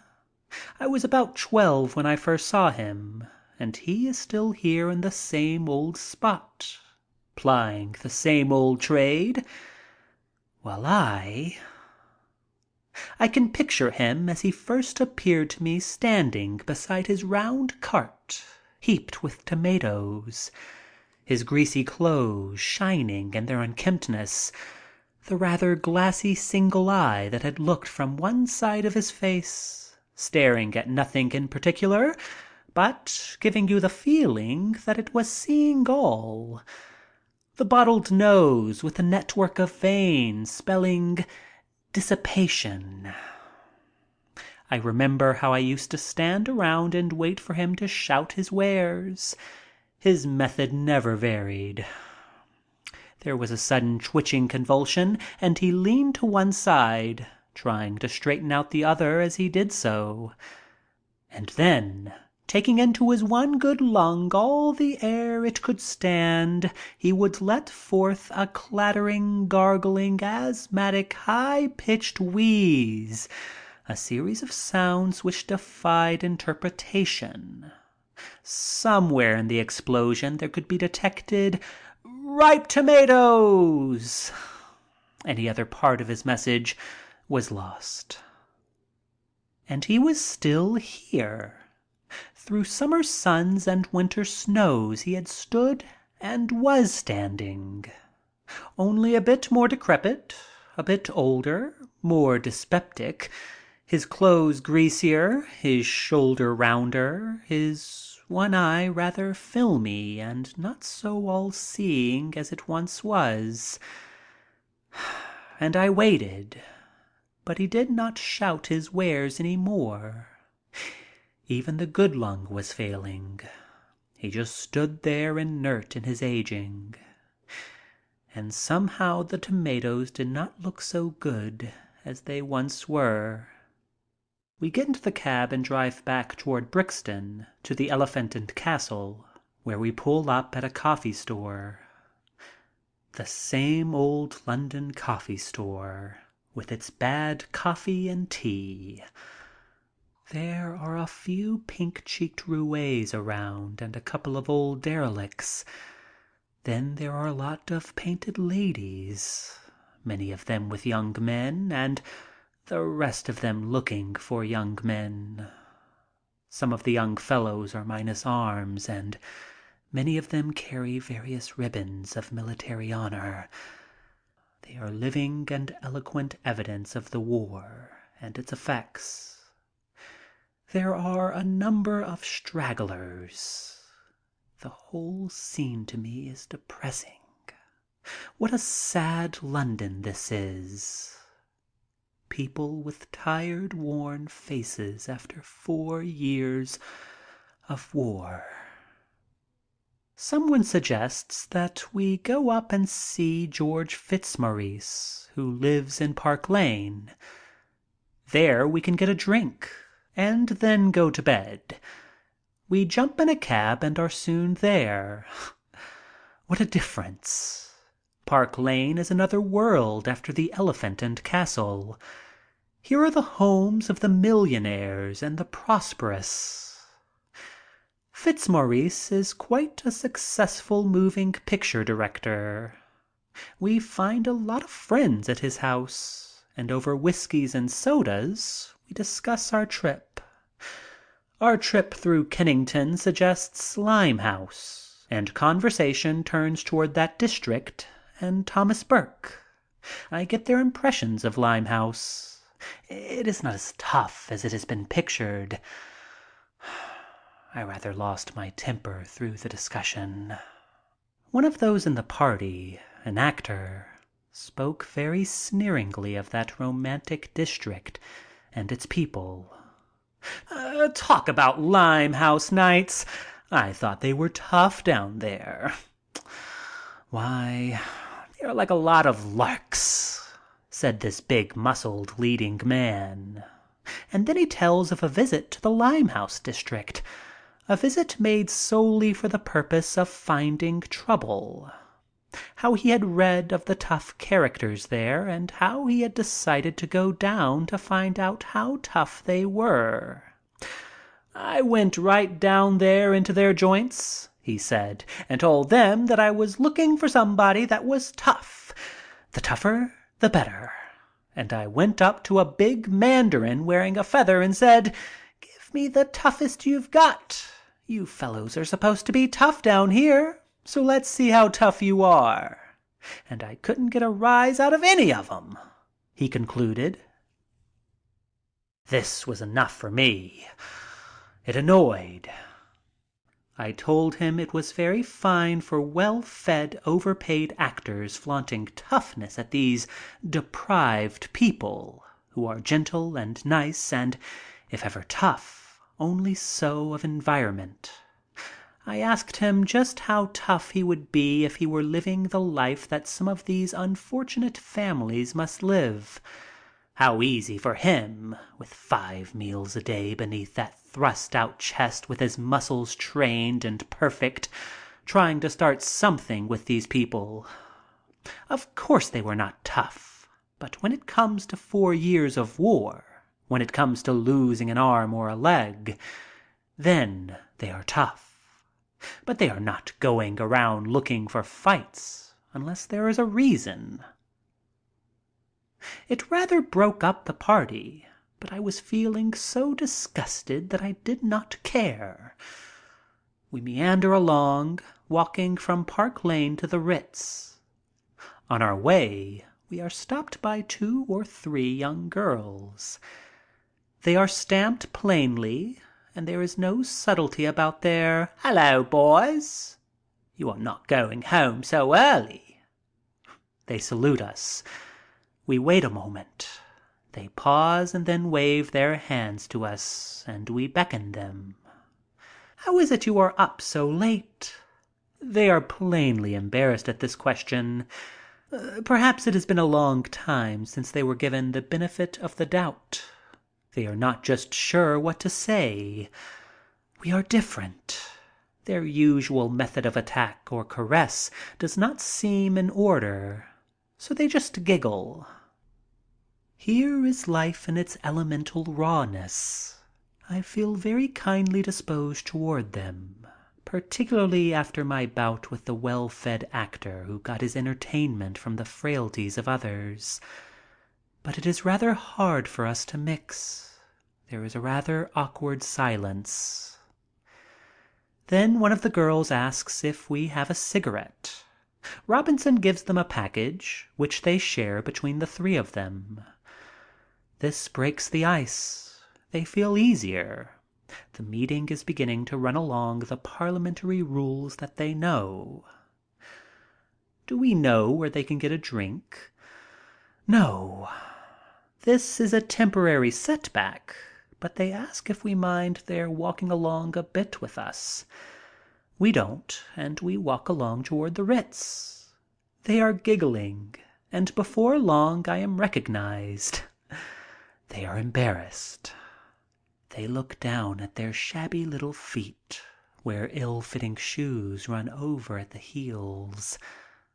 Their cheap little cotton suits class them even low in their profession, though their youth is a big factor toward their potential rise, when they have become hardened and their mental faculties have become sharpened in their eternal battles with men. Then men will come to them. Knowing my identity, they are on their good behavior. No longer are we prospects. We are true adventure for them this night. Their intimacy has left them, and in its place there appears a reserve which is attractive, even in its awkwardness. The conversation becomes somewhat formal, and we are nearing the hotel, where we must leave them. They are very nice and charming now, and are as timid and reserved as though they had just left a convent. They talk haltingly of the pictures they have seen, shyly telling me how they loved me in Shoulder Arms, while one of them told how she wept when she saw the kid, and how she had that night sent some money home to a little kid brother who was in school and staying there through her efforts in London. The difference in them seems so marked when they call me Mr. Chaplin, and I recall how they had hailed us as "Hello, boys." Somehow I rather resent the change. I wish they would be more intimate in their conversation. I would like to get their viewpoints. I want to talk to them freely. They are so much more interesting than most of the people I meet. But there is a barrier. Their reserve stays. I told them that I was sure they were tired and gave them cab fare. One of their number speaks for the trio. "Thanks, Mr. Chaplin, very much. I could do with this, really. I was broke, honest. Really, this comes in very handy." They could not quite understand our being nice and sympathetic. They were used to being treated in the jocular way of street camaraderie. Finer qualities came forward under the respectful attention we gave them, something rather nice that had been buried beneath the veneer of their trade. Their thanks are profuse yet awkward. They are not used to giving thanks. They usually pay, and pay dearly, for anything handed them. We bid them good night. They smile and walk away. We watch them for a bit as they go on their way. At first they are strolling along, chattering about their adventure. Then, as if on a signal, they straighten up as though bracing themselves, and with quickened steps they move toward Piccadilly, where a haze of light is reflected against the murky sky. It is the beacon light from their battleground, and as we follow them with our eyes, these butterflies of the night make for the lights where there is laughter and gaiety. As we go along to the Ritz, we are all sobered by the encounter with the three little girls. I think, blessed is the ignorance that enables them to go on without the mental torture that would come from knowing the inevitable that awaits them. As we go up the stairs of the hotel, we see a number of derelicts huddled asleep against the outside of the building, sitting under the arches and doors.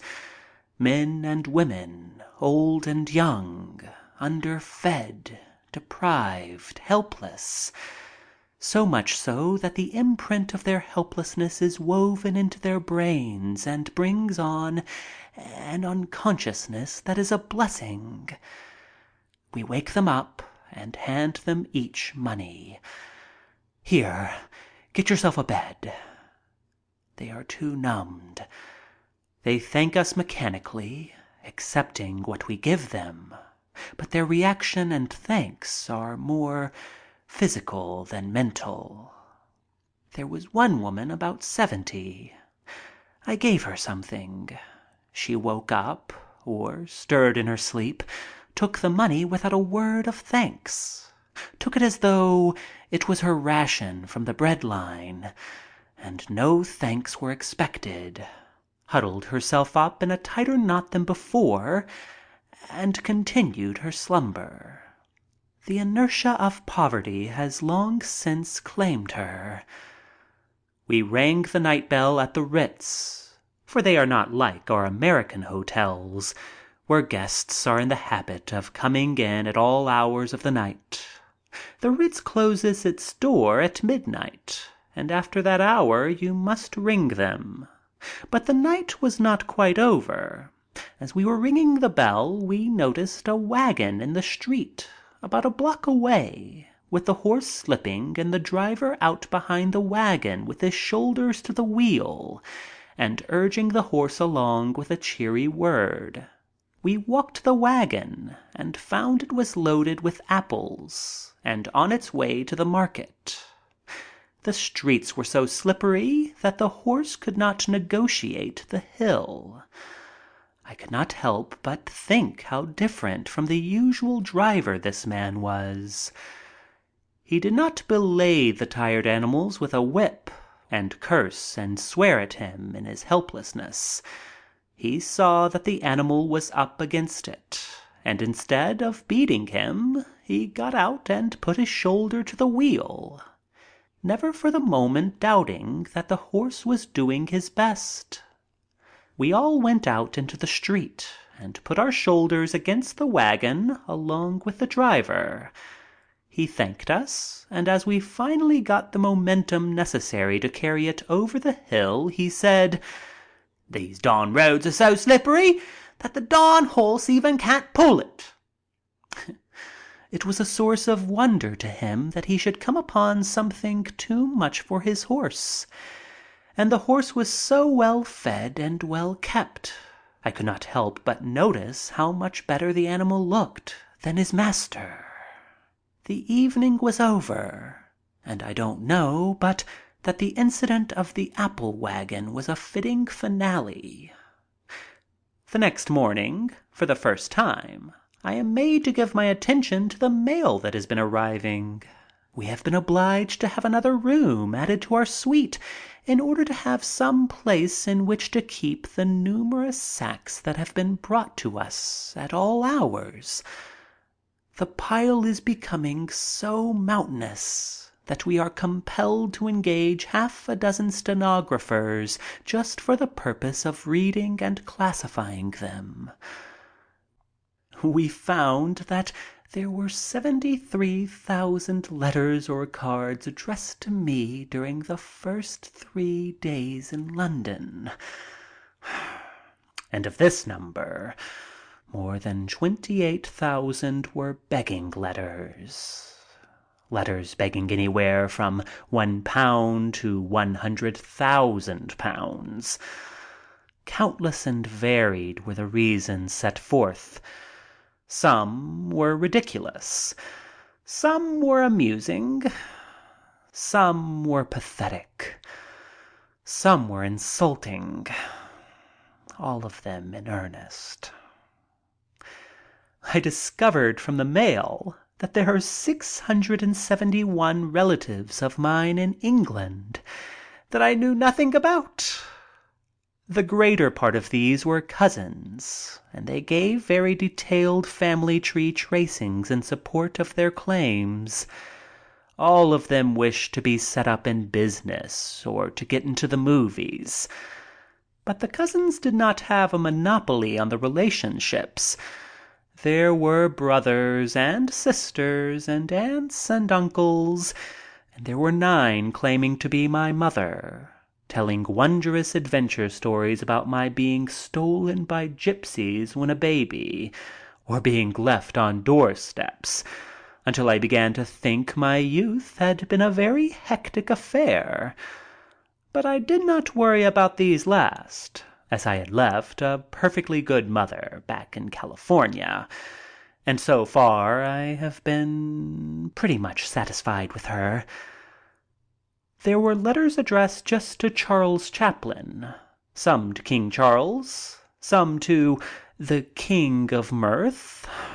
On some carried a reproduction of my shoes and cane, and in some there was stuck a white feather with the question as to what I was doing during the war. Would I visit such and such institutions? Would I appear for such and such charity? Would I kick off the football season or attend some particular soccer game?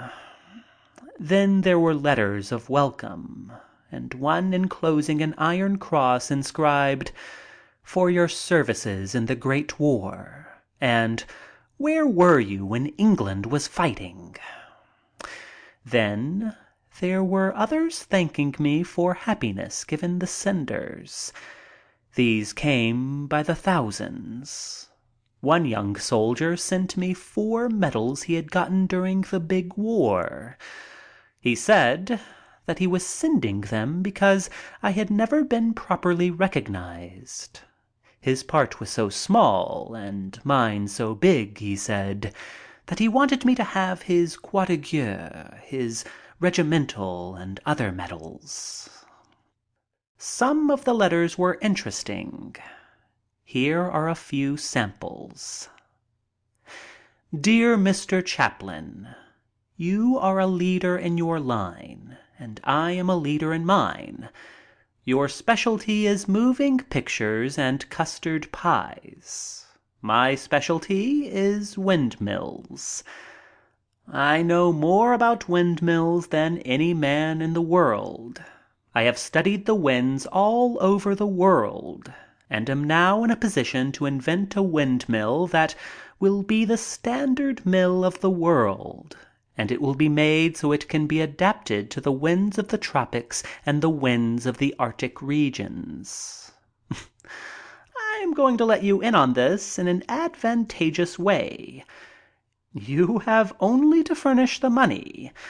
I have the brains, and in a few years I will make you rich and famous. You had better phone me for quick action. Dear Mr. Chaplin, won't you please let me have enough money to send little Oscar to college? Little Oscar is 12, and the neighbors all say that he is the brightest little boy they have ever seen. And he can imitate you so well that we don't have to go to the movies anymore. This is dangerous. Oscar is a real competitor, ruining my business. And so, if you can't send the little fellow to college, won't you take him in the movies with you like you did Jackie Coogan? Dear Mr. Chaplin, my brother is a sailor, and he is the only man in the world who knows where Captain Kidd's gold is buried. He has charts and maps and everything necessary, including a pick and shovel. But he cannot pay for the boat. Will you pay for the boat, and half the gold is yours? All you need to do is say yes to me in a letter, and I will go out and look for John, as he is off somewhere on a bat, being what you might call a drinking man when ashore. But I am sure that I can find him, as he and I drink in the same places. Your shipmate. Dear Charlie, have you ever thought of the money to be made in peanuts? I know the peanut industry, and I am not telling any of my business in a letter. If you are interested in becoming a peanut king, then I'm your man. Just address me as Snapper Dodge, above address. Dear Mr. Chaplin, my daughter has been helping me about my boarding house now for several years, and I may say that she understands the art of catering to the public as wishes to stay in quarters. But she has such high-toned ideas, like as putting up curtains in the bathroom and such, that at times I think she is too good for the boarding house business and should be having her own hotel to run. If you could see your way to buy a hotel in London or New York for Drusilla, I am sure that before long your name and Drusilla's would be linked together all over the world because of what Drusilla would do to the hotel business. And she would save money because she could make all the beds and cook herself, and at nights could invent the touches like what I have mentioned. Drusilla is waiting for you to call her. Dear Mr. Chaplin, I am enclosing pawn checks for Grandma's false teeth and our silver water pitcher. Also, a rent bill showing that our rent was due yesterday. Of course, we would rather have you pay our rent first, but if you could spare it, Grandma's teeth would be acceptable, and we can't hold our heads up among the neighbors since Father hawked our silver pitcher to get some beer. End of chapter 8.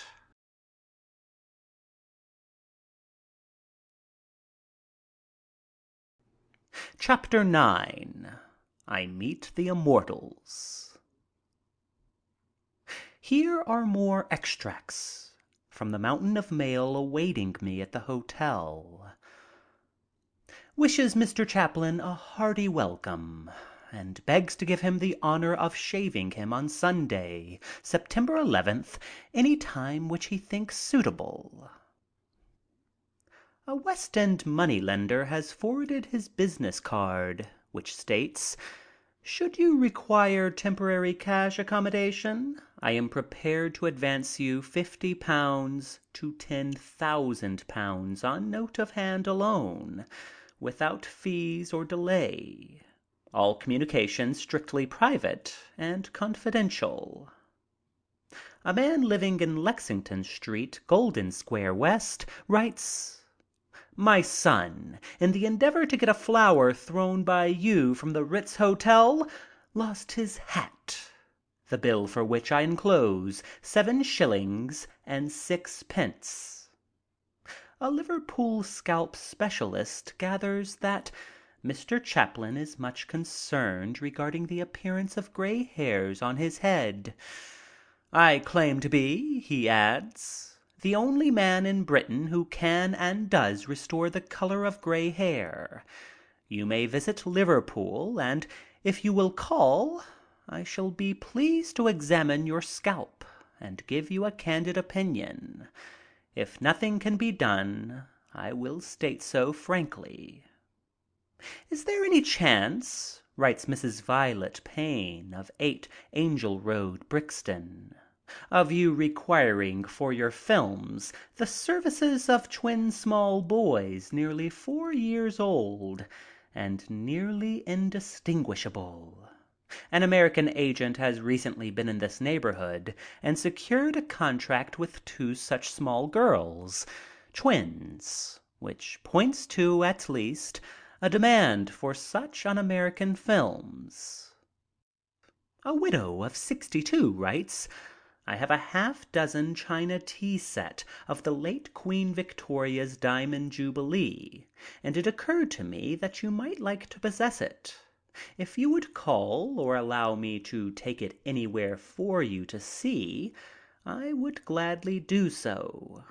I have had it 24 years and would like to raise money on it. A South London picture dealer writes, if ever you should be passing this way when you are taking your quiet strolls around London, I would like you to drop in and see a picture that I think might interest you. It is The Strand by Night, painted by Arthur Grimshaw in 1887.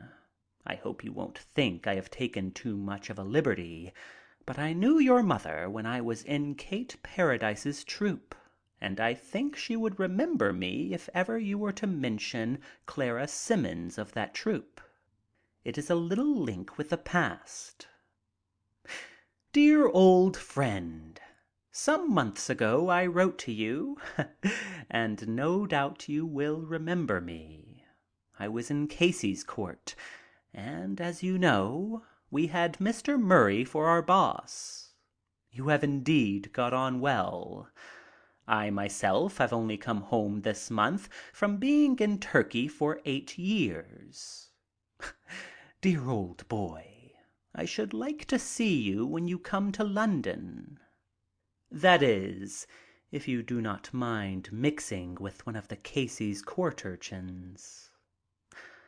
A Billingshurst, Sussex mother writes, would you grant a few moments' interview to a little girl of 9, small for her years, whom I am anxious to start on the films? She has much in her favor, being not only bright and clever, but unusually attractive in appearance, receiving unlimited attention wherever she goes, as she is really quite out of the ordinary.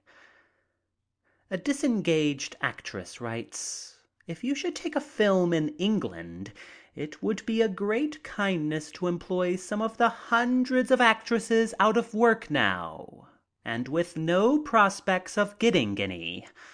A walk-on would be a very welcome change to many of us, to say nothing of a part. A Bridgewater resident, owning a near 6-cylinder car, writes, a friend of mine has a very old-time spot right here in Somerset, with the peacocks wandering across the well-kept grounds and 3 lovely trout ponds, where last night I brought home 5 very fine rainbow trout, each weighing about 1½ pounds. You will be tired of the crowds. Slip away down to me, and I will give you 10 days or more of the best time you can get. There will be no side or style, and your old clothes will be the thing. My husband and I should consider it an honor if during your visit to South London you would call and take a homely cup of tea with us. I read in the paper of your intention to stay at an old-fashioned inn, and should like to recommend the White Horse Inn at Sheen, which, I believe, is the oldest in Surrey. It certainly corresponds with your ideal. Welcome to your home town. Jean D. Deschamps. When you are really tired of the rush of London, there is a very nice place called Seaford, not very far from London, just a small place where you can have a real rest, no dressing up, etc., and then fishing, golf, and tennis, if you care for the same. You could put up at the hotel or here. There will be no one to worry you. Don't forget to drop us a line. Yours sincerely, E. M. W. A London clubman, in offering hospitality, says, "I do not know you. You do not know me, and probably don't want to. But just think it over and come and have a bit of lunch with me one day. This between ourselves. No publicity." St. Pancras Municipal Officers Swimming Club would be greatly honored by your presiding at our annual swimming gala, to be held at the St. Pancras Public Baths. Dorothy Cochran, Upper North Street, Poplar, asks, "Dear Mr. Charlie Chaplin, if you have a pair of old boots at home, will you throw them at me for luck?" An aspirant for the position of secretary writes, "I am a musical comedy artist by profession, but am at present out of work. I am 6 feet 2 inches in height and 27 years of age. If there is any capacity in which you can use my services, I shall be very thankful. Hoping you will have an enjoyable stay in your home country." A Barnes man writes, "If you have time, we should be very proud if you could spare an afternoon to come to tea. We should love to give you a real old-fashioned Scotch tea, if you would care to come. We know you will be feted and everyone will want you, but if you feel tired and want a wee rest, come out quickly to us. If it wasn't for your dear funny ways on the screen during the war, we would all have gone under." "Dear Charles," writes an 11-year-old, "I'd like to meet you very, very much. I'd like to meet you just to say thank you for all the times you've cheered me up when I felt down and miserable. I've never met you and I don't suppose I ever will, but you will always be my friend and helper. I'd love your photograph signed by you. Are you likely to come to Harrogate? I wish you would. Perhaps you could come and see me. Couldn't you try?" Oh, I wish I could read them all, for in every one there is a human feeling, and I wish it were possible that I could accept some of the invitations, especially those inviting me to quietness and solitude. But there are thousands too many. Most of them will have to be answered by my secretaries, but all of them will be answered, and we are taking trunkfuls of the letters back to California in order that as many of the requests as possible shall receive attention. During the afternoon there came Donald Crisp, Tom Garrity, and the bunch, and before long my apartment in the London Ritz might just as well be home in Los Angeles. I realize that I am getting nowhere, meeting nobody, and still playing in Hollywood. I have traveled 6,000 miles and find I have not shaken the dust of Hollywood from my shoes. I resent this. I tell Knobloch I must meet other people besides Garrity and the Hollywood bunch. I have seen as much as I want to see of it. Now I want to meet people. Knobloch smiles, but he is too kind to remind me of my retreat before the nameplate of Bernard Shaw. He and I go shopping, and I am measured for some clothes, then to lunch with E.V. Lucas. Lucas is the editor of Punch, England's foremost humorous publication. A very charming man, sympathetic and sincere. He has written a number of very good novels. It is arranged to give me a party that night at the Garrick Club. After luncheon, we visit Stoll's Theater, where Shoulder Arms and Mary Pickford's picture Suds are being shown. This is my first experience in an English cinema. The Opera House is one that was built by Steinhaus and then turned into a movie theater.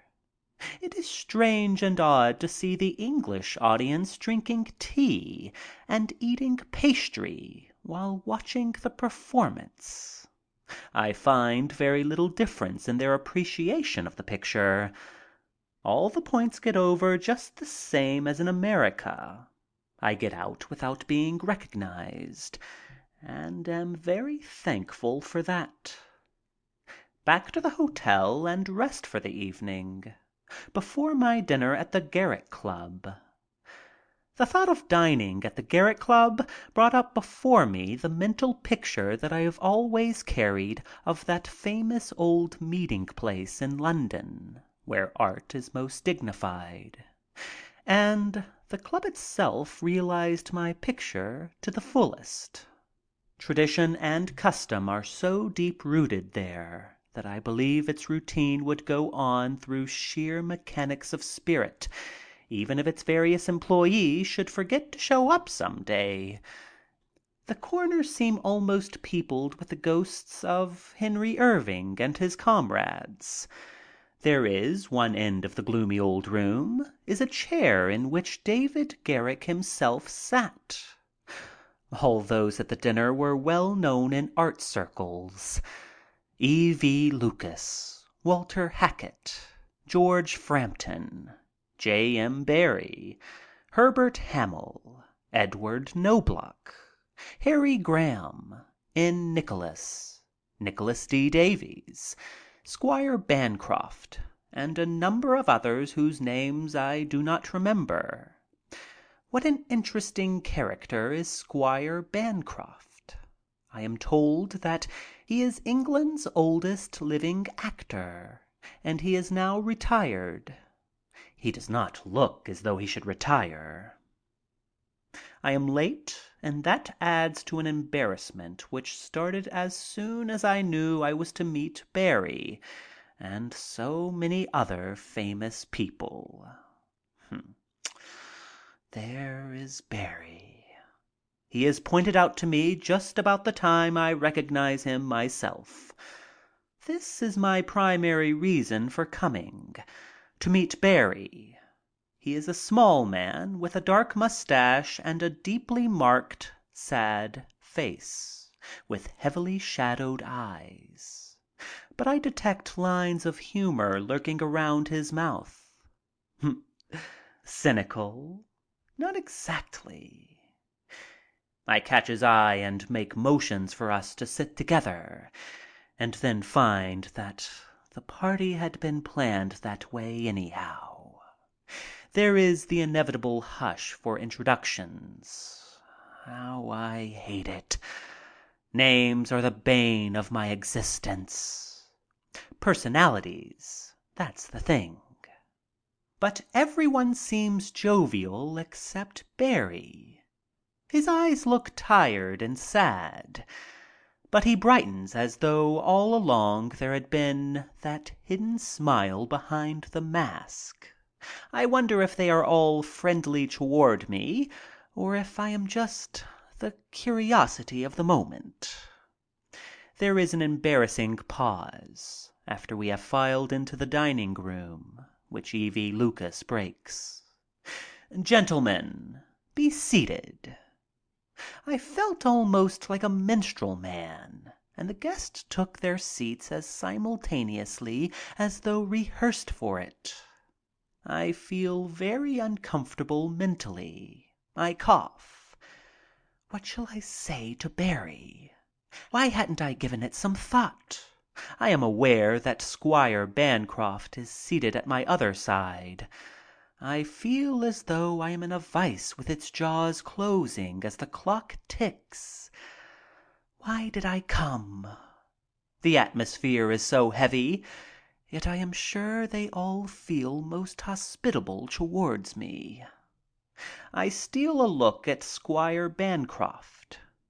The old tragedian looks every bit the eminent old school actor. The dignity and tradition of the English stage is written into every line in his face. I remember Nicholson having said that the Squire would not go to a movie, that he regarded his stand as a principle. Then why is he here? He is going to be difficult, I fear. He breaks the ice with the announcement that he had been to a movie that day. Coming from him, that is almost a shock. Mr. Chaplin! The reading of the letter in Shoulder Arms was the high spot of the picture. This serious consideration from the man who would not go to the movies. I wanted to kiss him. Then I learned that he had told everyone not to say anything about his not having been to a movie for fear that it would offend me.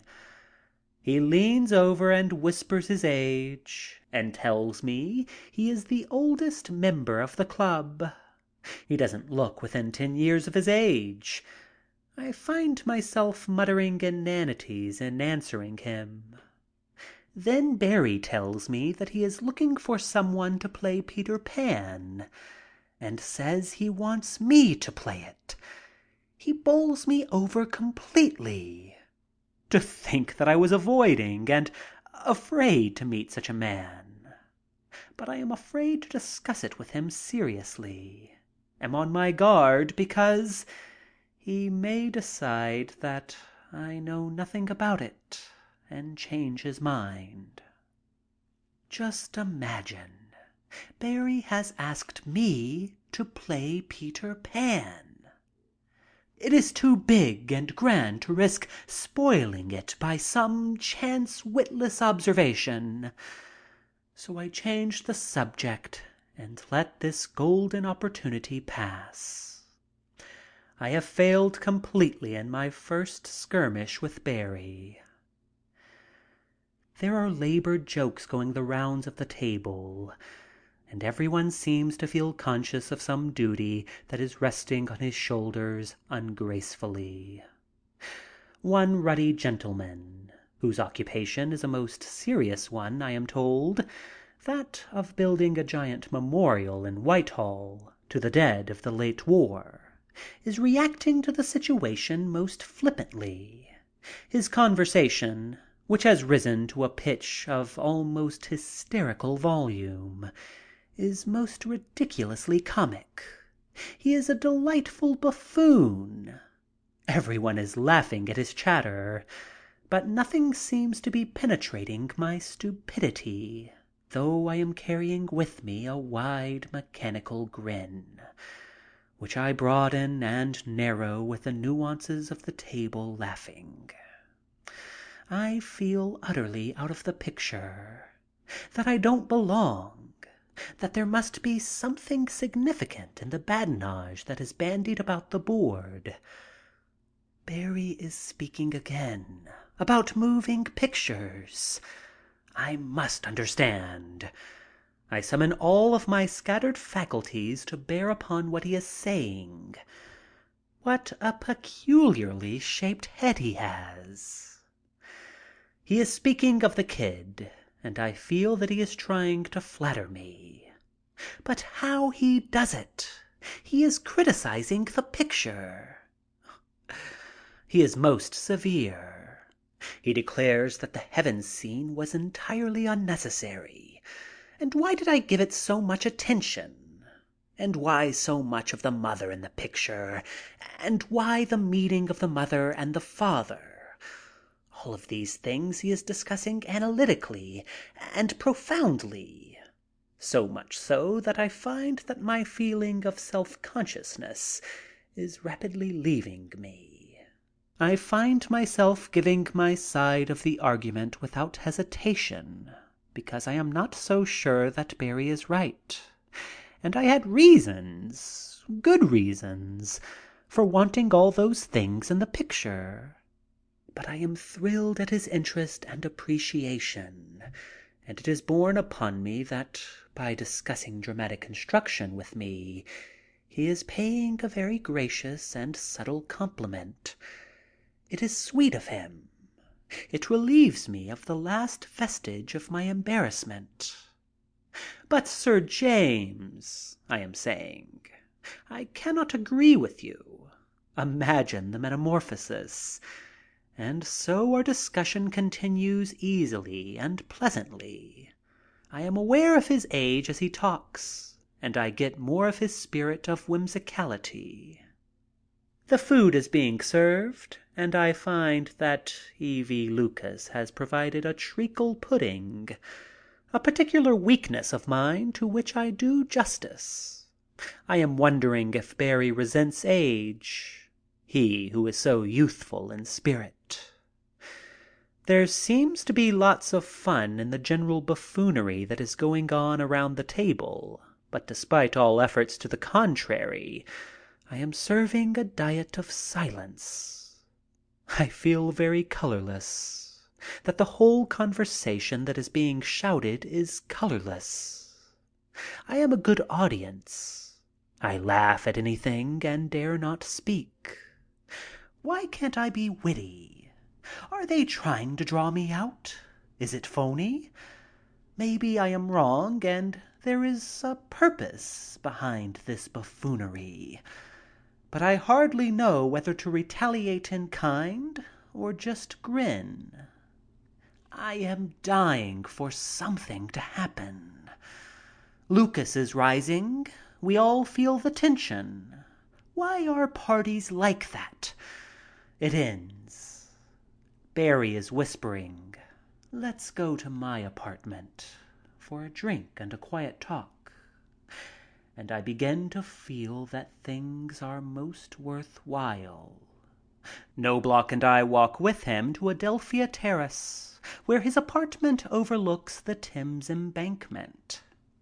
Somehow this apartment seems just like him, but I cannot convey the resemblance in a description of it. The first thing you see is a writing desk in a huge room beautifully furnished and with dark wood paneling. Simplicity and comfort are written everywhere.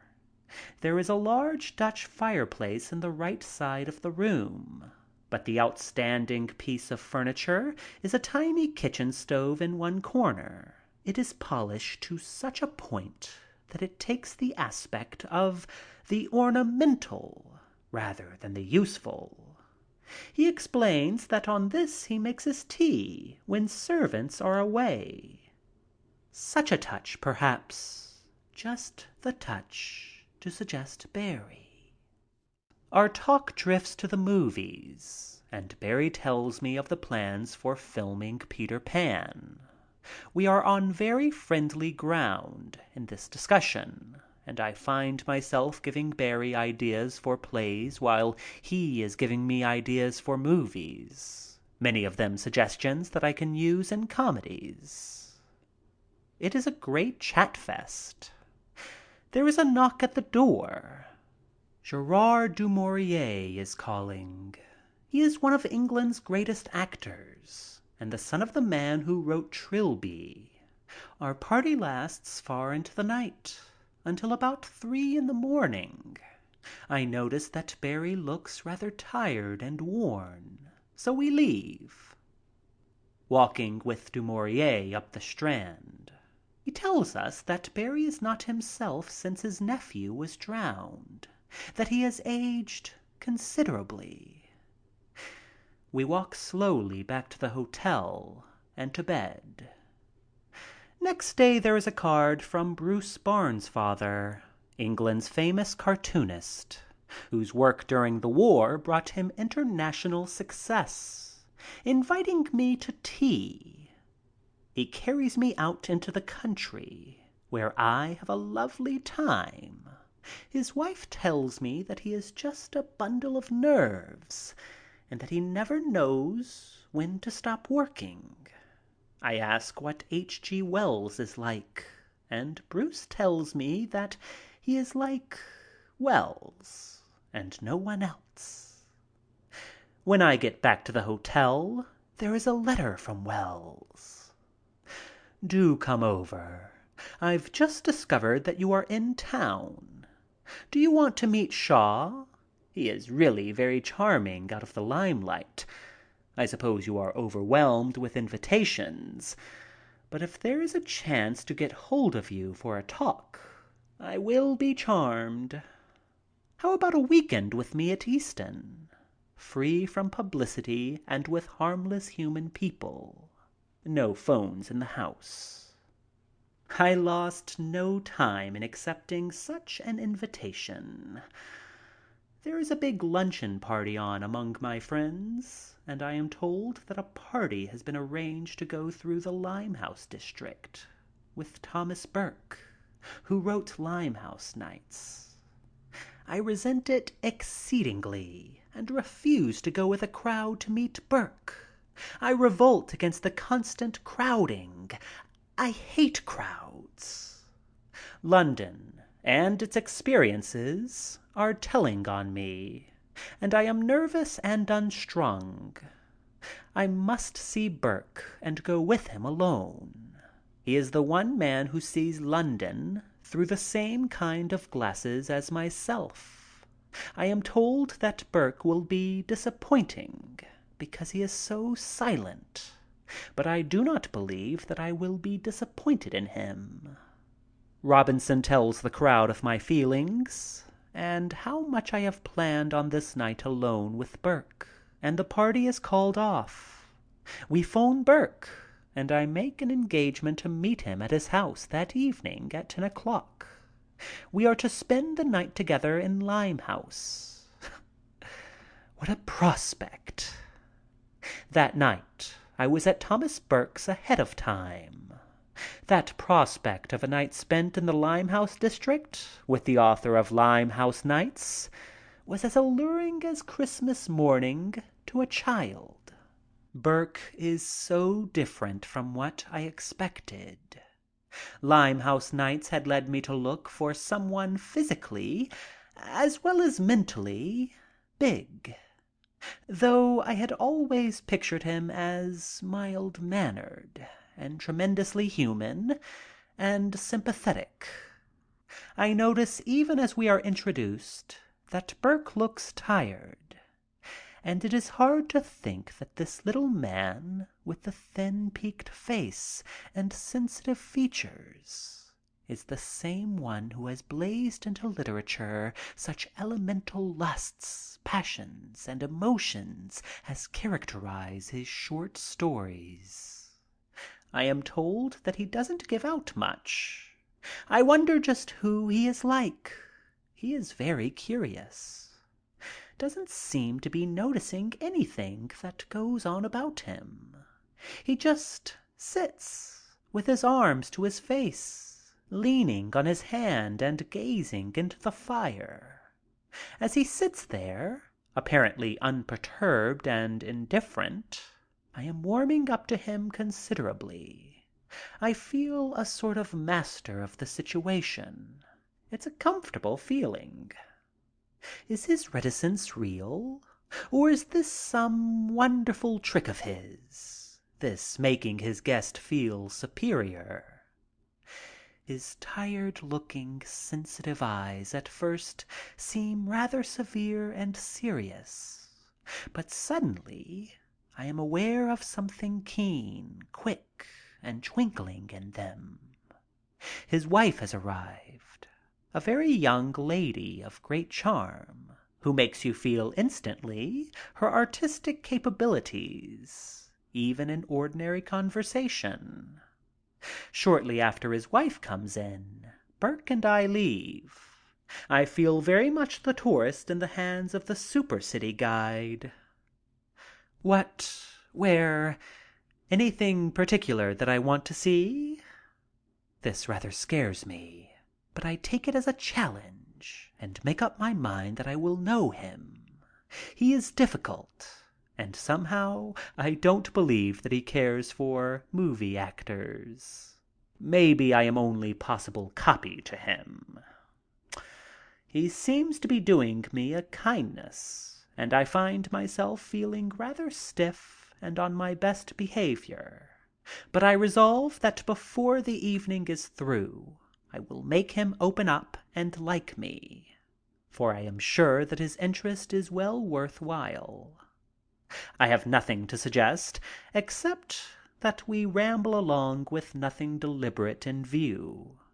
I feel that this pleases him, for a light of interest comes into his eyes, chasing one of responsibility. We are just going to stroll along. End of chapter 9.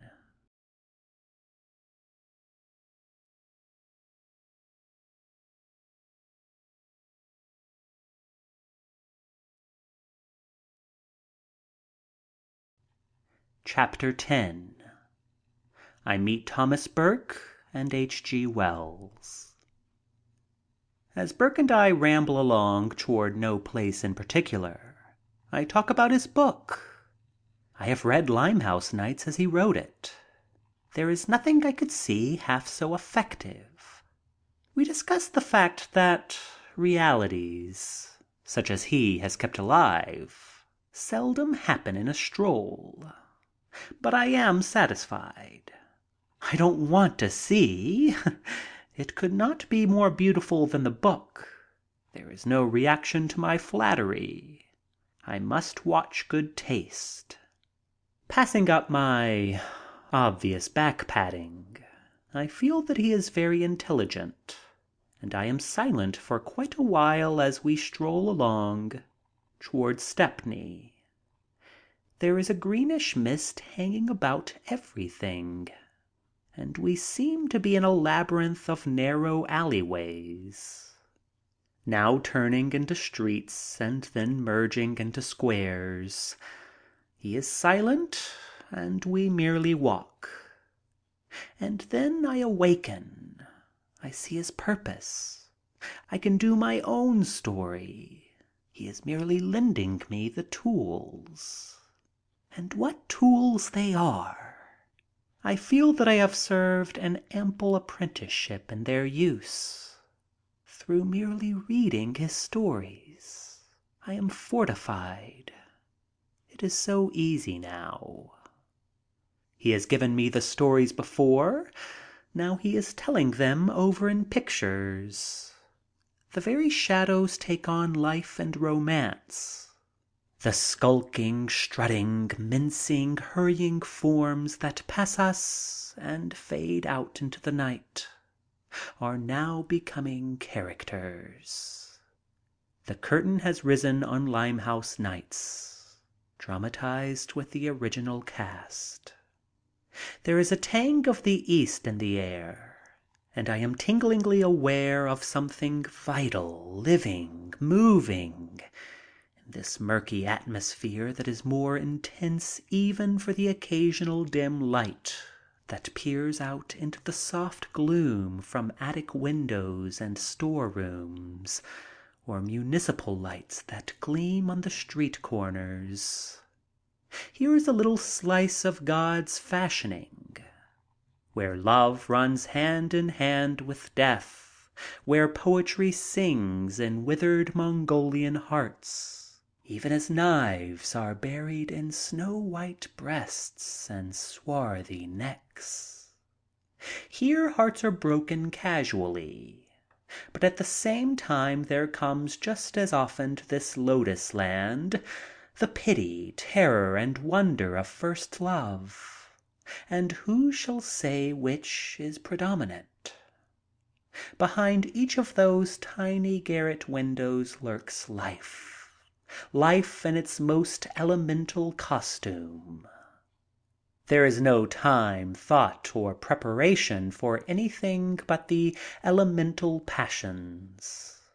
And songs of joy, hope, and laughter are written into each existence, even as the killings go on, surely, swiftly. There must be a magic wand forever doing a pendulum swing over this land. For the point of view often changes from the beastly to the beautiful, and in one short moment the innocent frequently gather the sophistication of the aged. These creatures of life's game run blithely along their course, ignorant of the past, joyful in the present, and careless of the future, while their tiny lightened windows seem to wink deliberately as they make pin-pricks of light through the shuttered gloom.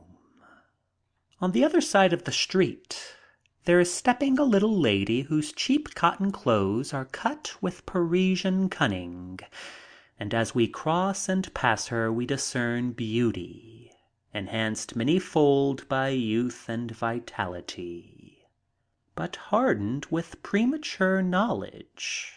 I can't help but think of little Gracie Goodnight, the little lady who resented the touch of a chink, so much so that she filled the fire extinguishers in his place with oil, and when he was trapped in the blazing building, calmly and with a baby smile upon her face, poured the contents of the extinguisher over him and his furniture.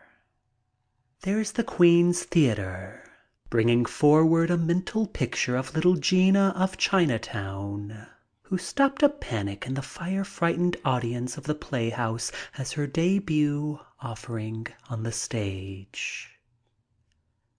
Little Gina, who brought the whole neighborhood to her feet in her joyous dancing delight. Little Gina, who at 14 had lived, laughed, and loved, and who met death with a smile, carrying the secret of him with her. Every once in a while Burke merely lifts his stick and points. His gesture needs no comment. He has located and made clear without language the only object he could possibly mean. And strangely, it is always something particularly interesting to me. He is most unusual. What a guide he is! He is not showing me Main Street, not the obvious, not even the sightseer's landmarks. But in this rambling I am getting the heart, the soul, the feeling. I feel that he has gauged me quickly, that he knows I love feelings rather than details, that he is unconsciously flattering to my subtlety. After 2 miles through black, though lovely, shadows, now he is picking the spots where lights are shining from the fish shops. He knows their locations, knows their lights, because he has studied them well. There are forms slinking gracefully as though on location with rehearsed movement. What an effect for a camera! This is rugged. Here are the robust of the slums. People act more quickly here than in Lambeth, and suddenly we are back where we started. In a car we go to Huxton, the old Britannia Huxton, rather reluctantly. There is a glaring moving picture palace. What a pity. I resent its obtrusion. We go along toward the East Indian rocks, to Shadwell. and I am feeling creepy with the horror of his stories of Shadwell. I could hear a child screaming behind a shuttered window, and I wondered and imagined. And we did not stop anywhere. We meandered along with just an occasional gesture from him. All that was necessary to make his point. To Stanhope Road and Highgate, Bethnal Green, Spitalfields, Ratcliffe, Soho, Nottingdale, and Camden Town. And through it all I have the feeling that things trivial, portentous, beautiful, sordid, cringing, glorious, epical, hateful, lovable things are happening behind closed doors. I people all those shacks with girls, boys, murders, shrieks, life, beauty. As we go back to Highgate, we talk of life in the world outside this adventurous utopia.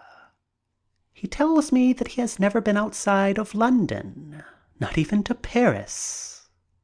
This is very curious to me, but it doesn't seem so as he says it.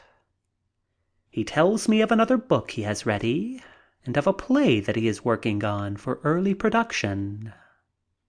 We talked until 3 a.m, and I went back to my hotel with the same sort of feelings that I had at 12, when I sat up all night reading Stevenson's Treasure Island.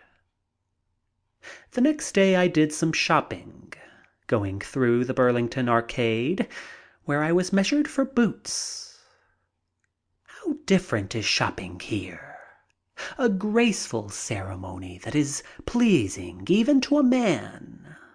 The sole advertisement I see in the shop is "Patrons to His Majesty." It is all said in that one phrase, and the same methods have been in vogue at this bootmaker's for centuries. My foot is placed on a piece of paper and the outline drawn. Then measurements are taken of the instep, ankle, and calf, as I want riding boots. Old-fashioned, they will probably continue until the end of time. Yet somehow I sort of felt that if that old shop had a tongue to put in its cheek, there it would be parked, because tradition, as an aid to the cash register, is no novelty. In the evening I dined at the Embassy Club with Sonny, and was made an honorary member of the club. It is amazing how much Europe is aping America, particularly with its dance music. In cafes you hear all the popular airs that are being played on Broadway. The American influence has been felt to such an extent that King Jazz is a universal potentate. Sonny and I go to the theater and see part of the League of Notions. But we leave early and I run in to say hello to Constance Collier, who is playing in London. The next day is exciting. Through the invitation of a third party, I am to meet H.G. Wells at Stowell's office to view the first showing of Wells's picture, Mr. Kipps. In the morning, the telephone rings, and I hear someone in the parlor say that the Prince of Wales is calling. I get in a blue funk, as does everyone else in the apartment, and I hear them rush toward the phone. But Ed Knobloch, claiming to be versed in the proper method of handling such a situation, convinces everyone that he is the one to do the talking. And I relapse back into bed, but wider awake than I ever was in my life.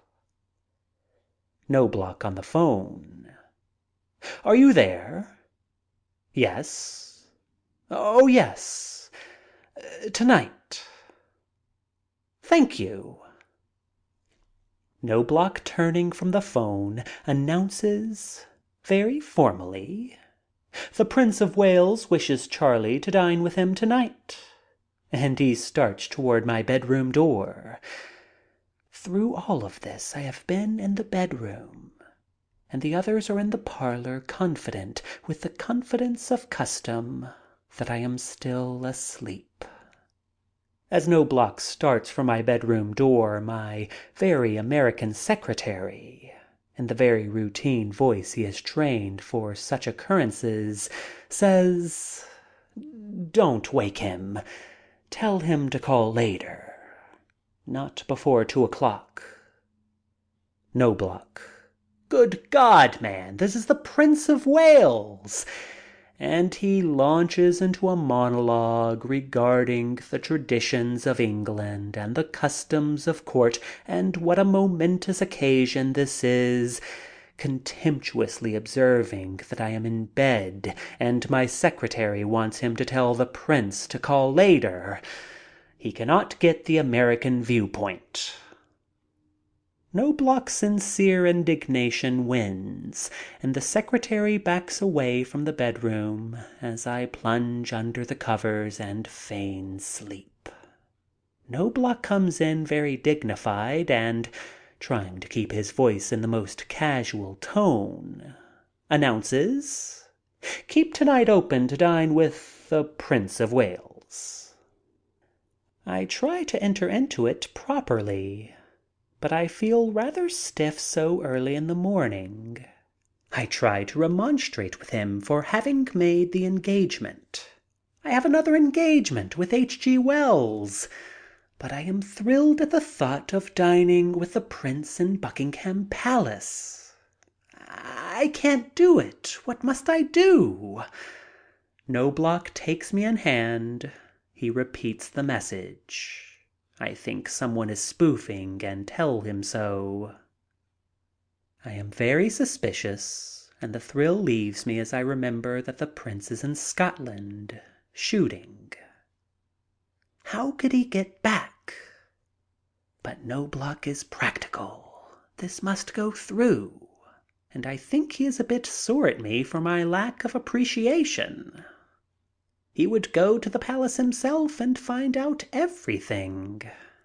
He goes to the palace to verify. I can't tell his part of it. He was very vague. But I gather that when he reached there, he found all the furniture under covers, and I can hear that butler now saying, "His Highness the Prince will not be back for several days, sir." Poor Ed. It was quite a blow for him. And on another level, I was a bit disappointed myself. But I lost no time mooning over my lost chance to dine with royalty, for that afternoon I was going to meet Wells, going to Stoll's. I was eagerly looking forward to a quiet little party where I could get off somewhere with Wells and have a long talk. As I drew near the office, however, I noticed crowds.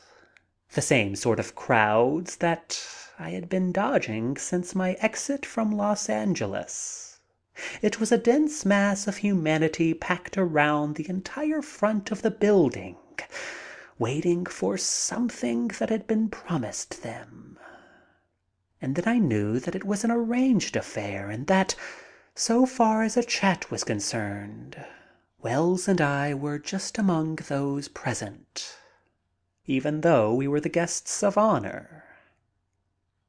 I remember keenly the crush in the elevator, a tiny little affair built for about 6 people and carrying nearer 60. I get the viewpoint of a sardine quite easily.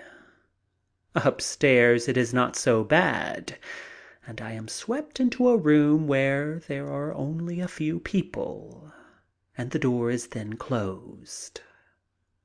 I look all around, trying to spot Wells. There he is. I notice his beautiful dark blue eyes first. Keen and kindly they are, twinkling just now as though he were inwardly smiling. Perhaps at my very apparent embarrassment. Before we can get together, however, there comes forward the camera brigade with its flashlight ammunition. Would we pose together? Wells looks hopeless. I must show that before the cameras I am very much of a person, and I take initiative with the lens peepers. We are photoed, sitting, standing, hats on and off, and in every other stereotyped position known to cameramen. We sign a number of photos, I in my large, sweeping, sprawling hand. I remember handling the pen in a dashing, swashbuckling manner. Then Wells, in his small, hardly discernible style. I am very conscious of this difference, and I feel as though I had started to sing aloud before a group of grand opera stars.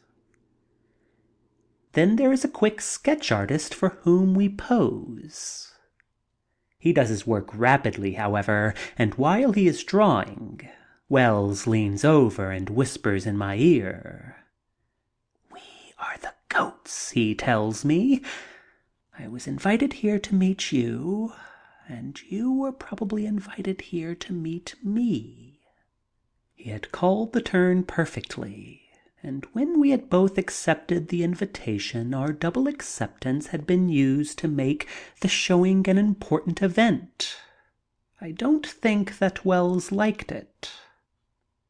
Wells and I go into the dark projection room, and I sit with Wells. I feel on my mettle almost immediately, sitting at his side, and I feel rather glad that we are spending our first moments in an atmosphere where I am at home.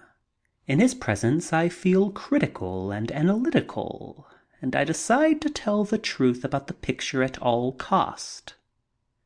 I feel that Wells would do the same about one of mine. As the picture is reeling off, I whisper to him my likes and dislikes, principally the faulty photography, though occasionally I detect bad direction. Wells remains perfectly silent, and I begin to feel that I am not breaking the ice. It is impossible to get acquainted under these conditions. Thank God I can keep silent, because there is a picture to watch, and that saves the day. Then Wells whispers, "Don't you think the boy is good?" The boy in question is right here on the other side of me, watching his first picture. I look at him, just starting out on a new career, vibrant with ambition, eager to make good, and his first attempt being shown before such an audience. As I watch, he is almost in tears, nervous and anxious. The picture ends. There is a mob clustering about. Directors and officials look at me. They want my opinion of the picture. I shall be truthful. Shall I criticize? Wells nudges me and whispers, "Say something nice about the boy." And I look at the boy and see what Wells has already seen. And then I say the nice things about him. Wells's kindness and consideration means so much more than a mere picture. Wells is leaving, and we are to meet for dinner, and I am left alone to work my way through the crush to the taxi, and back to the hotel, where I snatch a bit of a nap. I want to be in form for Wells. There comes a little message from Wells. "Don't forget the dinner. You can wrap up in a cloak if you deem it advisable, and slip in about 7:30. and we can dine in peace. H.G. Wells, Whitehall Court, Entrance 4. We talk of Russia, and I find no embarrassment in airing my views, but I soon find myself merely the questioner. Wells talks, and, though he sees with the vision of a dreamer, he brings to his views the practical. As he talks he appears very much like an American. He seems very young and full of pep. There is the general feeling that conditions will right themselves in some way. Organization is needed, he says, and is just as important as disarmament. Education is the only salvation, not only of Russia, but of the rest of the world. Socialism of the right sort will come through proper education. We discuss my prospects of getting into Russia. I want to see it. Wells tells me that I am at the wrong time of the year, that the cold weather coming on would make the trip most inadvisable. I talk about going to Spain, and he seems surprised to hear that I want to see a bullfight. He asks, why? I don't know, except that there is something so nakedly elemental about it. There is a picturesque technique about it that must appeal to any artist. Perhaps Frank Harris's Matador gave me the impulse, together with my perpetual quest for a new experience. He says that it is too cruel to the horses. I relax as the evening goes on, and I find that I am liking him even more than I expected. About midnight, we go out on a balcony just off his library, and in the light of a full moon we get a gorgeous view of London. Lying before us in the soft, mellow rays of the moon, London looks as though human, and I feel that we are rather in the peeping Tom role. I exclaim, "The indecent moon!" He picks me up. "That's good. Where did you get that?" I have to admit that it is not original, that it belongs to Knobloch. Wells comments on my dapperness as he helps me on with my coat. "I see you have a cane with you. I was also wearing a silk hat. I wonder what Los Angeles and Hollywood would say if I paraded there in this costume." Wells tries on my hat, then takes my cane and twirls it. The effect is ridiculous, especially as just at the moment I notice the 2 volumes of the Outline of History on his table. Strutting stagily, he chants, "You're quite the fellow, don't yer know?" We both laugh. Another virtue for Wells. He's human. I try to explain my dress. Tell him that it is my other self, a reaction from the everyday Chaplin. I have always desired to look natty, and I have spurts of primness. Everything about me and my work is so sensational that I must get reaction. My dress is a part of it. I feel that it is a poor explanation of the paradox. But Wells thinks otherwise. He says I notice things, that I am an observer and an analyst. I am pleased. I tell him that the only way I notice things is on the run. Whatever keenness of perception I have is momentary, fleeting. I observe all in 10 minutes, or not at all. What a pleasant evening it is! But as I walk along toward the hotel, I feel that I have not met Wells yet, and I am going to have another opportunity. I am going to have a weekend with him at his home in Easton. A weekend with Wells at home with just his family. That alone is worth the entire trip from Los Angeles to Europe. End of chapter 10. Chapter 11. Off to France. The hotel next day is teeming with activity. My secretaries are immersed in mail. And despite the assistance of 6 girls whom they have added temporarily to our forces, the mailbags are piling up and keeping ahead of us. In a fit of generosity or ennui or something, I pitch in and help. It seems to be the most interesting thing I have attempted on the trip. Why didn't I think of it sooner? Here is drama. Here is life in abundance. Each letter I read brings forth new settings, new characters, new problems. I find myself picking out many letters asking for charity. I lay these aside. I have made up my mind to go to France immediately. I call Carl Robinson. I tell him that we are going to France, to Paris. I call Carl Robinson.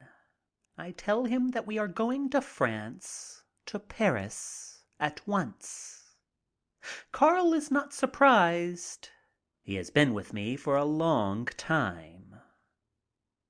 We decide that we tell nobody, and perhaps we can escape ceremonies. We will keep the apartment at the Ritz and keep the stenographers working, so that callers will think that we are hiding about London somewhere. We are going to leave on Sunday, and our plans are perfected in rapid order. We plunge about in a terrible rush as we try to arrange everything at the last minute without giving the appearance of arranging anything. And in spite of everything, there is a mob at the station to see us off, and autograph books are thrown at me from all sides. I sign for as many as I can, and upon the others I bestow my prop grin. Wonder if I look like Doug when I do this. We meet the skipper. What does one ask skippers? Oh, yes. How does it look today for crossing? As I ask, I cast my weather eye out into the channel, and it looks decidedly rough to me. But the skipper's just a bit choppy disarms me. I am eager to get on the boat, and the first person I meet is Baron Long, owner of a hotel in San Diego. Good heavens! Can't I ever get away from Hollywood? I am glad to see him, but not now. He is very clever, however. He senses the situation, smiles quick hellos, and then makes himself scarce. In fact, I think he wanted to get away from himself. Maybe he was as anxious for a holiday as I. I am approached on the boat by 2 very charming girls. They want my autograph. Ah, this is nice. I never enjoyed writing my name more. How I wish I had learned French. I feel hopelessly sunk, because after about 3 sentences in French, I am at a total loss so far as conversation is concerned. One girl promises to give me French lessons. This promises to be a pleasant trip. I am told that in France they call me Charlotte. We are by this time strolling about the boat and bowing every other minute. It is getting rough, and I find myself saying I rather like it that way. Liar. She is speaking. I smile. She smiles. She is talking in French. I am getting about every 8th word. I can't seem to concentrate. French is so difficult. Maybe it's the boat. I am dying rapidly. I feel like a dead weight on her arm. I can almost feel myself get pale as I try to say something, anything. I am weak and perspiring. I blurt out, "I beg pardon," and then I rush off to my cabin and lie down. Oh, why did I leave England? Something smells horrible. I look up. My head is near a pigskin bag. Yes, that's it. That awful leathery smell. But I have company. Robinson is in the cabin with me, and we are matching ailments. Thus we spent the trip from Dover to Calais, and I was as glad to get to the French coast as the Kaiser would have been if he kept that dinner engagement in Paris. Nearing France, I am almost forgetting my sickness. There is something in the atmosphere, something vibrant. The tempo of life is faster. The springs in its mechanism are wound taut. I feel as if I would like to take it apart and look at those springs. I am met by the chief of police, which surprises me, because I was confident that I had been canny enough to make a getaway this time. But no. The boat enters the quay, and I see the dock crowded with people. Some treachery. Hats are waving, kisses are being thrown, and there are cheers. Cheers that I can only get through the expressions, because they are in French, and I am notoriously deficient in that language. Vive la Chalet! Bravo, Charlotte! I am Charlotted all over the place. Strange, this foreign tongue. Wonder why a universal language isn't practicable. They are crowding about me, asking for autographs, or at least I think they are, because they are pushing books in my face, though for the life of me I can't make out a word of their chatter. But I smile. God bless that old prop grin, because they seem to like it. Twice I was kissed. I was afraid to look around to see who did it, because I knew I was in France. But you've got to give me the benefit of the doubt. I am hoping that both kisses came from pretty girls, though I do think that at least one of those girls could shave. They examine my signature closely. They seem puzzled. I look. It is spelled right. Oh, I see. They expected Charlotte. And I write some more with Charlotte. I am being bundled along to a funny little French train. It seems like a toy. But I am enjoying the difference. Everything is all changed. The new money, the new language, the new faces, the new architecture. It's a grown-up three-ring circus to me. The crowd gives a concerted cheer as the train pulls out, and a few intrepid ones run alongside until distanced by steam and steel. We go into the diner, and here is a fresh surprise. The dinner is table d'hôte, and 3 waiters are serving it. Everyone is served at once, and as one man is taking up the soup plates, another is serving the next course. Here is French economy, economy that seems very sensible as they have perfected it. It seems so different from America, where waiters always seem to be falling over one another in dinners, and wines with the meal and the check. It did not resemble in size the national debt, as dinner checks usually do in America. It has started to rain as we arrive in Paris, which adds to my state of excitement, and a reportorial avalanche falls upon me. I am overcome. How did reporters know I was coming? The crowd outside the station is almost as large as the one in London. I am still feeling the effects of my seasickness. I am not equal to speaking nor answering questions. We go to the customs house and one journalist, finding us, suggests and points another way out. I am sick. I must disappoint the crowd, and I leap into a taxi and am driven to Claridge's Hotel. Out of the frying pan. Here are more reporters, and they speak nothing but French. The hubbub is awful. We talk to one another, we shout at one another, we talk slowly, we spell. We do everything to make Frenchmen understand English and Englishmen understand French.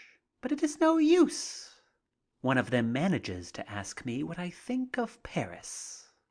I answer that I never saw so many Frenchmen in my life. I am looking forward eagerly to meeting Camille, the famous French cartoonist. He sending me his drawings and I sending him still photos from pictures. We had built up quite a friendship, and I have been looking forward to a meeting. I see him. He is coming to me. And we are both smiling broadly as we open our arms to each other. Camille!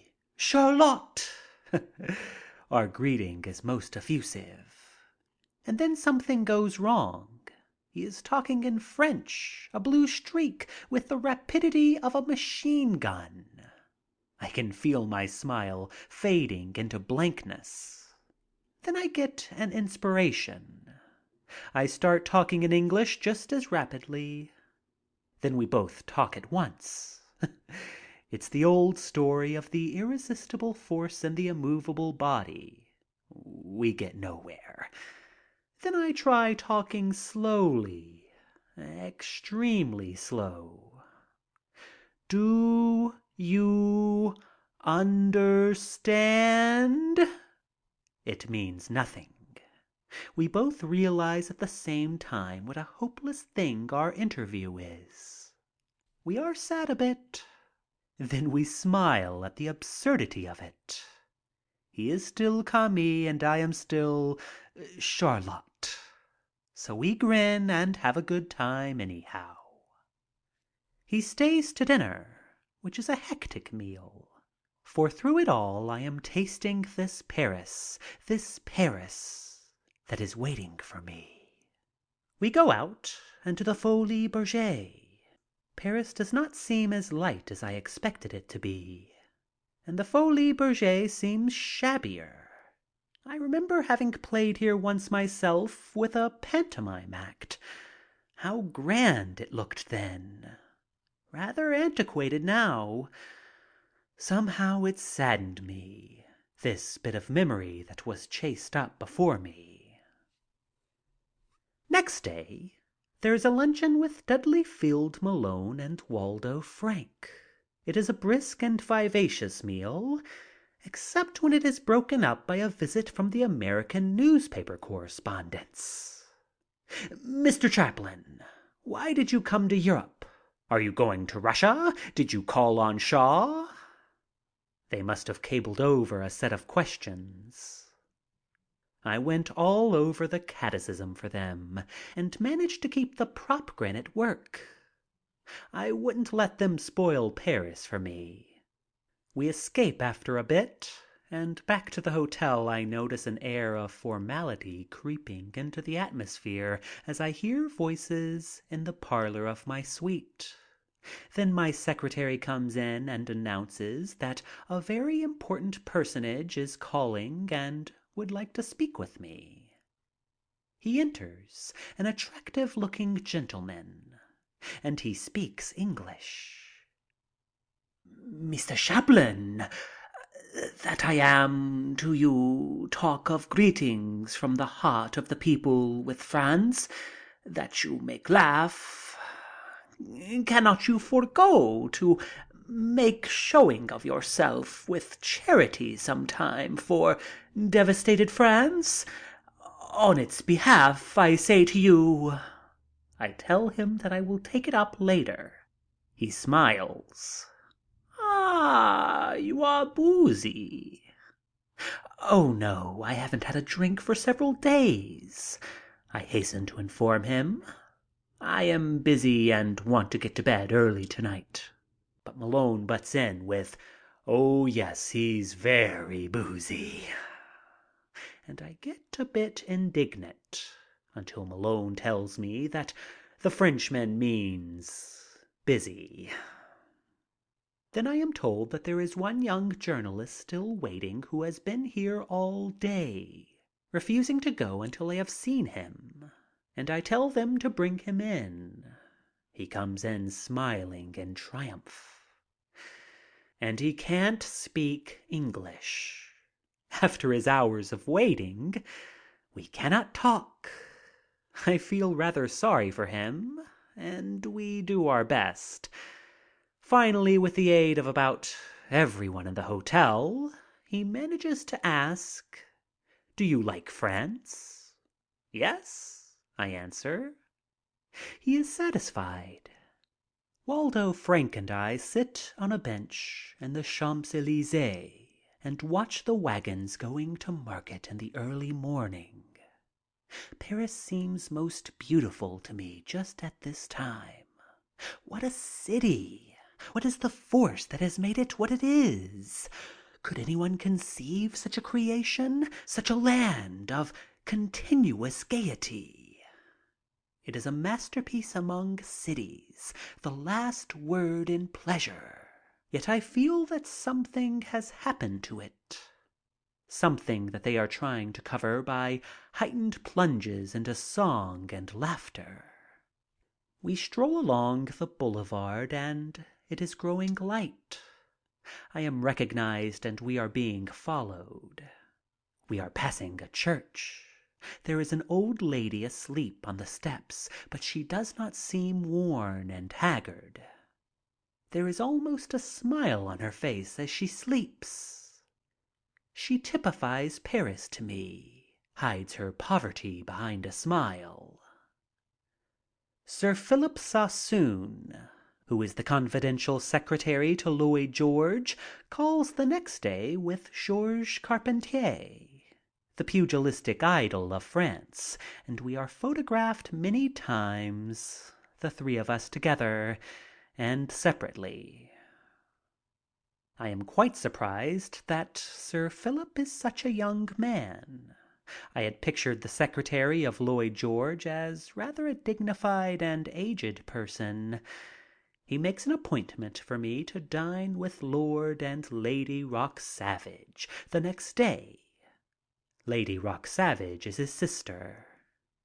I also lunch with him the next day and then to a very fashionable modist for some shopping. This is my first offense of this sort. I meet Lady Astor, who is shopping there also.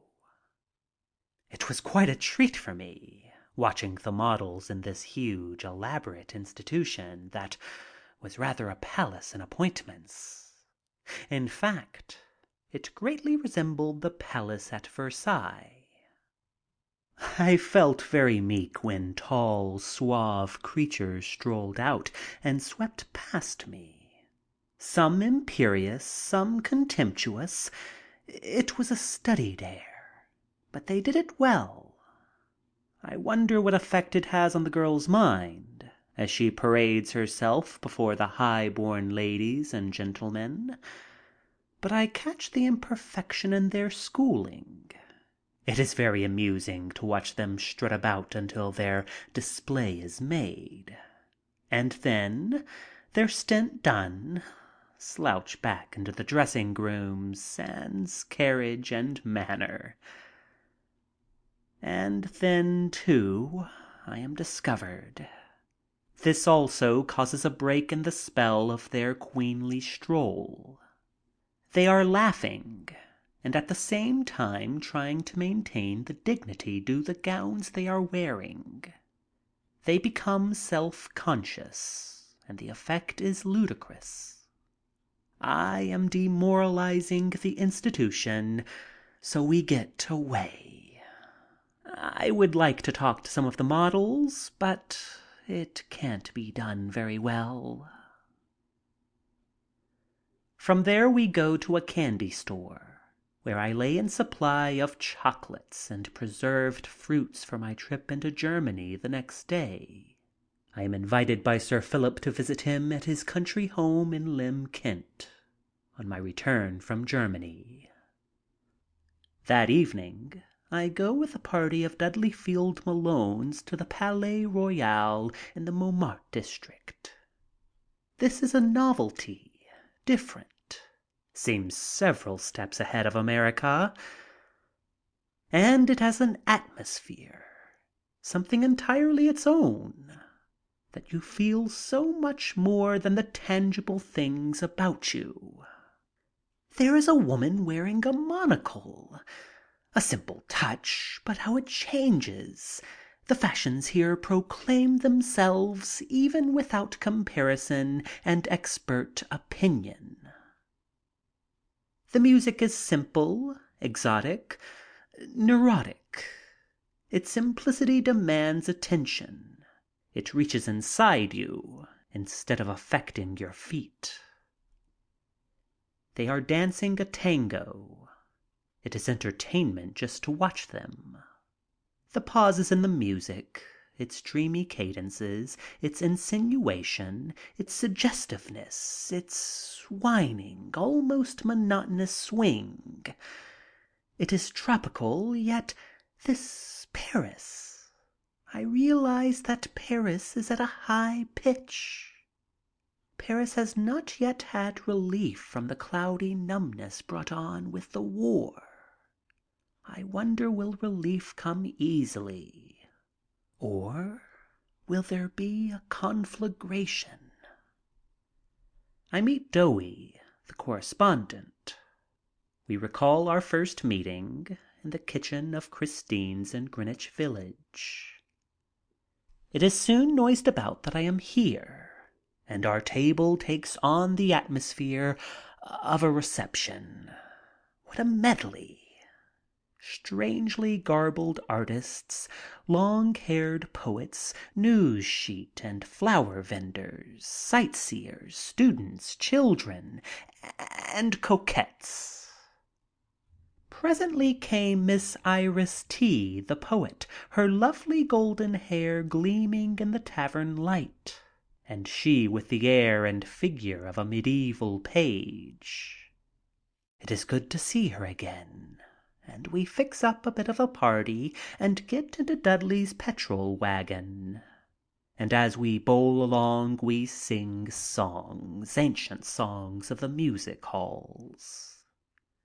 After the ball, The Man That Broke the Bank of Monte Carlo, and many another, which I had not thought of in years.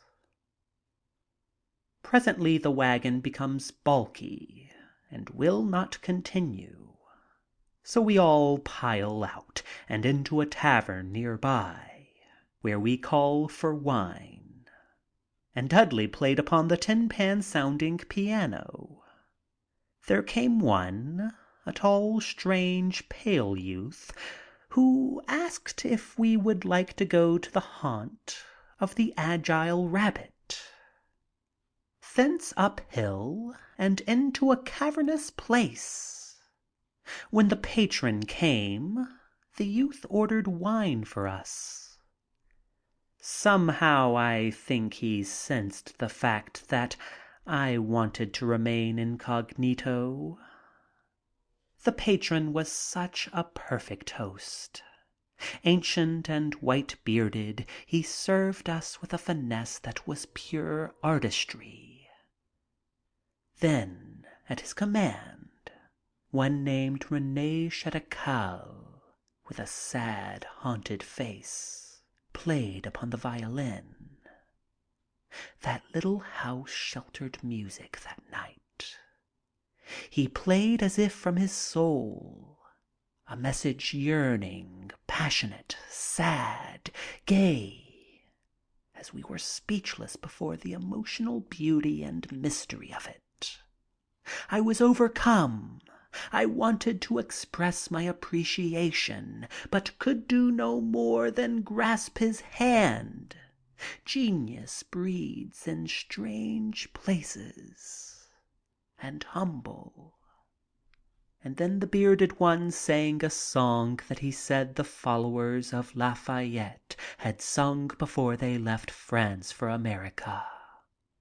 And all of us joined in the chorus, singing Auprès de ma blonde lustily. Then a young chap did 2 songs from Verlaine, and a poet with considerable skill recited from his own poems. How effective for the creator of a thought to interpret it.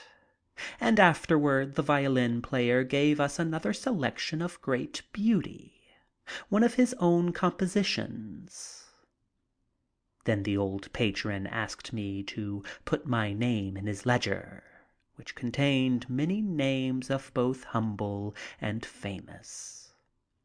I drew a picture of my hat, cane, and boots, which is my favorite autograph. I wrote, "I would sooner be a gypsy than a movie man," and signed my name. Home in the petrol wagon, which by this time had become manageable again. An evening of rareness, beauty, excitement, sadness, and contact with human, lovable personalities. Waldo Frank called the next day, bringing with him Jacques Copeau, one of the foremost dramatists and actors in France, who manages and directs in his own theater. We go to the circus together, and I never saw so many sad-faced clowns. We dine together, and late that night I have supper with Copeau's company in a cafe in the Latin Quarter. It is a gay evening, lasting until about 3 in the morning. Frank and I set out to walk home together, but the section is too fascinating. Along about 4 o'clock, we drift into another cafe, dimly lit but well attended.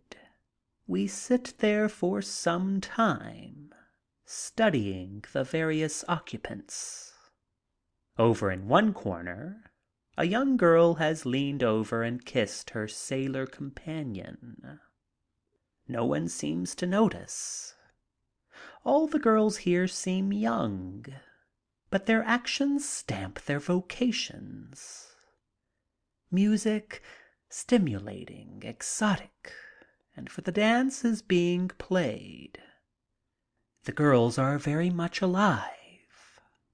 They are putting their hats on the men's heads.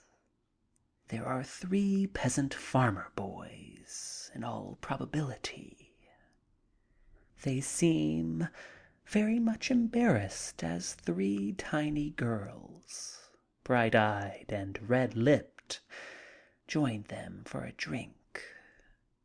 I can see fire smoldering in their dull faces in spite of their awkwardness in welcoming the girls. An interesting figure, Corsican I should say, is very conspicuous. A gentleman by his bearing, debonair and graceful, he looks the very picture of an impecunious count. He is visiting all the tables in the cafe. At most of them, he calls the girls by their first names. He is taking up a collection for the musicians. Everyone is contributing liberally. With each tinkle of a coin in the hat, the Corsican bows elaborately and extends thanks. He finishes the collection. "On with the dance," he shouts. "Don't let the music stop," as he rattles the money. Then he puts his hand in his pocket and draws forth a single centime piece. It is very small, but his manner is that of a philanthropist. I give something no matter how small. You notice, ladies and gentlemen, that I give something. And he drops his coin in the hat and bows. The party progresses rapidly. They have started singing and have had just enough drink to make them maudlin. We leave. End of chapter 11.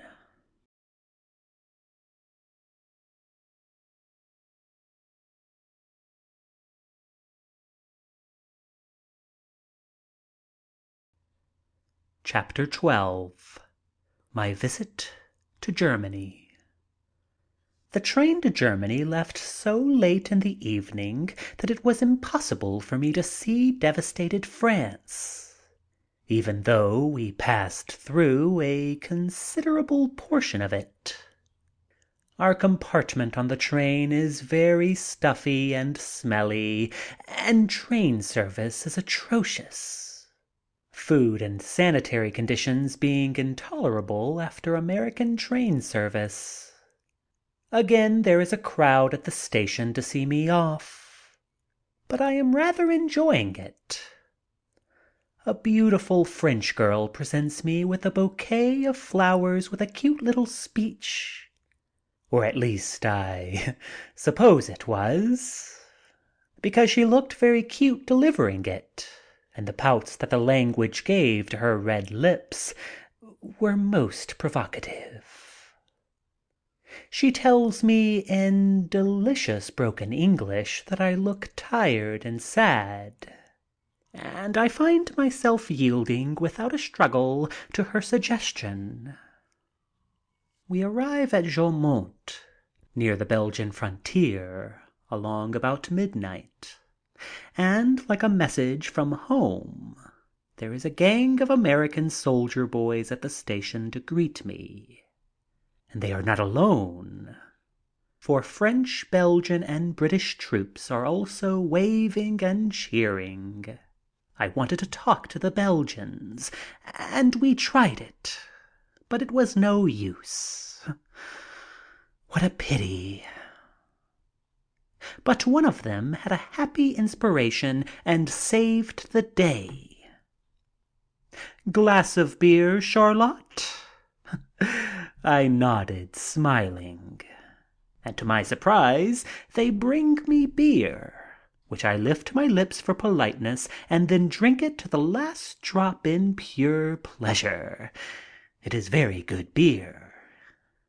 There is a group of charming little Belgian girls. They are smiling at me shyly, and I so want to say something to them, but I can't. Ah, the bouquet! Each little girl gets a rose, and they are delighted.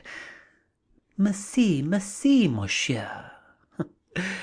And they keep mercying and bowing until the train pulls out of the station, which emboldens them to join the soldiers in a cheer. Through an opening between the railroad structures, I see a brilliant lighting display. It is universal, this sign. Here is a movie in this tiny village. What a wonderful medium to reach such an obscure town. On the train I am being told that my pictures have not played in Germany. Hence I am practically unknown there. This rather pleases me, because I feel that I can relax and be away from crowds. Everyone on the train is nice, and there is no trouble. Conductors struggle with English for my benefit, and the customs officers make but little trouble. In fact, we cross the border at 3 a.m, and I am asleep. Next morning I find a note from the customs man saying, "Good luck, Charlie. You were sleeping so soundly that I did not have the heart to wake you for inspection. Germany is beautiful. Germany belies the war. There are people crowding the fields, tilling the soil, working feverishly all the time as our train rushes through. Men, women, and children are all at work. They are facing their problem and rebuilding. A great people, perverted for and by a few. The different style of architecture here is interesting. Factories are being built everywhere. Surely this isn't conquered territory. I do not see much livestock in the fields. This seems strange. A dining car has been put on the train, and the waiter comes to our compartment to let us know that we may eat. Here is a novelty. A 7-course dinner with wine, soup, meat, vegetables, salad, dessert, coffee, and bread for 28 cents. This is made possible by the low rate of exchange. We go to the Adlon Hotel in Berlin and find that hostelry jammed, owing to the auto races which are being run off at this time. A different atmosphere here. It seems hard for me to relax and get the normal reaction to meeting people. They don't know me here. I have not been heard of. It interests me, and I believe I resent it just a bit. I notice how abrupt and polite the Germans are to foreigners, and I detect a tinge of bitterness too. I am wondering about my pictures making their debut here. I question the power of my personality without its background of reputation. I am feeling more restful under this disinterested treatment, but somehow I wish that my pictures had been shown here. The people at the hotel are very courteous. They have been told that I am the white-headed boy and quite the guy in my hometown. Their reactions are amusing. I am not very impressive looking, and they are finding it hard to believe. There is quite a crowd in the lobby, and a number of Americans and English. They are not long in finding me, and a number of English, French, and American reporters start making a fuss over me. The Germans just stand and look on, bewildered. Karl von Weigand comes forward with the offer of the use of his office while I am here. The Germans are impressed with all this, but they show no enthusiasm. I am accepted in an off-hand way, as someone of importance, and they let it go at that. The Scala Theater, where I spent the evening, is most interesting, though I think it a bit antiquated when compared with English and American theatrical progress along the same lines. It seats about 5,000, mostly on one floor, with a very small balcony. It is of the variety music hall type, showing mostly dumb acts. Acts that do not talk or sing, like comic jugglers, acrobats, and dancers. I am amused by a German comedian singing a song of about 20 verses. But the audience is enthused and voices its approval at every verse. During the intermission, we have frankfurters and beer, which are served in the theater. I notice the crowds. They go to the theater there as a family. It is just that type of an affair. I notice the different types of beauty, though beauty is not very much in evidence here. Here and there are a few pretty girls, but not many. It is interesting to watch the people strolling during the intermission, drinking lager and eating all sorts of food. Leaving the theater, we visit the Scala Cafe. The Scala is one of the largest cafes in Berlin, where the modernist style in architecture has been carried out fully. The walls are deep mottled sea green, shading into light verdigris and emerald, leaning outward at an angle, thereby producing an effect of collapse and forward motion. The junction of the walls and the ceiling is broken into irregular slabs of stone, like the strata of a cave. Behind these the lights are hidden, the whole system of illumination being based on reflection. The immense dislocation of the planes and angles of the vault-like ceiling is focused on the central point. The huge silver star or crystal bursting like an exploding bomb through the roof. The whole effect is weird, almost ominous. The shape of the room in its ground plan is itself irregular. The impression is that of a frozen catastrophe, yet this feeling seems to be in accord with the mood of revelers in Germany today. From there to the Palais Heinroth, the most expensive place in Berlin and the high spot of nightlife. It is conspicuous in its brilliance, because Berlin as a city is so badly lighted. At night, the streets are dark and gloomy, and it is then that one gets the effect of war and defeat. At the Heinroth, everybody was in evening dress. We weren't. My appearance did not cause any excitement. We check our hats and coats and ask for a table. The manager shrugs his shoulders. There is one in the back, a most obscure part of the room. This brings home forcibly the absence of my reputation. It nettled me. Well, I wanted rest. This was it. We are about to accept humbly the isolated table when I hear a shriek and I am slapped on the back and there's a yell. Charlie!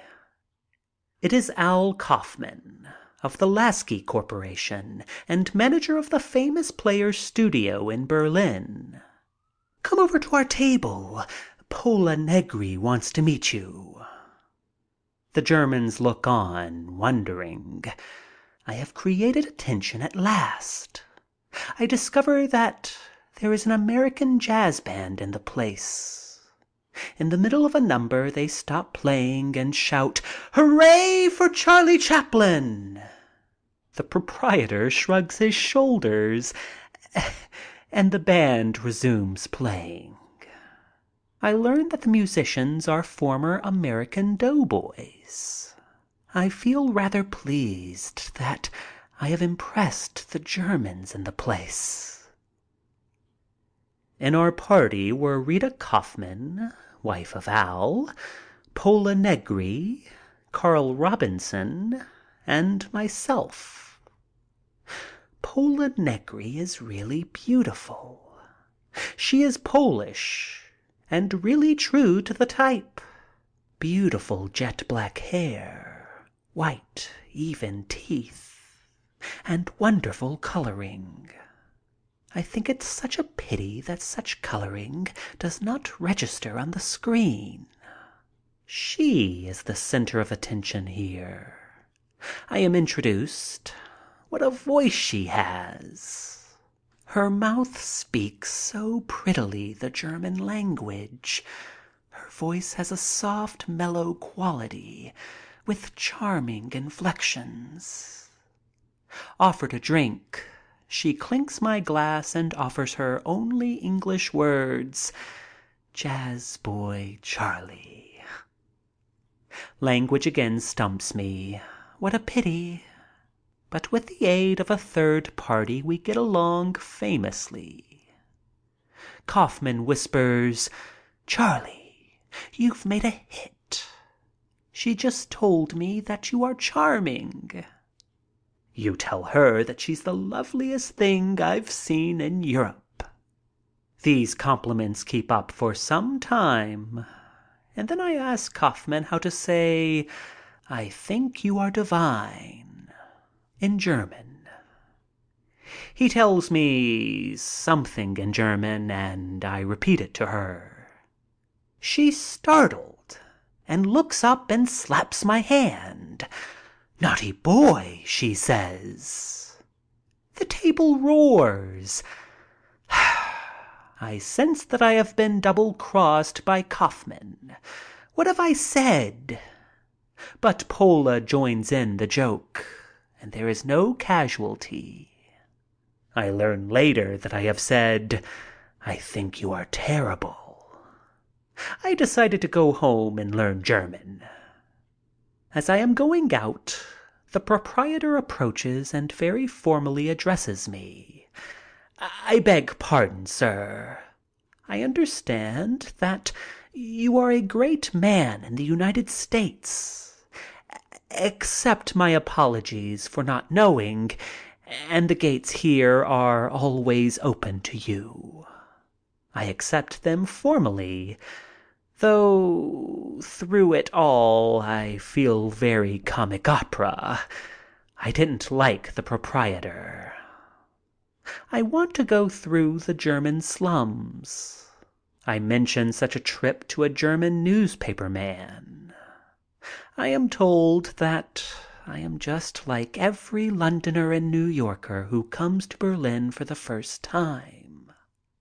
That I want the Whitechapel district, the Bowery of Berlin, and that there is no such district. Once upon a time there were hovels in Berlin, but they have long since disappeared. This, to me, is a real step towards civilization. My newspaper friend tells me that he will give me the next best thing to the slums, and we go to Krogel. What a picture could be made here! I am fascinated as I wander through houses mounted on shaky stilts and courts ancient but cleanly. Then we drove to Acker Street and gazed into courts and basements. In a cafe we talked to men and women and drank beer. I almost launched a new war when, wishing to pay a charge of 180 marks, I pulled from my pocket a roll of 51,000 mark notes. My friend paid the check quickly with small change and hustled me out, telling me of the hard faces and criminal types who were watching. He's probably right, but I love those poor, humble people. We drove to the arbor colonies in the northern part of the city, stopping at some of the arbors to talk to the people. I feel that I would like to eat dinner here among these people, but I haven't sufficient courage to persuade my companion, who wouldn't think of it. Passing through the northern part of Berlin, I found many beauties which, my friend let me know, were not considered beautiful at all.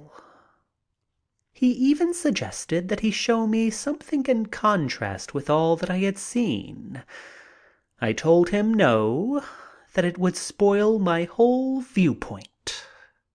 It has been rather a restful experience, going through the whole town without being recognized. But even as I am thinking it, a fashionable lady and her young daughter pass, and by their smiles I know that I am discovered. And then we meet Fritz Kreisler and his wife, who are just leaving for Munich. We have quite a chat, and then make tentative engagements to be carried out in Los Angeles on his next trip there. I notice that the Germans seem to be scrupulously honest. Or maybe this was all the more noticeable to me because of genial and unsuspicious treatment by a taxi driver. We left the cab many times and were gone as long as half an hour at a time and out of sight. Yet he always waited and never suggested that he be paid beforehand. In the business section we pass many cripples with embittered, sullen looks on their faces. They look as though they had paid for something which they hadn't received. We are approached by a legless soldier beggar in a faded German uniform. Here was the war's mark.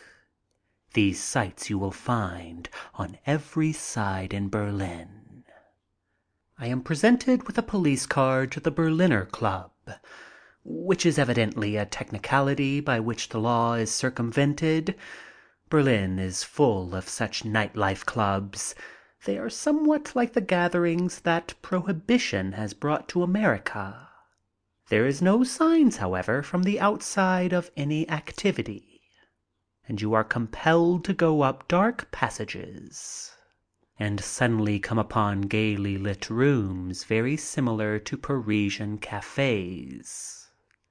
Dancing and popping corks are the first impression as I enter. We are taken in hand by two girls and they order drinks for us. The girls are very nervous. In fact, the whole nightlife of this town seems to be nervous, neurotic, overdone. The girls dance, but very badly. They do not seem to enjoy it and treat it as part of the job. They are very much interested in my friend, who seems to have taken the money for the party. On these occasions, my secretary always carries the family roll, and they are paying much attention to him. I sit here rather moody and quiet, though one of the girls works hard to cheer me up. I hear her asking Robinson what is the matter with me. I smile and become courteous. But her work done, she turns again to Robinson. I am piqued. Where is that personality of mine? I have been told many times that I have it, but here it is convincingly shown that personality has no chance against personality. But I am beginning to get so much attention from my friends that one of the girls is noticing me. She senses that I am someone important, but she can't quite make it out. Who is this guy? An English diplomat? She whispers to Robinson. He whispers back that I am a man of considerable importance in the diplomatic service. I smile benevolently, and they become more interested. I am treating her rather paternally, and am feeling philosophical. I ask about her life. What is she doing with it? What ambitions? She is a great reader, she tells me, and likes Schopenhauer and Nietzsche.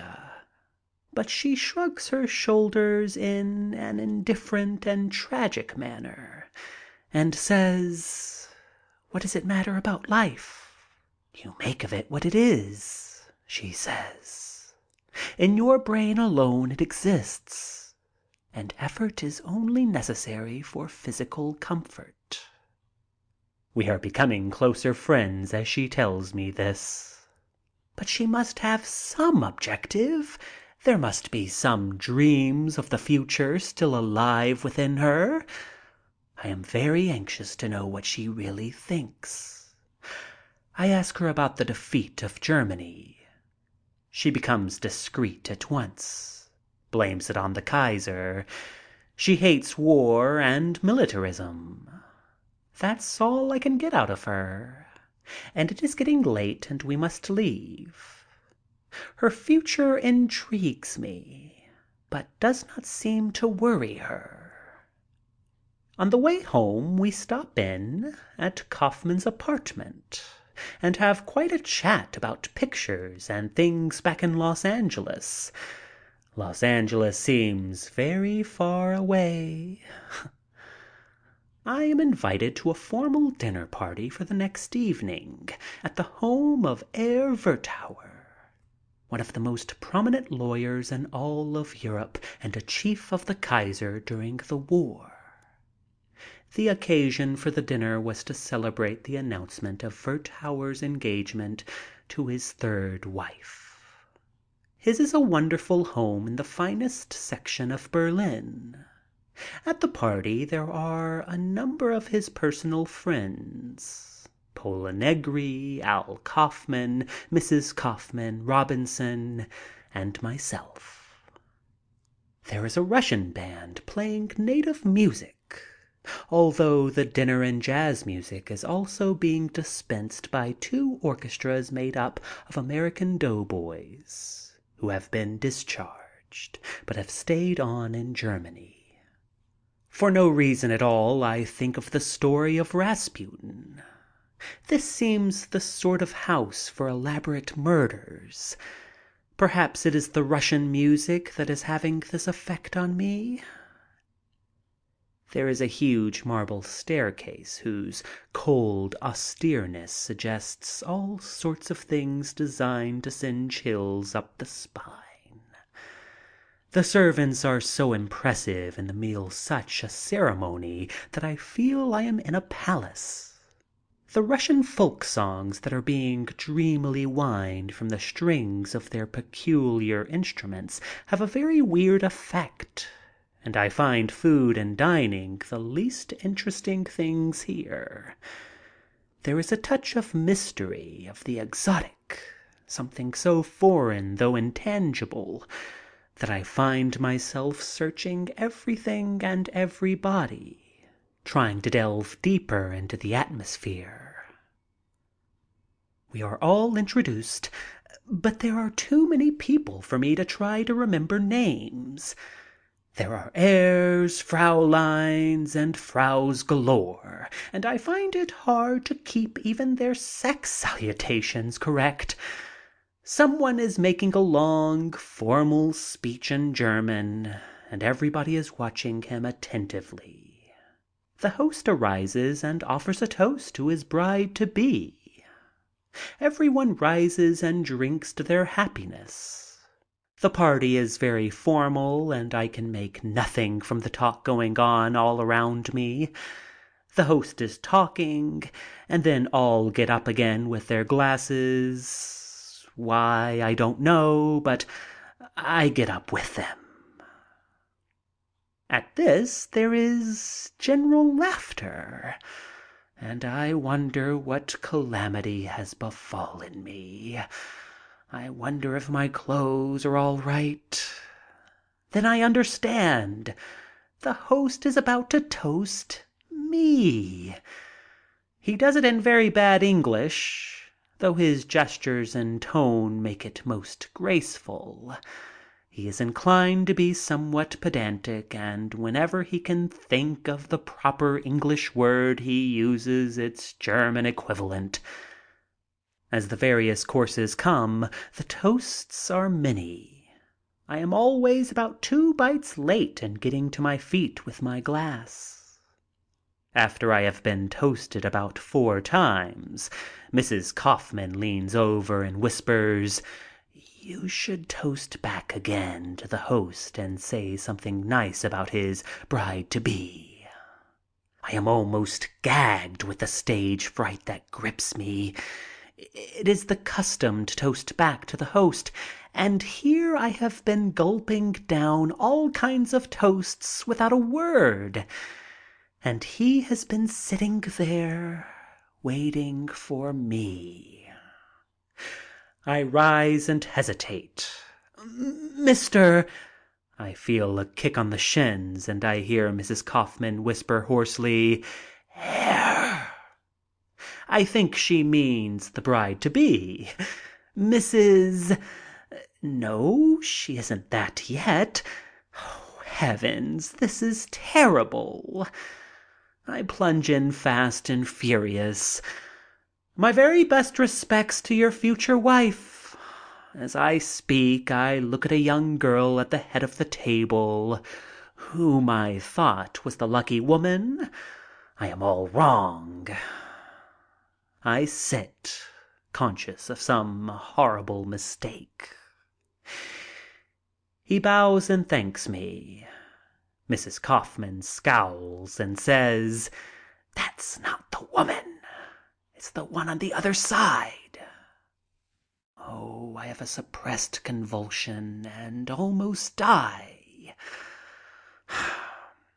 And as she points out the real bride-to-be, I find myself laughing hysterically into my soup. Rita Kaufman is laughing with me. Thank God for a sense of humor. I am so weak and nervous that I am almost tempted to leave at once.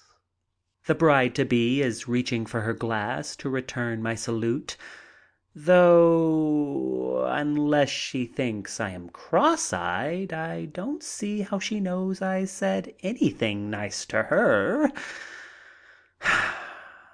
But she gets no chance to speak. There is launched a long-winded, pedantic speech from the host, who says that on such rare occasions as this, it is customary to uncork the best in the cellar. This point gets over in great shape, and everybody is smiling. I even feel myself growing radiant.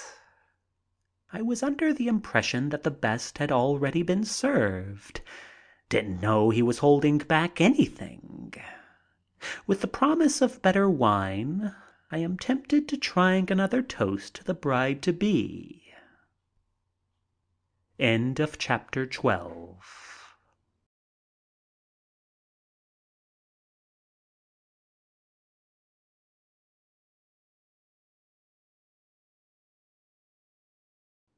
Chapter 13. I fly from Paris to London. The first night in Paris after our return from Germany, we dined at Pioccardi's, then walked up the arches of the old gates of Paris. Our intention was to visit the Louvre and see the statue of Venus de Milo, but it only got as far as intention. We drifted into the Montmartre district and stopped at La Ramotte, one of its most famous restaurants. As it is very early in the evening, there are very few people about. One reason why I picked out this place, which later in the night becomes the center of hectic revelry. Passing our table is a striking-looking woman with bobbed blonde hair, shadowing beautiful, delicate features of pale coloring, and soft, strange eyes of a violet blue. Her passing is momentary, but she is the most striking-looking girl I have seen in Europe. Although there are but few people here, I am soon recognized. The French are so demonstrative. They wave, "Hello, Charlotte." I am indifferent. I smile mechanically. I am tired. I shall go to bed early. I order champagne. The bobbed hair one is sitting at a table near us. She interests me. But she doesn't turn so that I can see her face. She is sitting facing her friend, a dark Spanish-looking girl.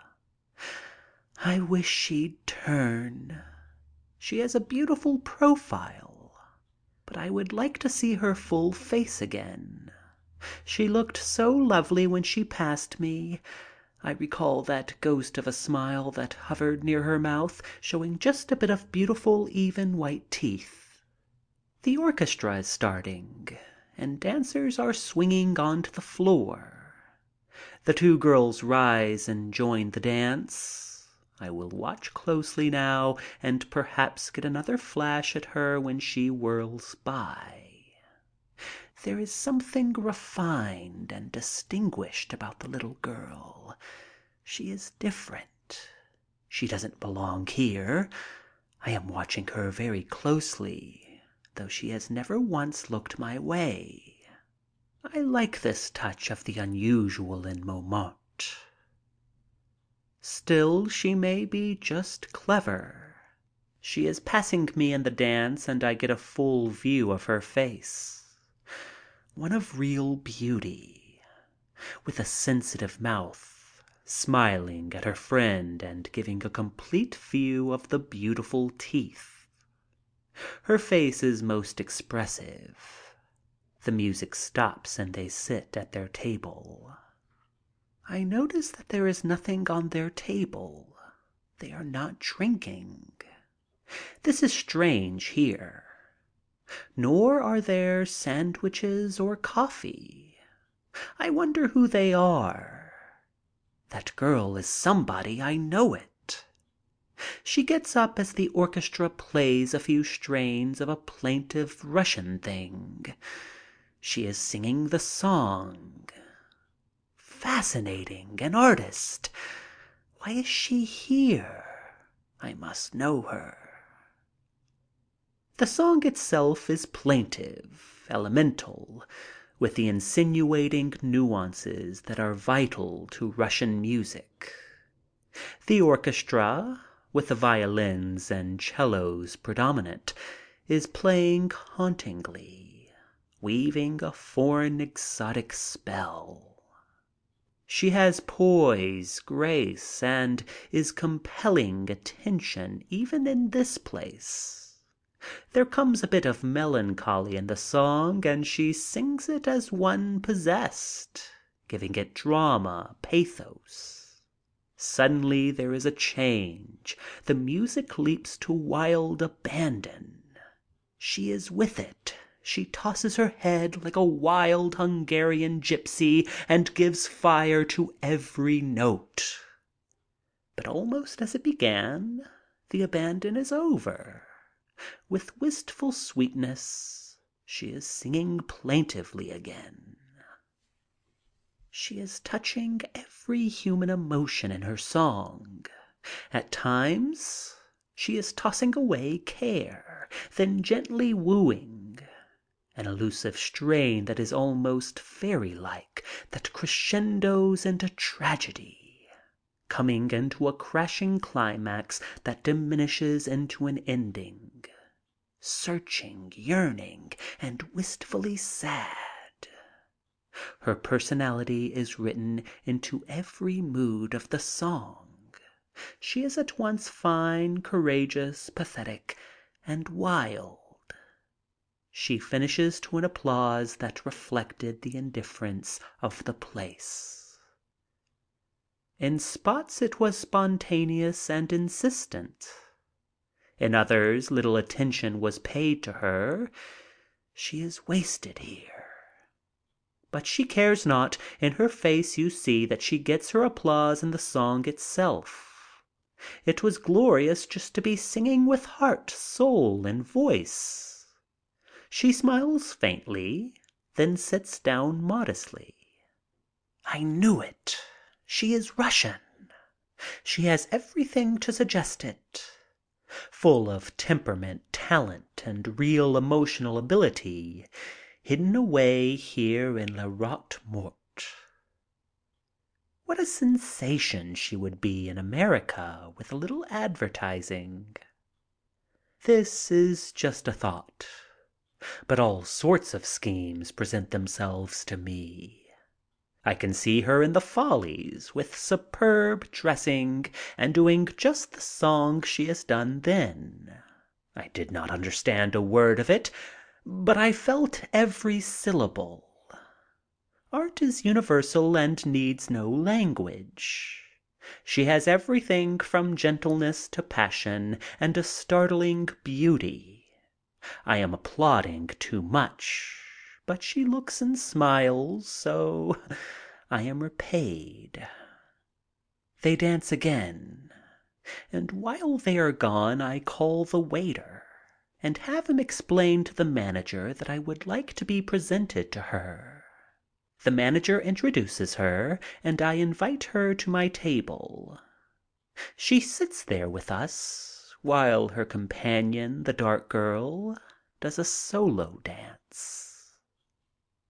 She talks charmingly and without restraint.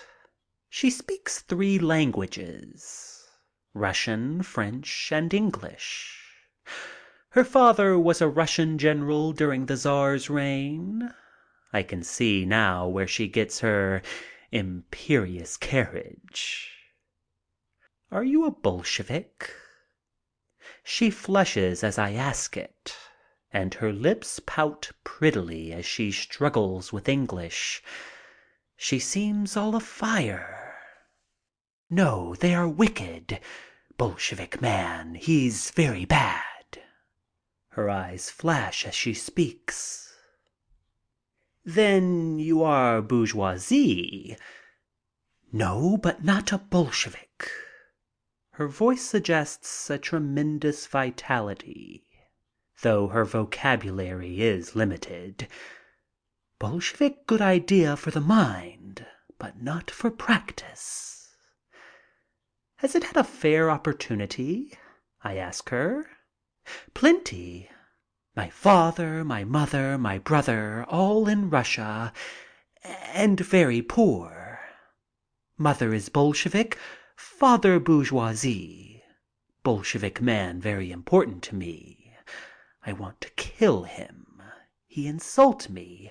What can I do? I escape.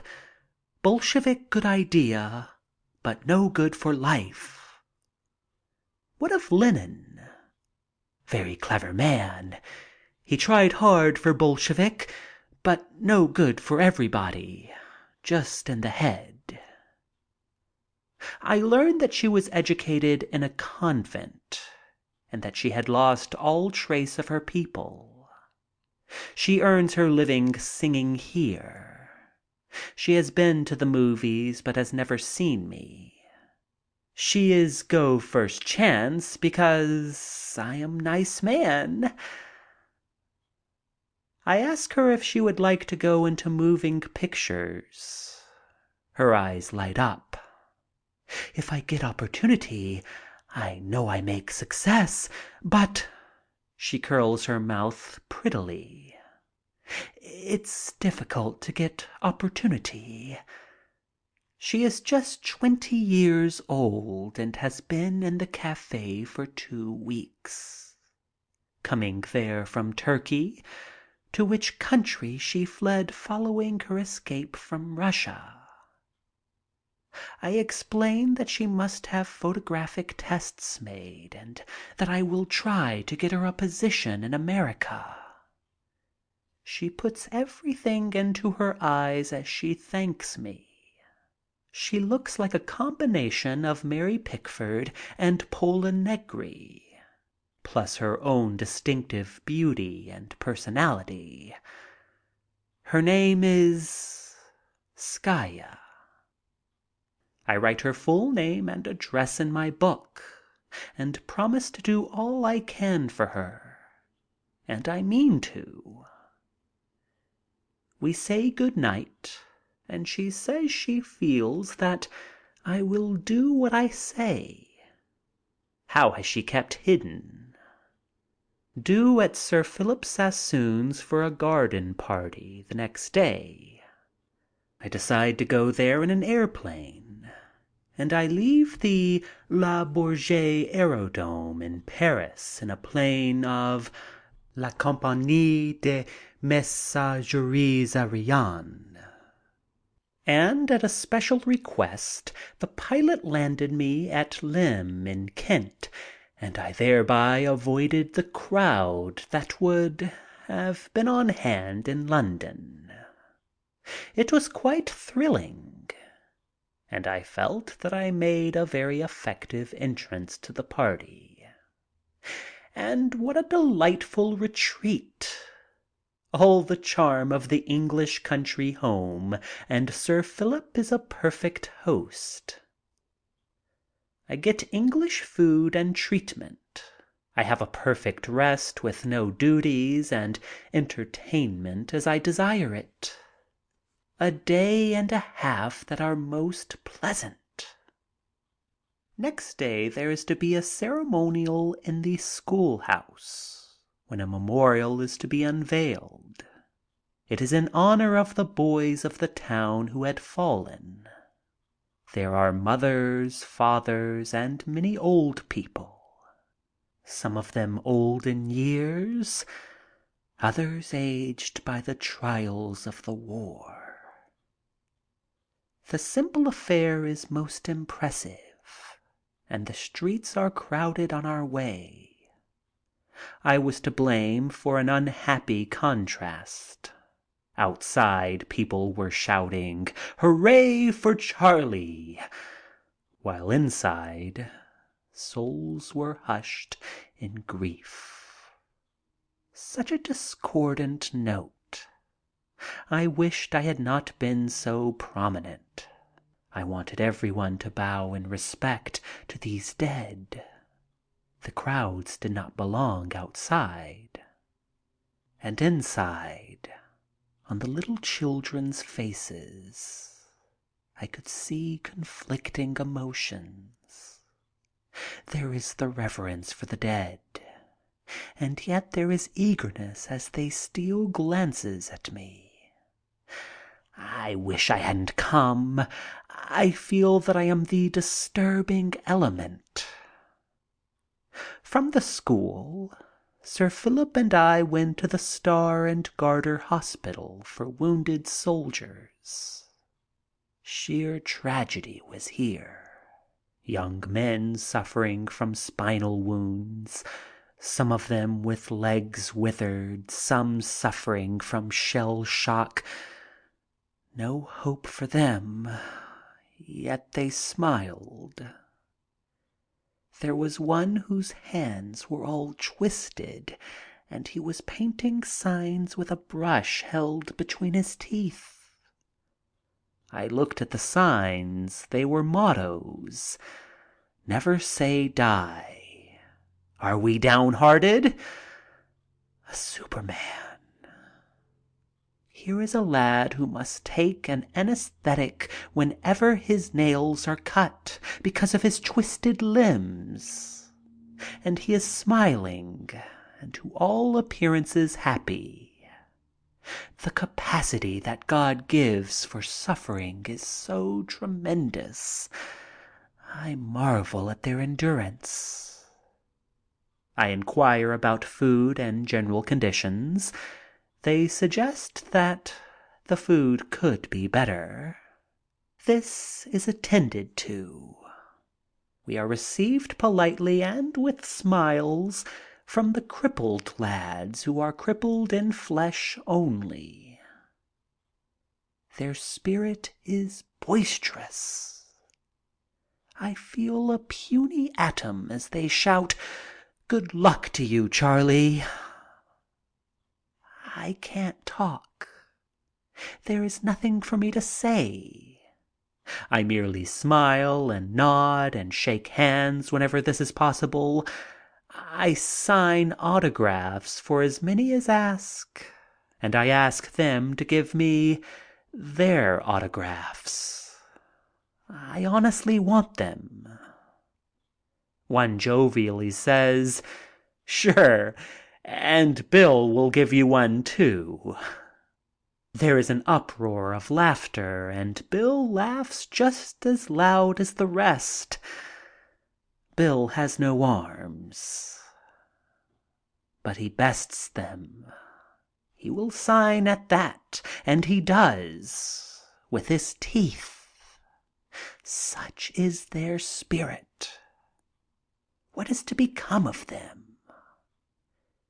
That is up to you and me.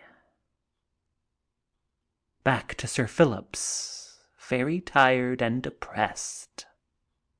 We dine late, and I go to my room and read Waldo Frank's Dark Mothers. The next day there is tennis and music, and in the evening I leave for London, where I am to meet H.G. Wells and go with him to his country home. I am looking forward to this Saturday, Sunday, and Monday as an intellectual holiday. I meet H.G. at Whitehall, and he is driving his own car. He is a very good chauffeur, too. We talk politics and discuss the Irish settlement, and I tell him of my trip to Germany. That leads to a discussion of the depreciation of the value of the mark.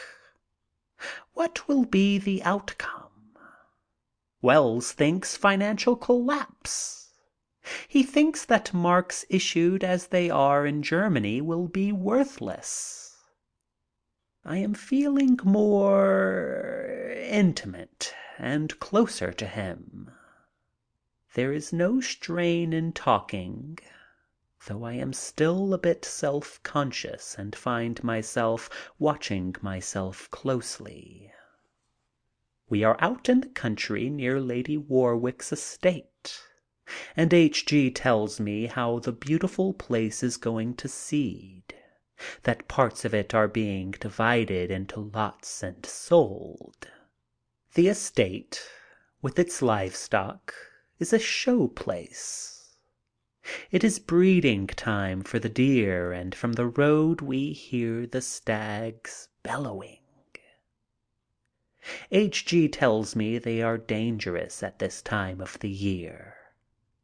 At the gates of the Wells estate, a young lad of 10 greets us with a jovial twinkling of the eye and a brisk manner. There is no mistaking him. He is H.G.'s son. There is the same molding of the structure and the same rounded face and eyes. H.G. must have looked that way at his age. "Hello, Dad," as he jumps on the running board. "This is Charlie," H.G. introduces me. He takes my grip. "How do?" And I make a bromide about what a fine boy he is and all that sort of thing. Mrs. Wells is a charming little lady with keen, soft eyes that are always smiling and apparently searching and seeking something. A real gentlewoman, soft-voiced, also with humorous lines playing around her mouth. Everyone seems busy taking me into the house, and once there H.G. takes me all over it to my room, the dining room, the sitting room, and an extra privilege to his study. My workshop, he calls it. "Here's where the great events of the history of the world took place." He smiles and says, "Yes, the outline of history was born here." The room is not yet finished, and it is being decorated around the fireplace by paintings made by himself and wife. "I paint a bit," he explains. "There is also some tapestry woven by his mother. Here is a place if you want to escape when the strain is too much for you. Come here and relax." I feel that this was his greatest hospitality, but I never used the room. I had a feeling about that, too. The study is so simple and very spare of furniture. There is an old-fashioned desk, and I get the general impression of books, but I can remember but one, the dictionary. Rare observation on my part to notice nothing but a dictionary, and this was so huge as it stood on his desk that I couldn't miss it. There is a lovely view from the house of the countryside, with wide stretches of land and lovely trees, where deer are roaming around unafraid. Mrs. Wells is getting lunch, and we have it outdoors. Junior is there, the boy. I call him that already. Their conversation is rapid, flippant. Father and son have a profound analytical discussion about the sting of a wasp as one of the insects buzzed around the table. It is a bit strange to me, and I cannot get into the spirit of it. Though it is very funny, I just watch and smile. Junior is very witty. He tops his father with jokes. But I sense the fact that H.G. is playing up to him. There is a twinkle in H.G.'s eye. He is proud of his boy. He should be. After lunch we walk about the grounds and I doze most of the afternoon in the summer house. They leave me alone and I have my nap out. A number of friends arrive later in the evening and we are introduced all around. Most of these are literary, and the discussion is learned. St. John Ervine, the dramatist and author of John Ferguson, came in later in the evening. Ervine discusses the possibility of synchronizing the voice with motion pictures. He is very much interested. I explain that I don't think the voice is necessary, that it spoils the art as much as painting statuary. I would as soon rouge marble cheeks. Pictures are a pantomimic art. We might as well have the stage. There would be nothing left to the imagination. Another son comes in. He is more like his mother. We all decide to play charades and I am selected as one of the actors.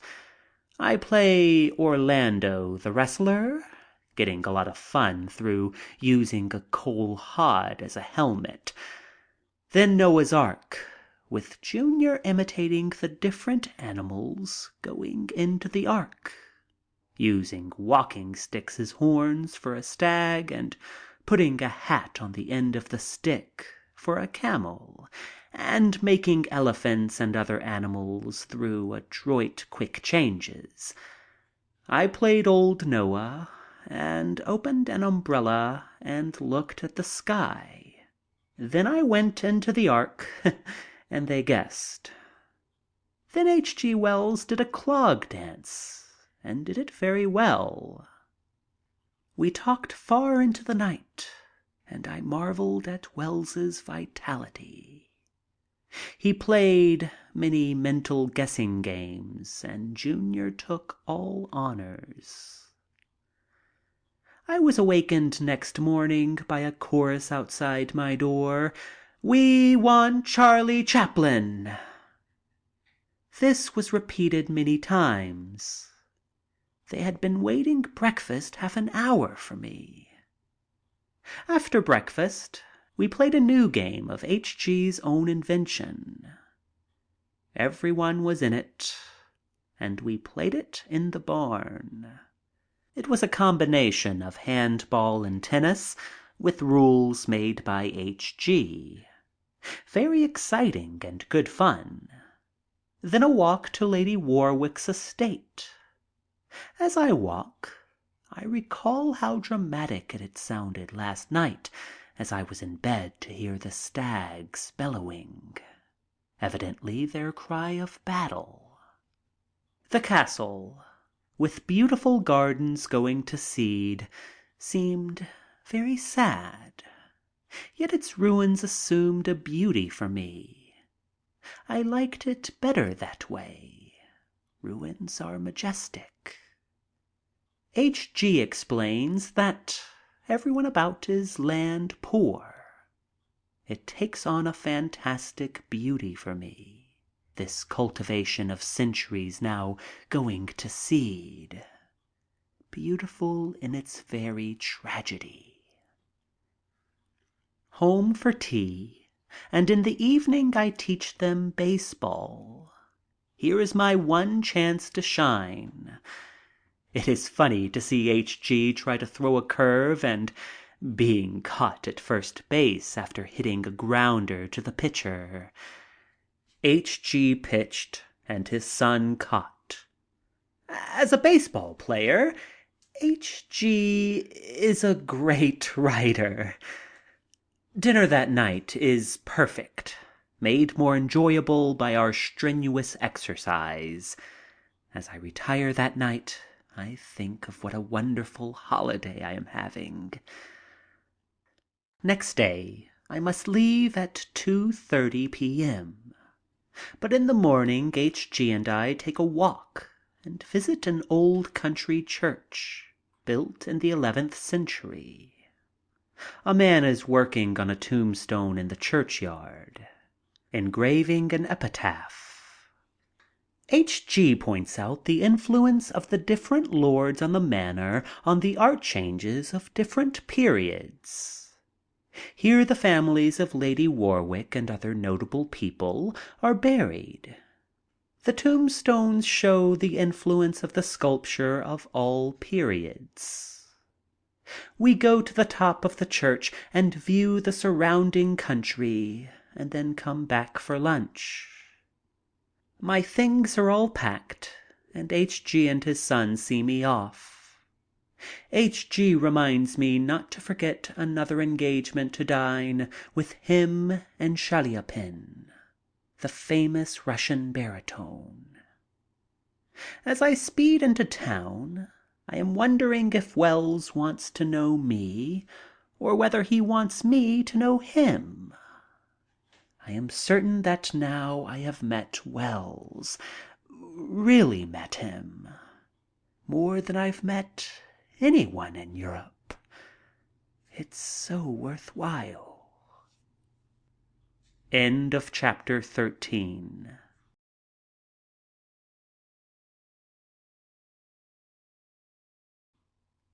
Chapter 14.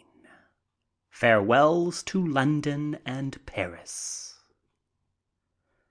I had promised to attend the premiere showing of The Kid in Paris, and I went back to the French capital as I came, via airplane. The trip was uneventful, and on landing and going to my hotel I find a message from Doug Fairbanks. He and Mary had arrived in Paris and were stopping at the Crillon. They asked me over for a chat, but I was too tired. Doug promised to attend the premiere at the Trocadero Theater. During the afternoon there came 250 souvenir programs to be autographed.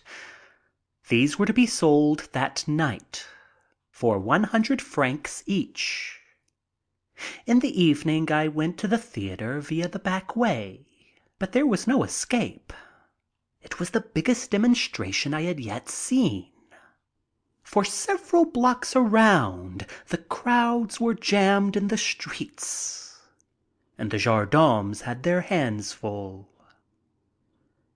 Paris had declared a holiday for this occasion, and as the proceeds of the entertainment were to be given to the fund for devastated France, the elite of the country were there.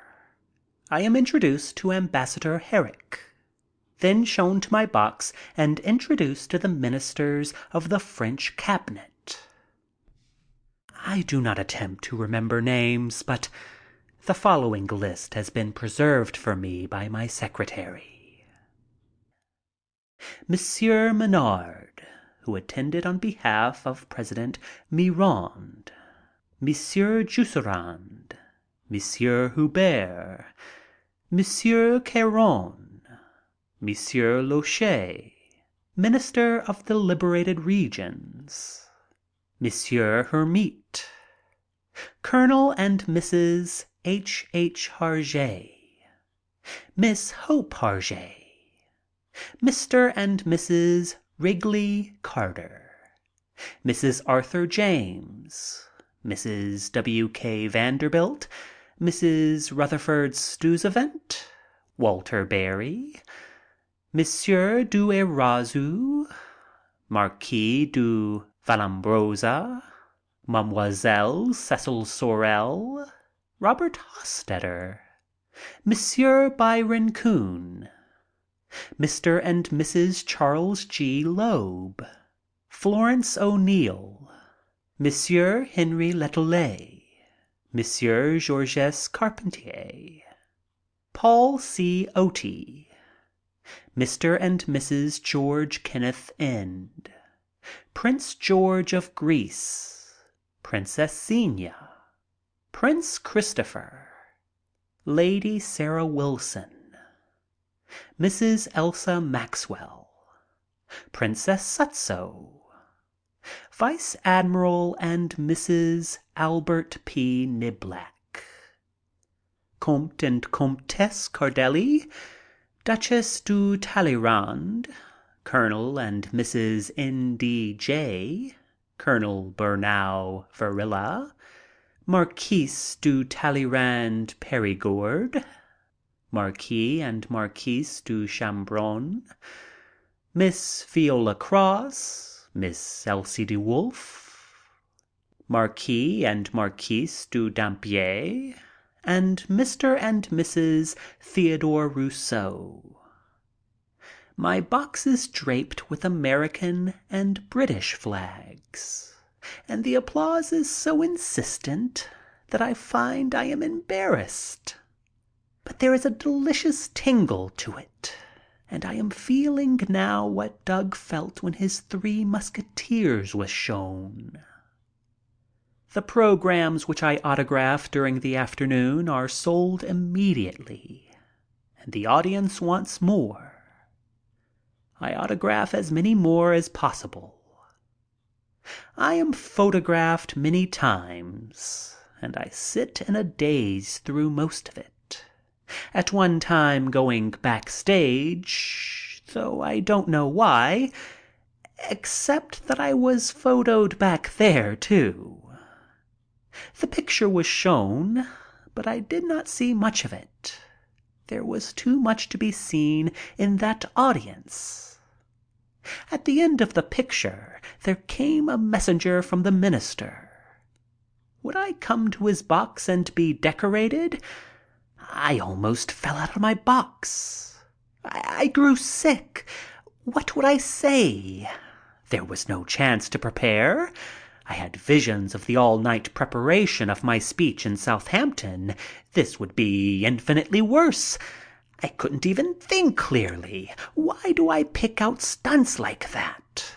I might have known that something would happen, but the floor would not open up for me to sink through, and there was no one in this friendly audience who could help me in my dilemma. And the messenger was waiting politely, though I imagine just a bit impatiently, so summoning what courage I had, I went to the box with about the same feeling as a man approaching the guillotine. I am presented to everybody. He makes a speech. It is translated for me, but very badly. While he was speaking, I tried to think of something neat and appropriate, but all my thoughts seemed trite. I finally realized that he was finished, and I merely said, "Merci," which, after all, was about as good as I could have done.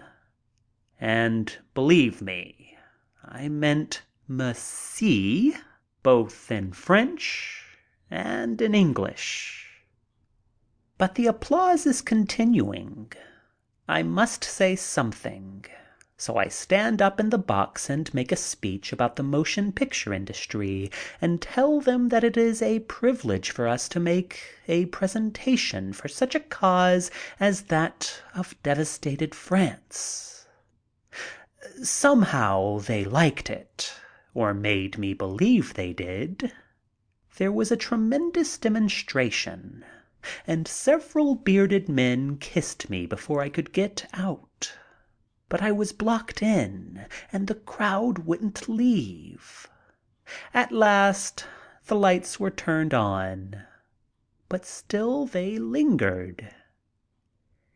Then there came an old watchman who said he could take us through an unknown passage that led to the street. We followed him and managed to escape, though there was still a tremendous crowd to break through in the street. Outside I meet Camille, who congratulates me, and together we go to the Hotel Crillon to see Doug and Mary.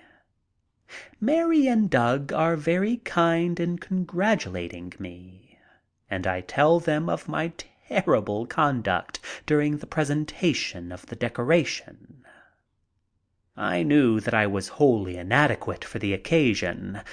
I keep mumbling of my faux pas, and they try to make me forget my misery by telling me that General Pershing's is in the next room. I'll bet the general never went through a battle like the one I passed through that night. Then they wanted to see the decoration, which reminded me that I had not yet looked at it myself. So I unrolled the parchment, and Doug read aloud the magic words from the Minister of Instruction of the Public and Beaux Arts, which made Charles Chaplin, dramatist artist, an officier de l'instruction publique. We sit there until 3 a.m, discussing it, and then I go back to my hotel tired but rather happy. That night was worth all the trip to Europe. At the hotel, there was a note from Skaya. She had been to the theater to see the picture. She sat in the gallery and saw the kid, taking time from her work. Her note: I saw picture. You are a grand man. My heart is joy. You must be happy. I laugh, I cry. Skaya. This little message was not the least of my pleasures that night. Elsie de Wolfe was my hostess at luncheon next day at the Villa Trianon, Versailles, a most interesting and enjoyable occasion, where I met some of the foremost poets and artists. Returning to Paris, I meet Henry Wales, and we take a trip through the Latin Quarter together. That night I dine with Camille, Georges Carpentier, and Henri Lettier. Carpentier asks for an autograph, and I draw him a picture of my hat, shoes, cane, and mustache, my implements of trade. Carpentier, not to be outdone, draws for me a huge fist encased in a boxing glove. I am due back in England next day to lunch with Sir Philip Sassoon and to meet Lloyd George. Lord and Lady Rocksavage, Lady Diana Manners, and many other prominent people are to be among the guests, and I am looking forward to the luncheon eagerly. We are going back by airplane, though Carl Robinson lets me know that he prefers some other mode of travel. On this occasion, I am nervous, and I say frequently that I feel as though something is going to happen. This does not make it a hit with Carl. We figure that by leaving at 8 o'clock in the morning, we can make London by 1 o'clock, which will give me plenty of time to keep my engagement.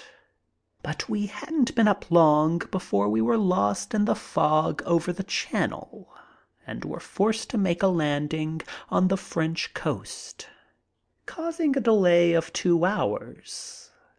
But we finally made it, though I was 2 hours late for my engagement, and the thought of keeping Lloyd George and those other people waiting was ghastly. Our landing in England was made at the Croydon Aerodrome, and there was a big automobile waiting outside, around which were several hundred people. The Aerodrome officials, assuming that the car was for me, hustled me into it, and it was driven off. But it was not mine, and I found that I was not being driven to the Ritz, but to the Majestic Theater in Clapham. The chauffeur wore a mustache, and though he looked familiar, I did not recognize him. But very dramatically he removed the mustache. "I am Castleton Knight. A long time ago you promised to visit my theater. I have concluded that the only way to get you there is to kidnap you. So kindly consider yourself kidnapped." I couldn't help but laugh, even as I thought of Lloyd George, and I assured Mr. Knight that he was the first one who had ever kidnapped me. So we went to the theater, and I stayed an hour and surprised both myself and the audience by making a speech. Back at the hotel, Sir Philip meets me and tells me that Lloyd George can't wait, that he had a most important engagement at 4:00. I explained the airplane situation to Sir Philip, and he was very kind. I feel that it was most unfortunate, for it was my only opportunity to meet Lloyd George in these times, and I love to meet interesting personages. I would like to meet Lenin, Trotsky, and the Kaiser. This is to be my last night in England, and I have promised to dine and spend the evening with my cousin Aubrey. One feels dutiful to one's cousin. I also discover that this is the day I am to meet Sheliapin and H.G. Wells. I phone H.G. and explain that this is my last day, and of my promise to my cousin. H.G. is very nice, he understands. He can only do these things with such people. My cousin calls for me at dusk in a taxi, and we ride to his home in Bayswater. London is so beautiful at this hour, when the first lights are being turned on, and each light, to me, is symbolical. They all mean life, and I wish sometimes I could peer behind all these lighted windows. Reaching Aubrey's house, I notice a number of people on the other side of the street, standing in the shadows. They must be reporters, I think, and I am slightly annoyed that they should find me even here. But my cousin explains hesitatingly that they are just friends of his, waiting for a look at me. I feel mean and naughty about this, as I recall that I had just requested him not to make a party of my visit. I just wanted a family affair with no visitors, and these simple souls on the other side of the street were respecting my wishes. I relent and tell Aubrey to ask them over anyway. They are all quite nice, simple tradesmen, clerks, etc.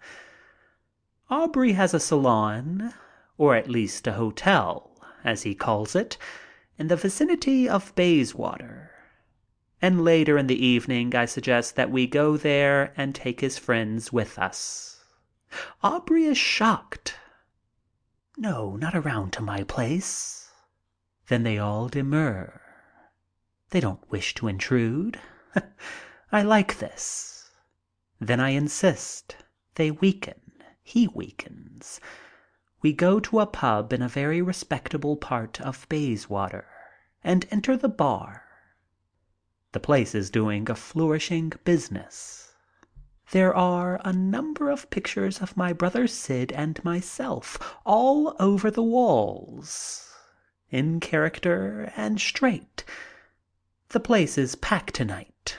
It must be a very popular resort.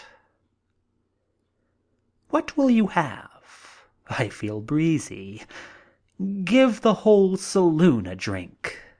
Aubrey whispers, "Don't let them know you are here." He says this for me, but I insist. "Introduce me to all of them." I must get him more custom. He starts quietly whispering to some of his very personal friends. "This is my cousin. Don't say a word." I speak up rather loudly. "Give them all a drink." I feel a bit vulgar tonight. I want to spend money like a drunken sailor. Even the customers are shocked. They hardly believe that it's Charlie Chaplin, who always avoids publicity, acting in this vulgar way. I am sure that some of them don't believe, despite many assurances. A stunt of my cousin's. But they drink, reverently and with reserve, and then they bid me good night and we depart quietly, leaving Bayswater as respectable as ever. To the house for dinner, after which someone brings forth an old family album. It is just like all other family albums. This is your great-granduncle, and that is your great-grandmother.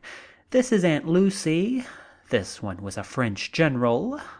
Aubrey says, "You know, we have quite a good family on your father's side." There are pictures of uncles who are very prosperous cattle ranchers in South Africa. Wonder why I don't hear from my prosperous relations. This is the first time that I am aware of my family, and I am now convinced that we are true aristocrats, blue blood of the first water.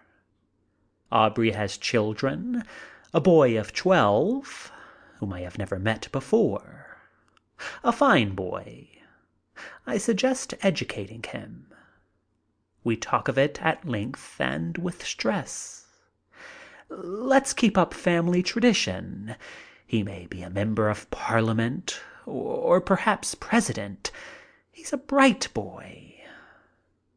We dig up all the family and discuss them.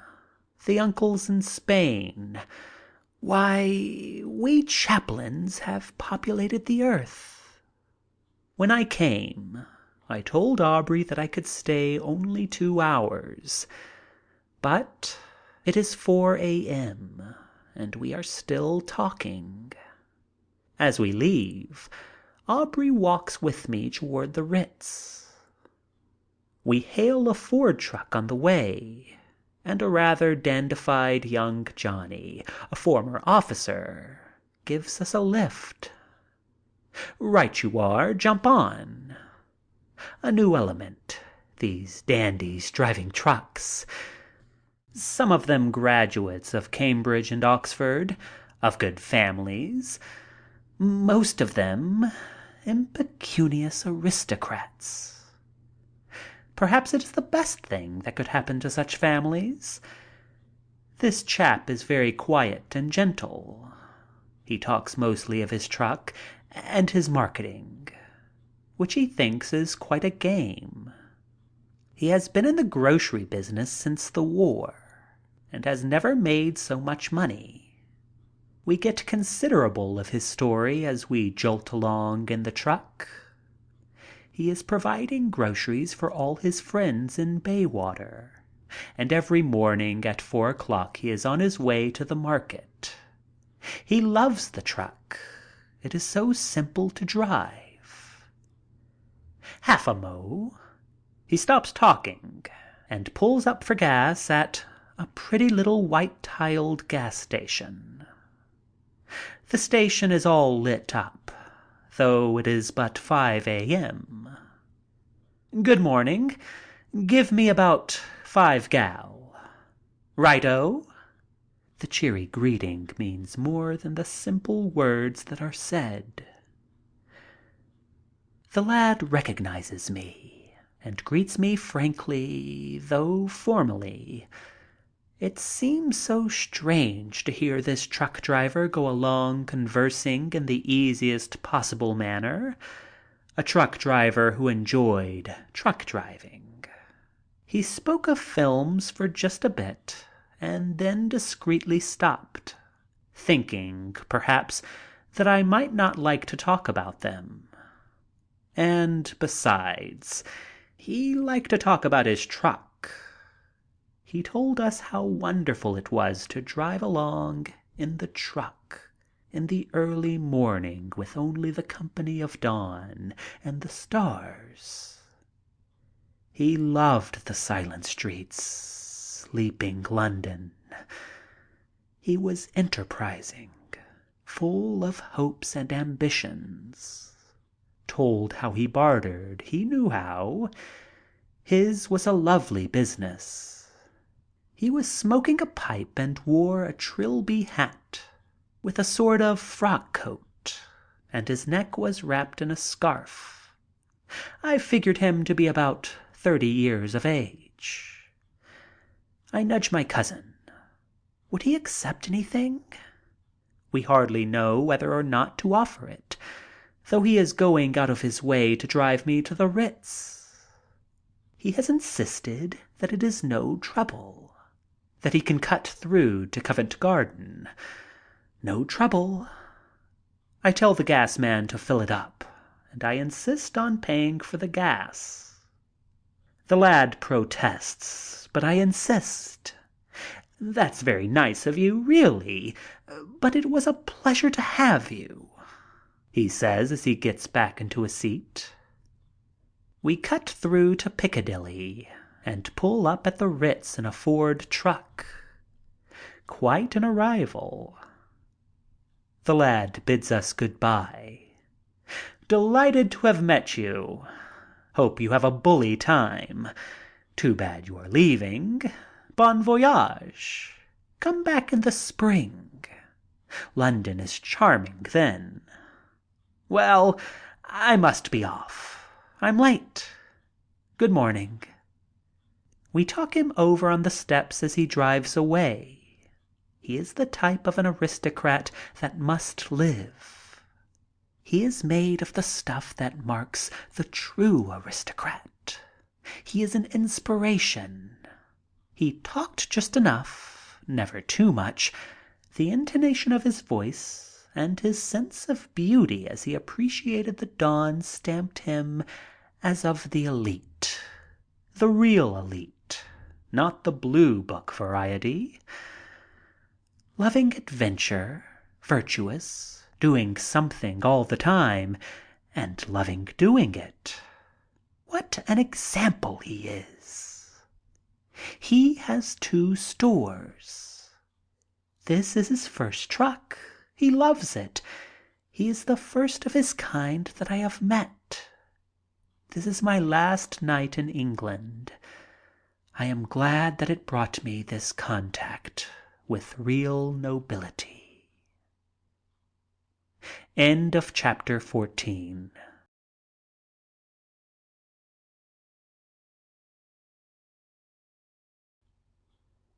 Chapter 15.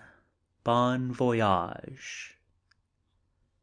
I am off in the morning for Southampton, miserable and depressed. Crowds, the same crowds that saw me come, are there, but they seem a bit more desirable. I am leaving them. There are so many things I wish I had done. It is pleasant to be getting this applause on my exit. I do not doubt its sincerity now. It is just as fine and as boisterous as it was when I arrived. They were glad to see me come and are sorry I am going. I feel despondent and sad. I want to hug all of them to me. There is something so wistful about London, about their kind, gentle appreciation. They smile tenderly as I look this way, that way, over there.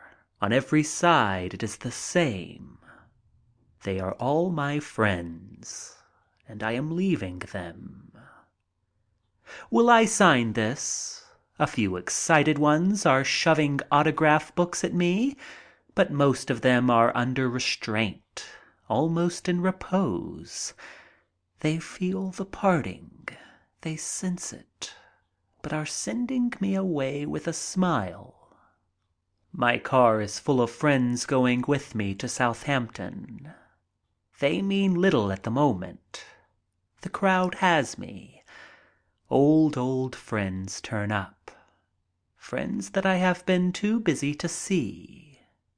Faithful old friends who are content just to get a glimpse before I leave. There's Freddie Whittaker, an old music hall artist with whom I once played. Just acquaintances, most of them, but they all know me and had all shared in spirit my success. All of them are at the station and all of them understand. They know that my life has been full every minute I have been here. There had been so much to do. They knew and understood, yet they had come determined just to see me, if only at the door of my carriage. I feel very sad about them. The train is about to pull out, and everything is excitement. Everyone seems emotional, and there is a tenseness in the very atmosphere. "Love to Alf and Amy," many of them whisper, those who know my manager and his wife. I tell them that I am coming back, perhaps next summer. There is applause. "Don't forget," they shout. I don't think I could forget. The trip to Southampton is not enjoyable. There is a sadness on the train, a sort of embarrassed sentimentality among my friends. Tom Garrity is along. Tom is an old American, and he is all choked up at the thought of my going back while he has to stay on in England. We are going back to his land. We cannot talk much. We go to the boat. Sonny is there to see me off. Sonny, Hetty's brother.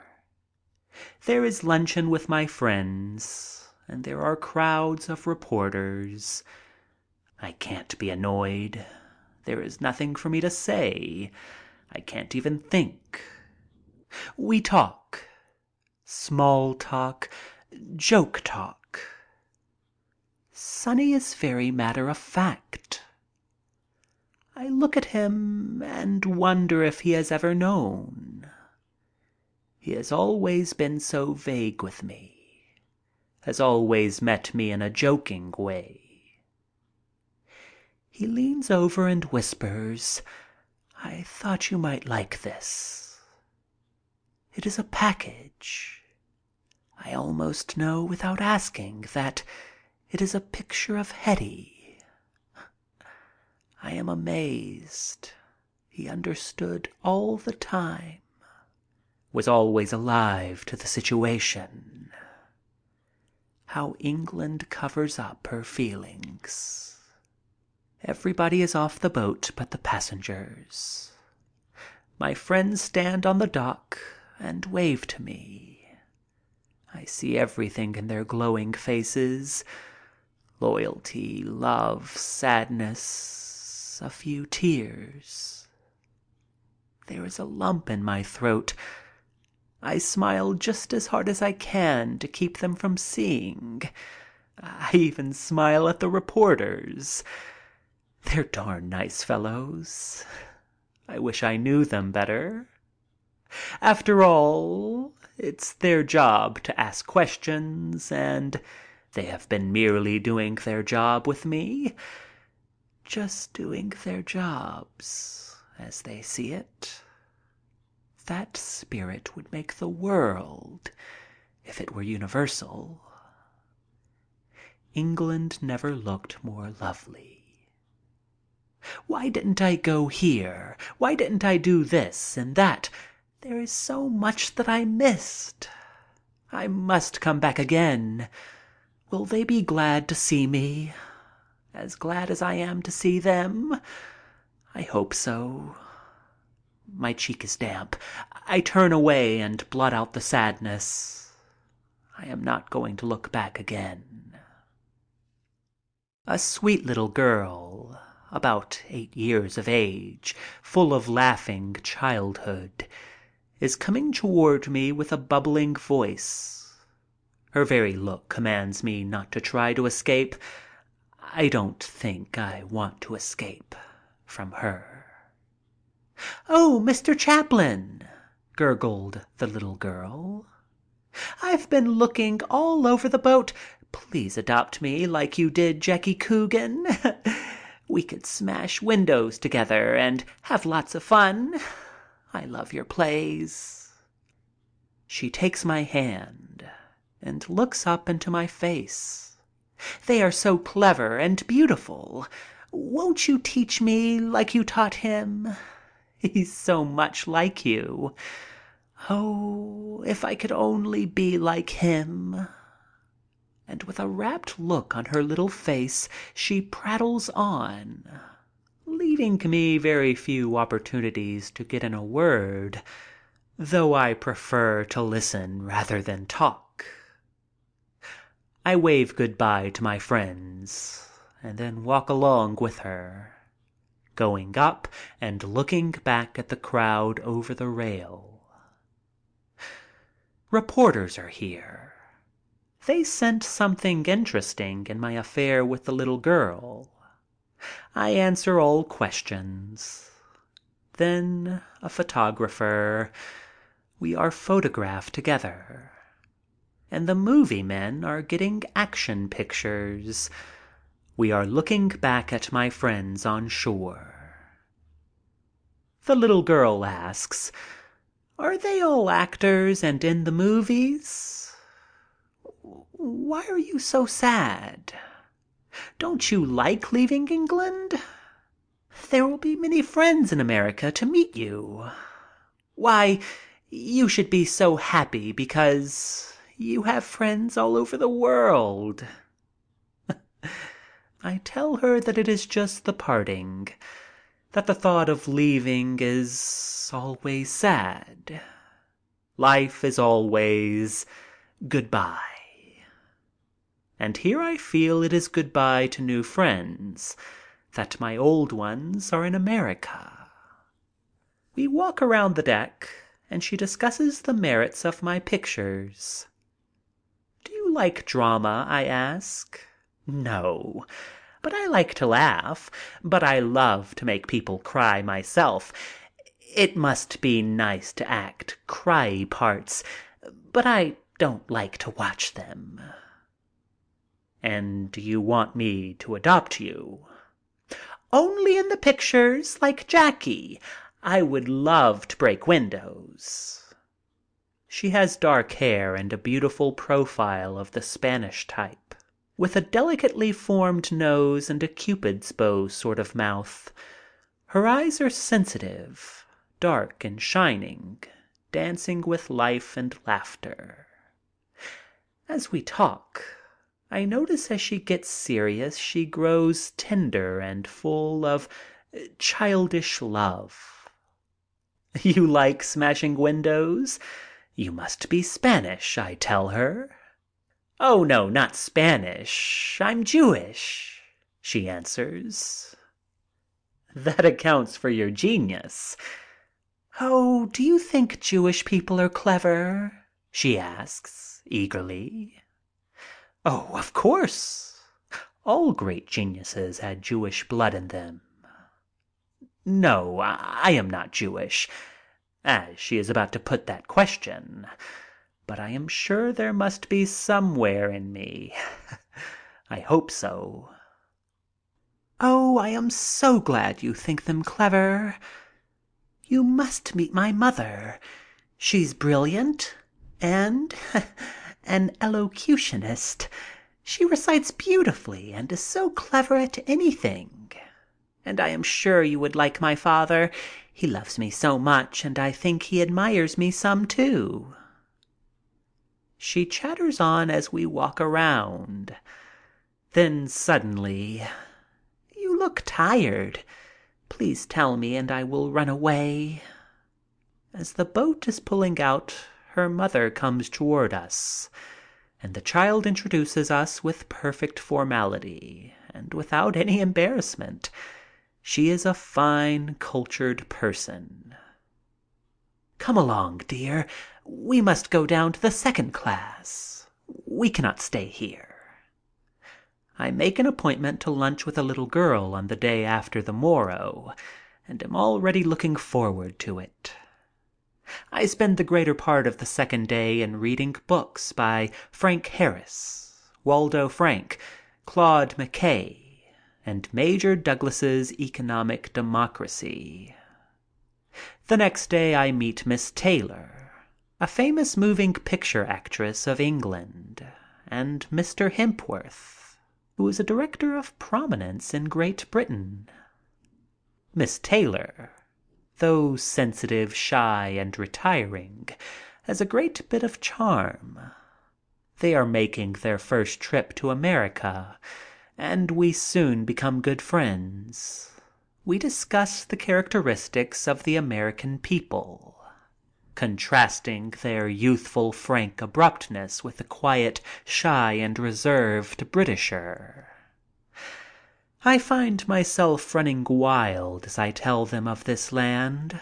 I explain train holdups, advertising signs, Broadway lights, blatant theaters, ticket speculators, subways, the automat and its big sister, the cafeteria. It has a great effect on my friends, and at times I almost detect unbelief. I find myself wanting to show the whole thing to them and to watch their reactions. At the luncheon next day, the little girl is the soul of the party. We discuss everything from art to ambitions. At one moment, she is full of musical laughter, and the next, she is excitedly discussing some happening aboard ship. Her stories are always interesting. How do children see so much more than grown-ups? She has a great time. I must visit her father. He is so much like me. He has the same temperament and is such a great daddy.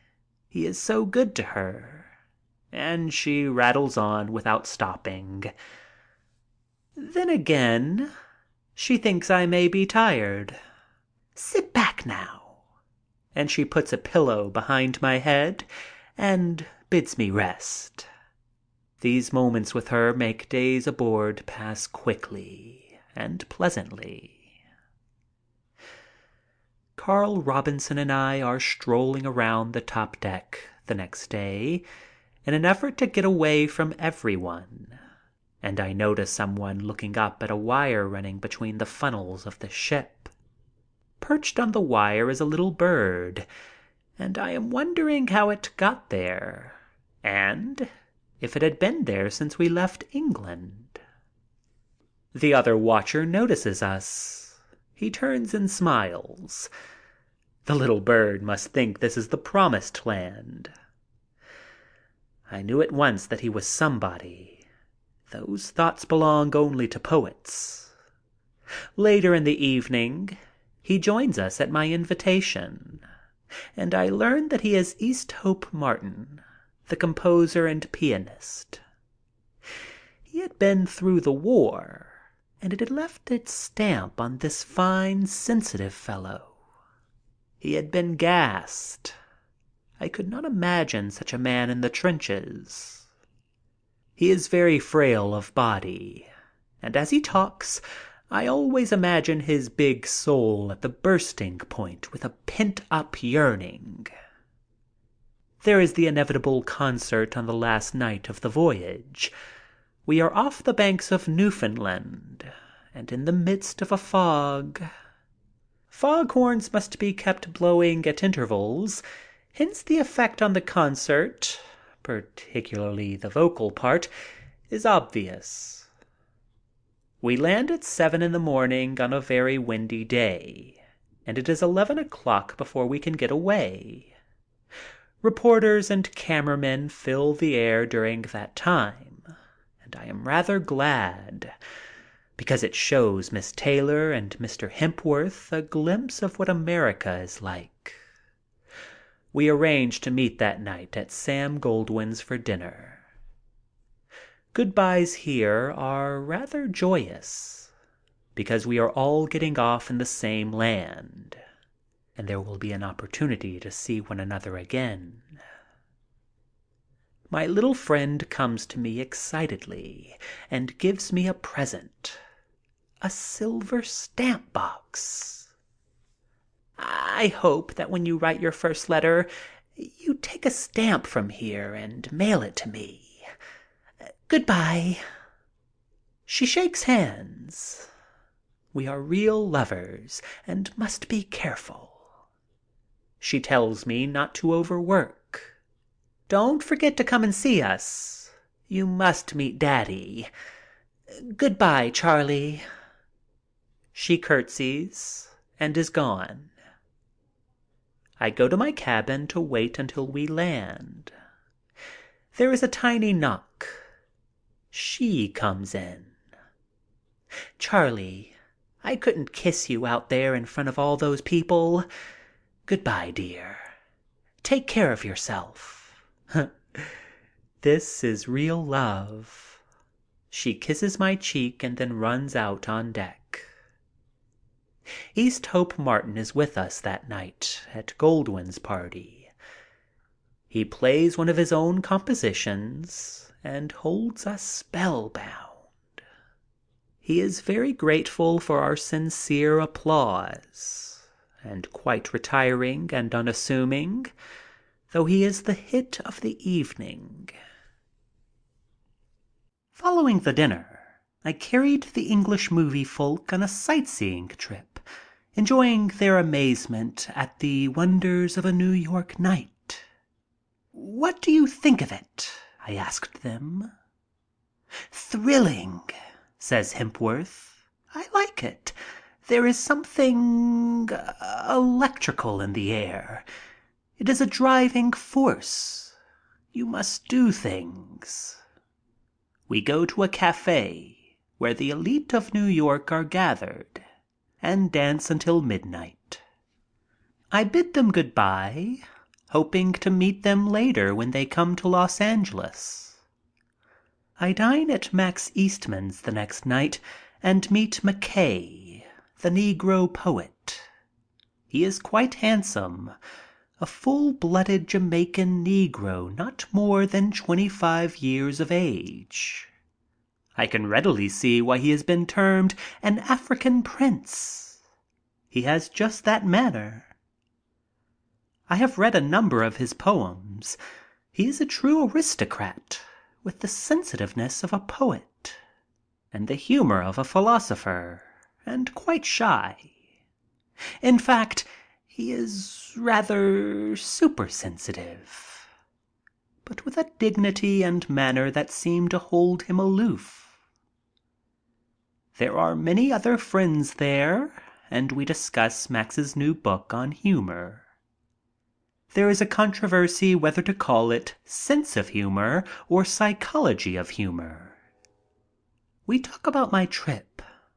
Claude McKay asks if I met Shaw. Too bad, he says. You would like him, and he would have enjoyed you. I am interested in Claude. How do you write your poetry? Can you make yourself write? Do you prepare? I try to discuss his race. What is their future? Do they... He shrugs his shoulders. I realize he is a poet, an aristocrat. I dined the next evening with Waldo Frank and Margaret Naumburg, and we discuss her new system. She has a school that develops children along the lines of personality. It is a study in individuality. She is struggling alone, but is getting wonderful results. We talk far into the morning on everything, including the fourth dimension. Next day, Frank Harris calls, and we decide to take a trip to Sing Sing together. Frank is very sad and wistful. He is anxious to get away from New York and devote time to his autobiography before it is too late. He has so much to say that he wants to write it while it is keen. I try to tell him that consciousness of age is a sign of keenness, that age doesn't bother the mind. We discuss George Meredith and a wonderful book he had written. And then, in his age, Meredith had rewritten it. He said it was so much better rewritten, but he had taken from it all the red blood. It was old, withered, like himself. You can't see things as they were. Meredith had become old. Harris says he doesn't want the same experience. All this on the way to Sing Sing. Frank is a wonderful conversationalist, like his friend Oscar Wilde. That same charm and brilliancy of wit, ever ready for argument. What a fund of knowledge he has. What a biography his should be. If it is just half as good as Wilde's, it will be sufficient. Sing Sing. The big gray stone building seemed to me like an outcry against civilization. This huge gray monster with its 1,000 staring eyes. We are in the visiting room, young men in gray shirts. Thank God, the hideous stripes are gone. This is progress, humanity. It is not so stark. There is a mite of a baby holding her daddy's hand and playing with his hair as he talks with her mama, his wife. Another prisoner holding 2 withered hands of an old lady. Mother was written all over her, though neither said a word. I felt brutal at witnessing their emotion. All of them old, children, widows, mothers, youth crossed out of faces by lines of suffering and life's penalties, tragedy and sadness, and always it is in the faces of women that the suffering is more plainly written. The men suffer in body, the women in soul. The men look resigned. Their spirit is gone. What is it that happens behind these gray walls that kills so completely? The devotion of the prisoners is almost childish in its eagerness as they sit with their children, talking with their wives, here and there a lover with his sweetheart. All of them have written a compelling story in the book of life. But love is in this room, love unashamed. Why are sinners always loved? Why do sinners make such wonderful lovers? Perhaps it is compensation, as they call it. Love is paged by every eye here. Children are playing around the floor. Their laughter is like a benediction. This is another improvement, this room. There are no longer bars to separate loved ones. Human nature improves, but the tragedy remains just as dramatic. The cells where they sleep are old-fashioned, built by a monster or a maniac. No architect could do such a thing for human beings.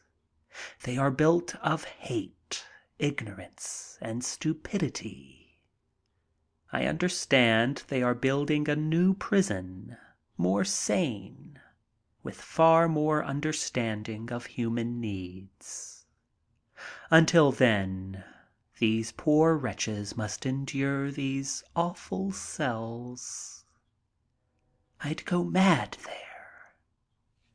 I notice quite a bit of freedom. A number of prisoners are strolling around the grounds while others are at work. The honor system is a great thing. Gives a man a chance to hold self-respect. They have heard that I am coming, and most of them seem to know me. I am embarrassed. What can I say? How can I approach them? I wave my hand merely. Hello, folks. I decide to discard conversation, be myself, be comic, cut up. I twist my cane and juggle my hat. I kick up my leg and back. I am on comic ground. That's the thing. No sentiment, no slopping over, no morals. They are fed up with that. What is there in common between us? Our viewpoints are different. They're in. I'm out. They show me a cup presented by Sir Thomas Lipton, inscribed, "We have all made mistakes." How do we know but what some of you haven't? I ask humorously. It makes a hit. They want me to talk. Brother criminals and fellow sinners, Christ said, "Let him who is without sin cast the first stone." I cannot cast the stone, though I have compromised and thrown many a pie, but I cannot cast the first stone. Some got it, others never will. We must be sensible. I am not a hero worshiper of criminals and bad men. Society must be protected. We are greater in number than the criminals and have the upper hand. We must keep it. But we can at least treat them intelligently. For after all, crime is the outcome of society. The doctor tells me that but a few of them are criminals from heredity, that the majority had been forced into crime by circumstances or had committed it in passion. I notice a lot of evil-looking men, but also some splendid ones. I earnestly believe that society can protect itself intelligently, humanly. I would abolish prisons, call them hospitals, and treat the prisoners as patients. It is a problem that I make no pretense of solving. The death house. It is hideous. A plain, bare room, rather large and with a white door, not green as I have been told.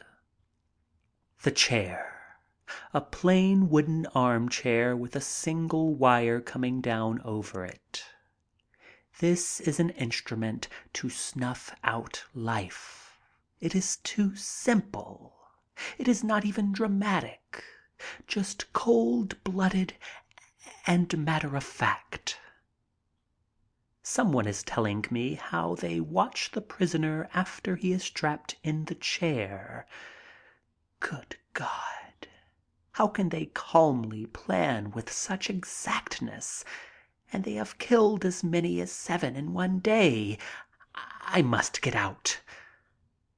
2 men were walking up and down in a bare yard. One a short man with a pipe in his mouth, walking briskly, and at his side a warden. The keeper announces shortly, "The next for the chair." How awful! Looking straight in front of him and coming toward us, I saw his face. Tragic and appalling. I will see it for a long time. We visit the industries. There is something ironical about their location, with the mountains for a background, but the effect is good. They can get a sense of freedom. A good system here, with the wardens tolerant. They seem to understand. I whisper to one, "Is Jim Larkin here?" He is in the boot department, and we go to see him for a moment. There is a rule against it, but on this occasion the rule is waived. Larkin struts up. Large, about 6 feet 2 inches, a fine, strapping Irishman. Introduced, he talks timidly. He can't stay, mustn't leave his work, is happy. Only worried about his wife and children in Ireland. Anxious about them, otherwise fit. There are 4 more years for him. He seems deserted, even by his party, though there is an effort being made to have his sentence repealed. After all, he is no ordinary criminal, just a political one. He asks about my reception in England. Glad to meet you, but I must get back. Frank tells him he will help him to get his release. He smiles, grips Frank's hand hard. Thanks. Harris tells me he is a cultured man and a fine writer. But the prison marked him. The buoyancy and spirit that must have gone with those Irish eyes are no more. Those same eyes are now wistful, where they once were gay. He hasn't been forgotten. Our visit has helped. There may be a bit of hope left to him. We go to the solitary confinement cell, where troublemakers are kept. This young man tried to escape, got out on the roof. We went after him, says the warden. Yes, it was quite a movie stunt, said the youngster. He is embarrassed. We try to relieve it. Oh, whatever he's done, he's darn handsome, I tell the warden. It helps. Better luck next time, I tell him. He laughs. Thanks. Pleased to meet you, Charlie. He is just 19, handsome and healthy. What a pity. The greatest tragedy of all. He is a forger, here with murderers. We leave, and I look back at the prison just once. Why are prisons and graveyards built in such beautiful places? Next day, everything is bustling, getting ready for the trip back to Los Angeles.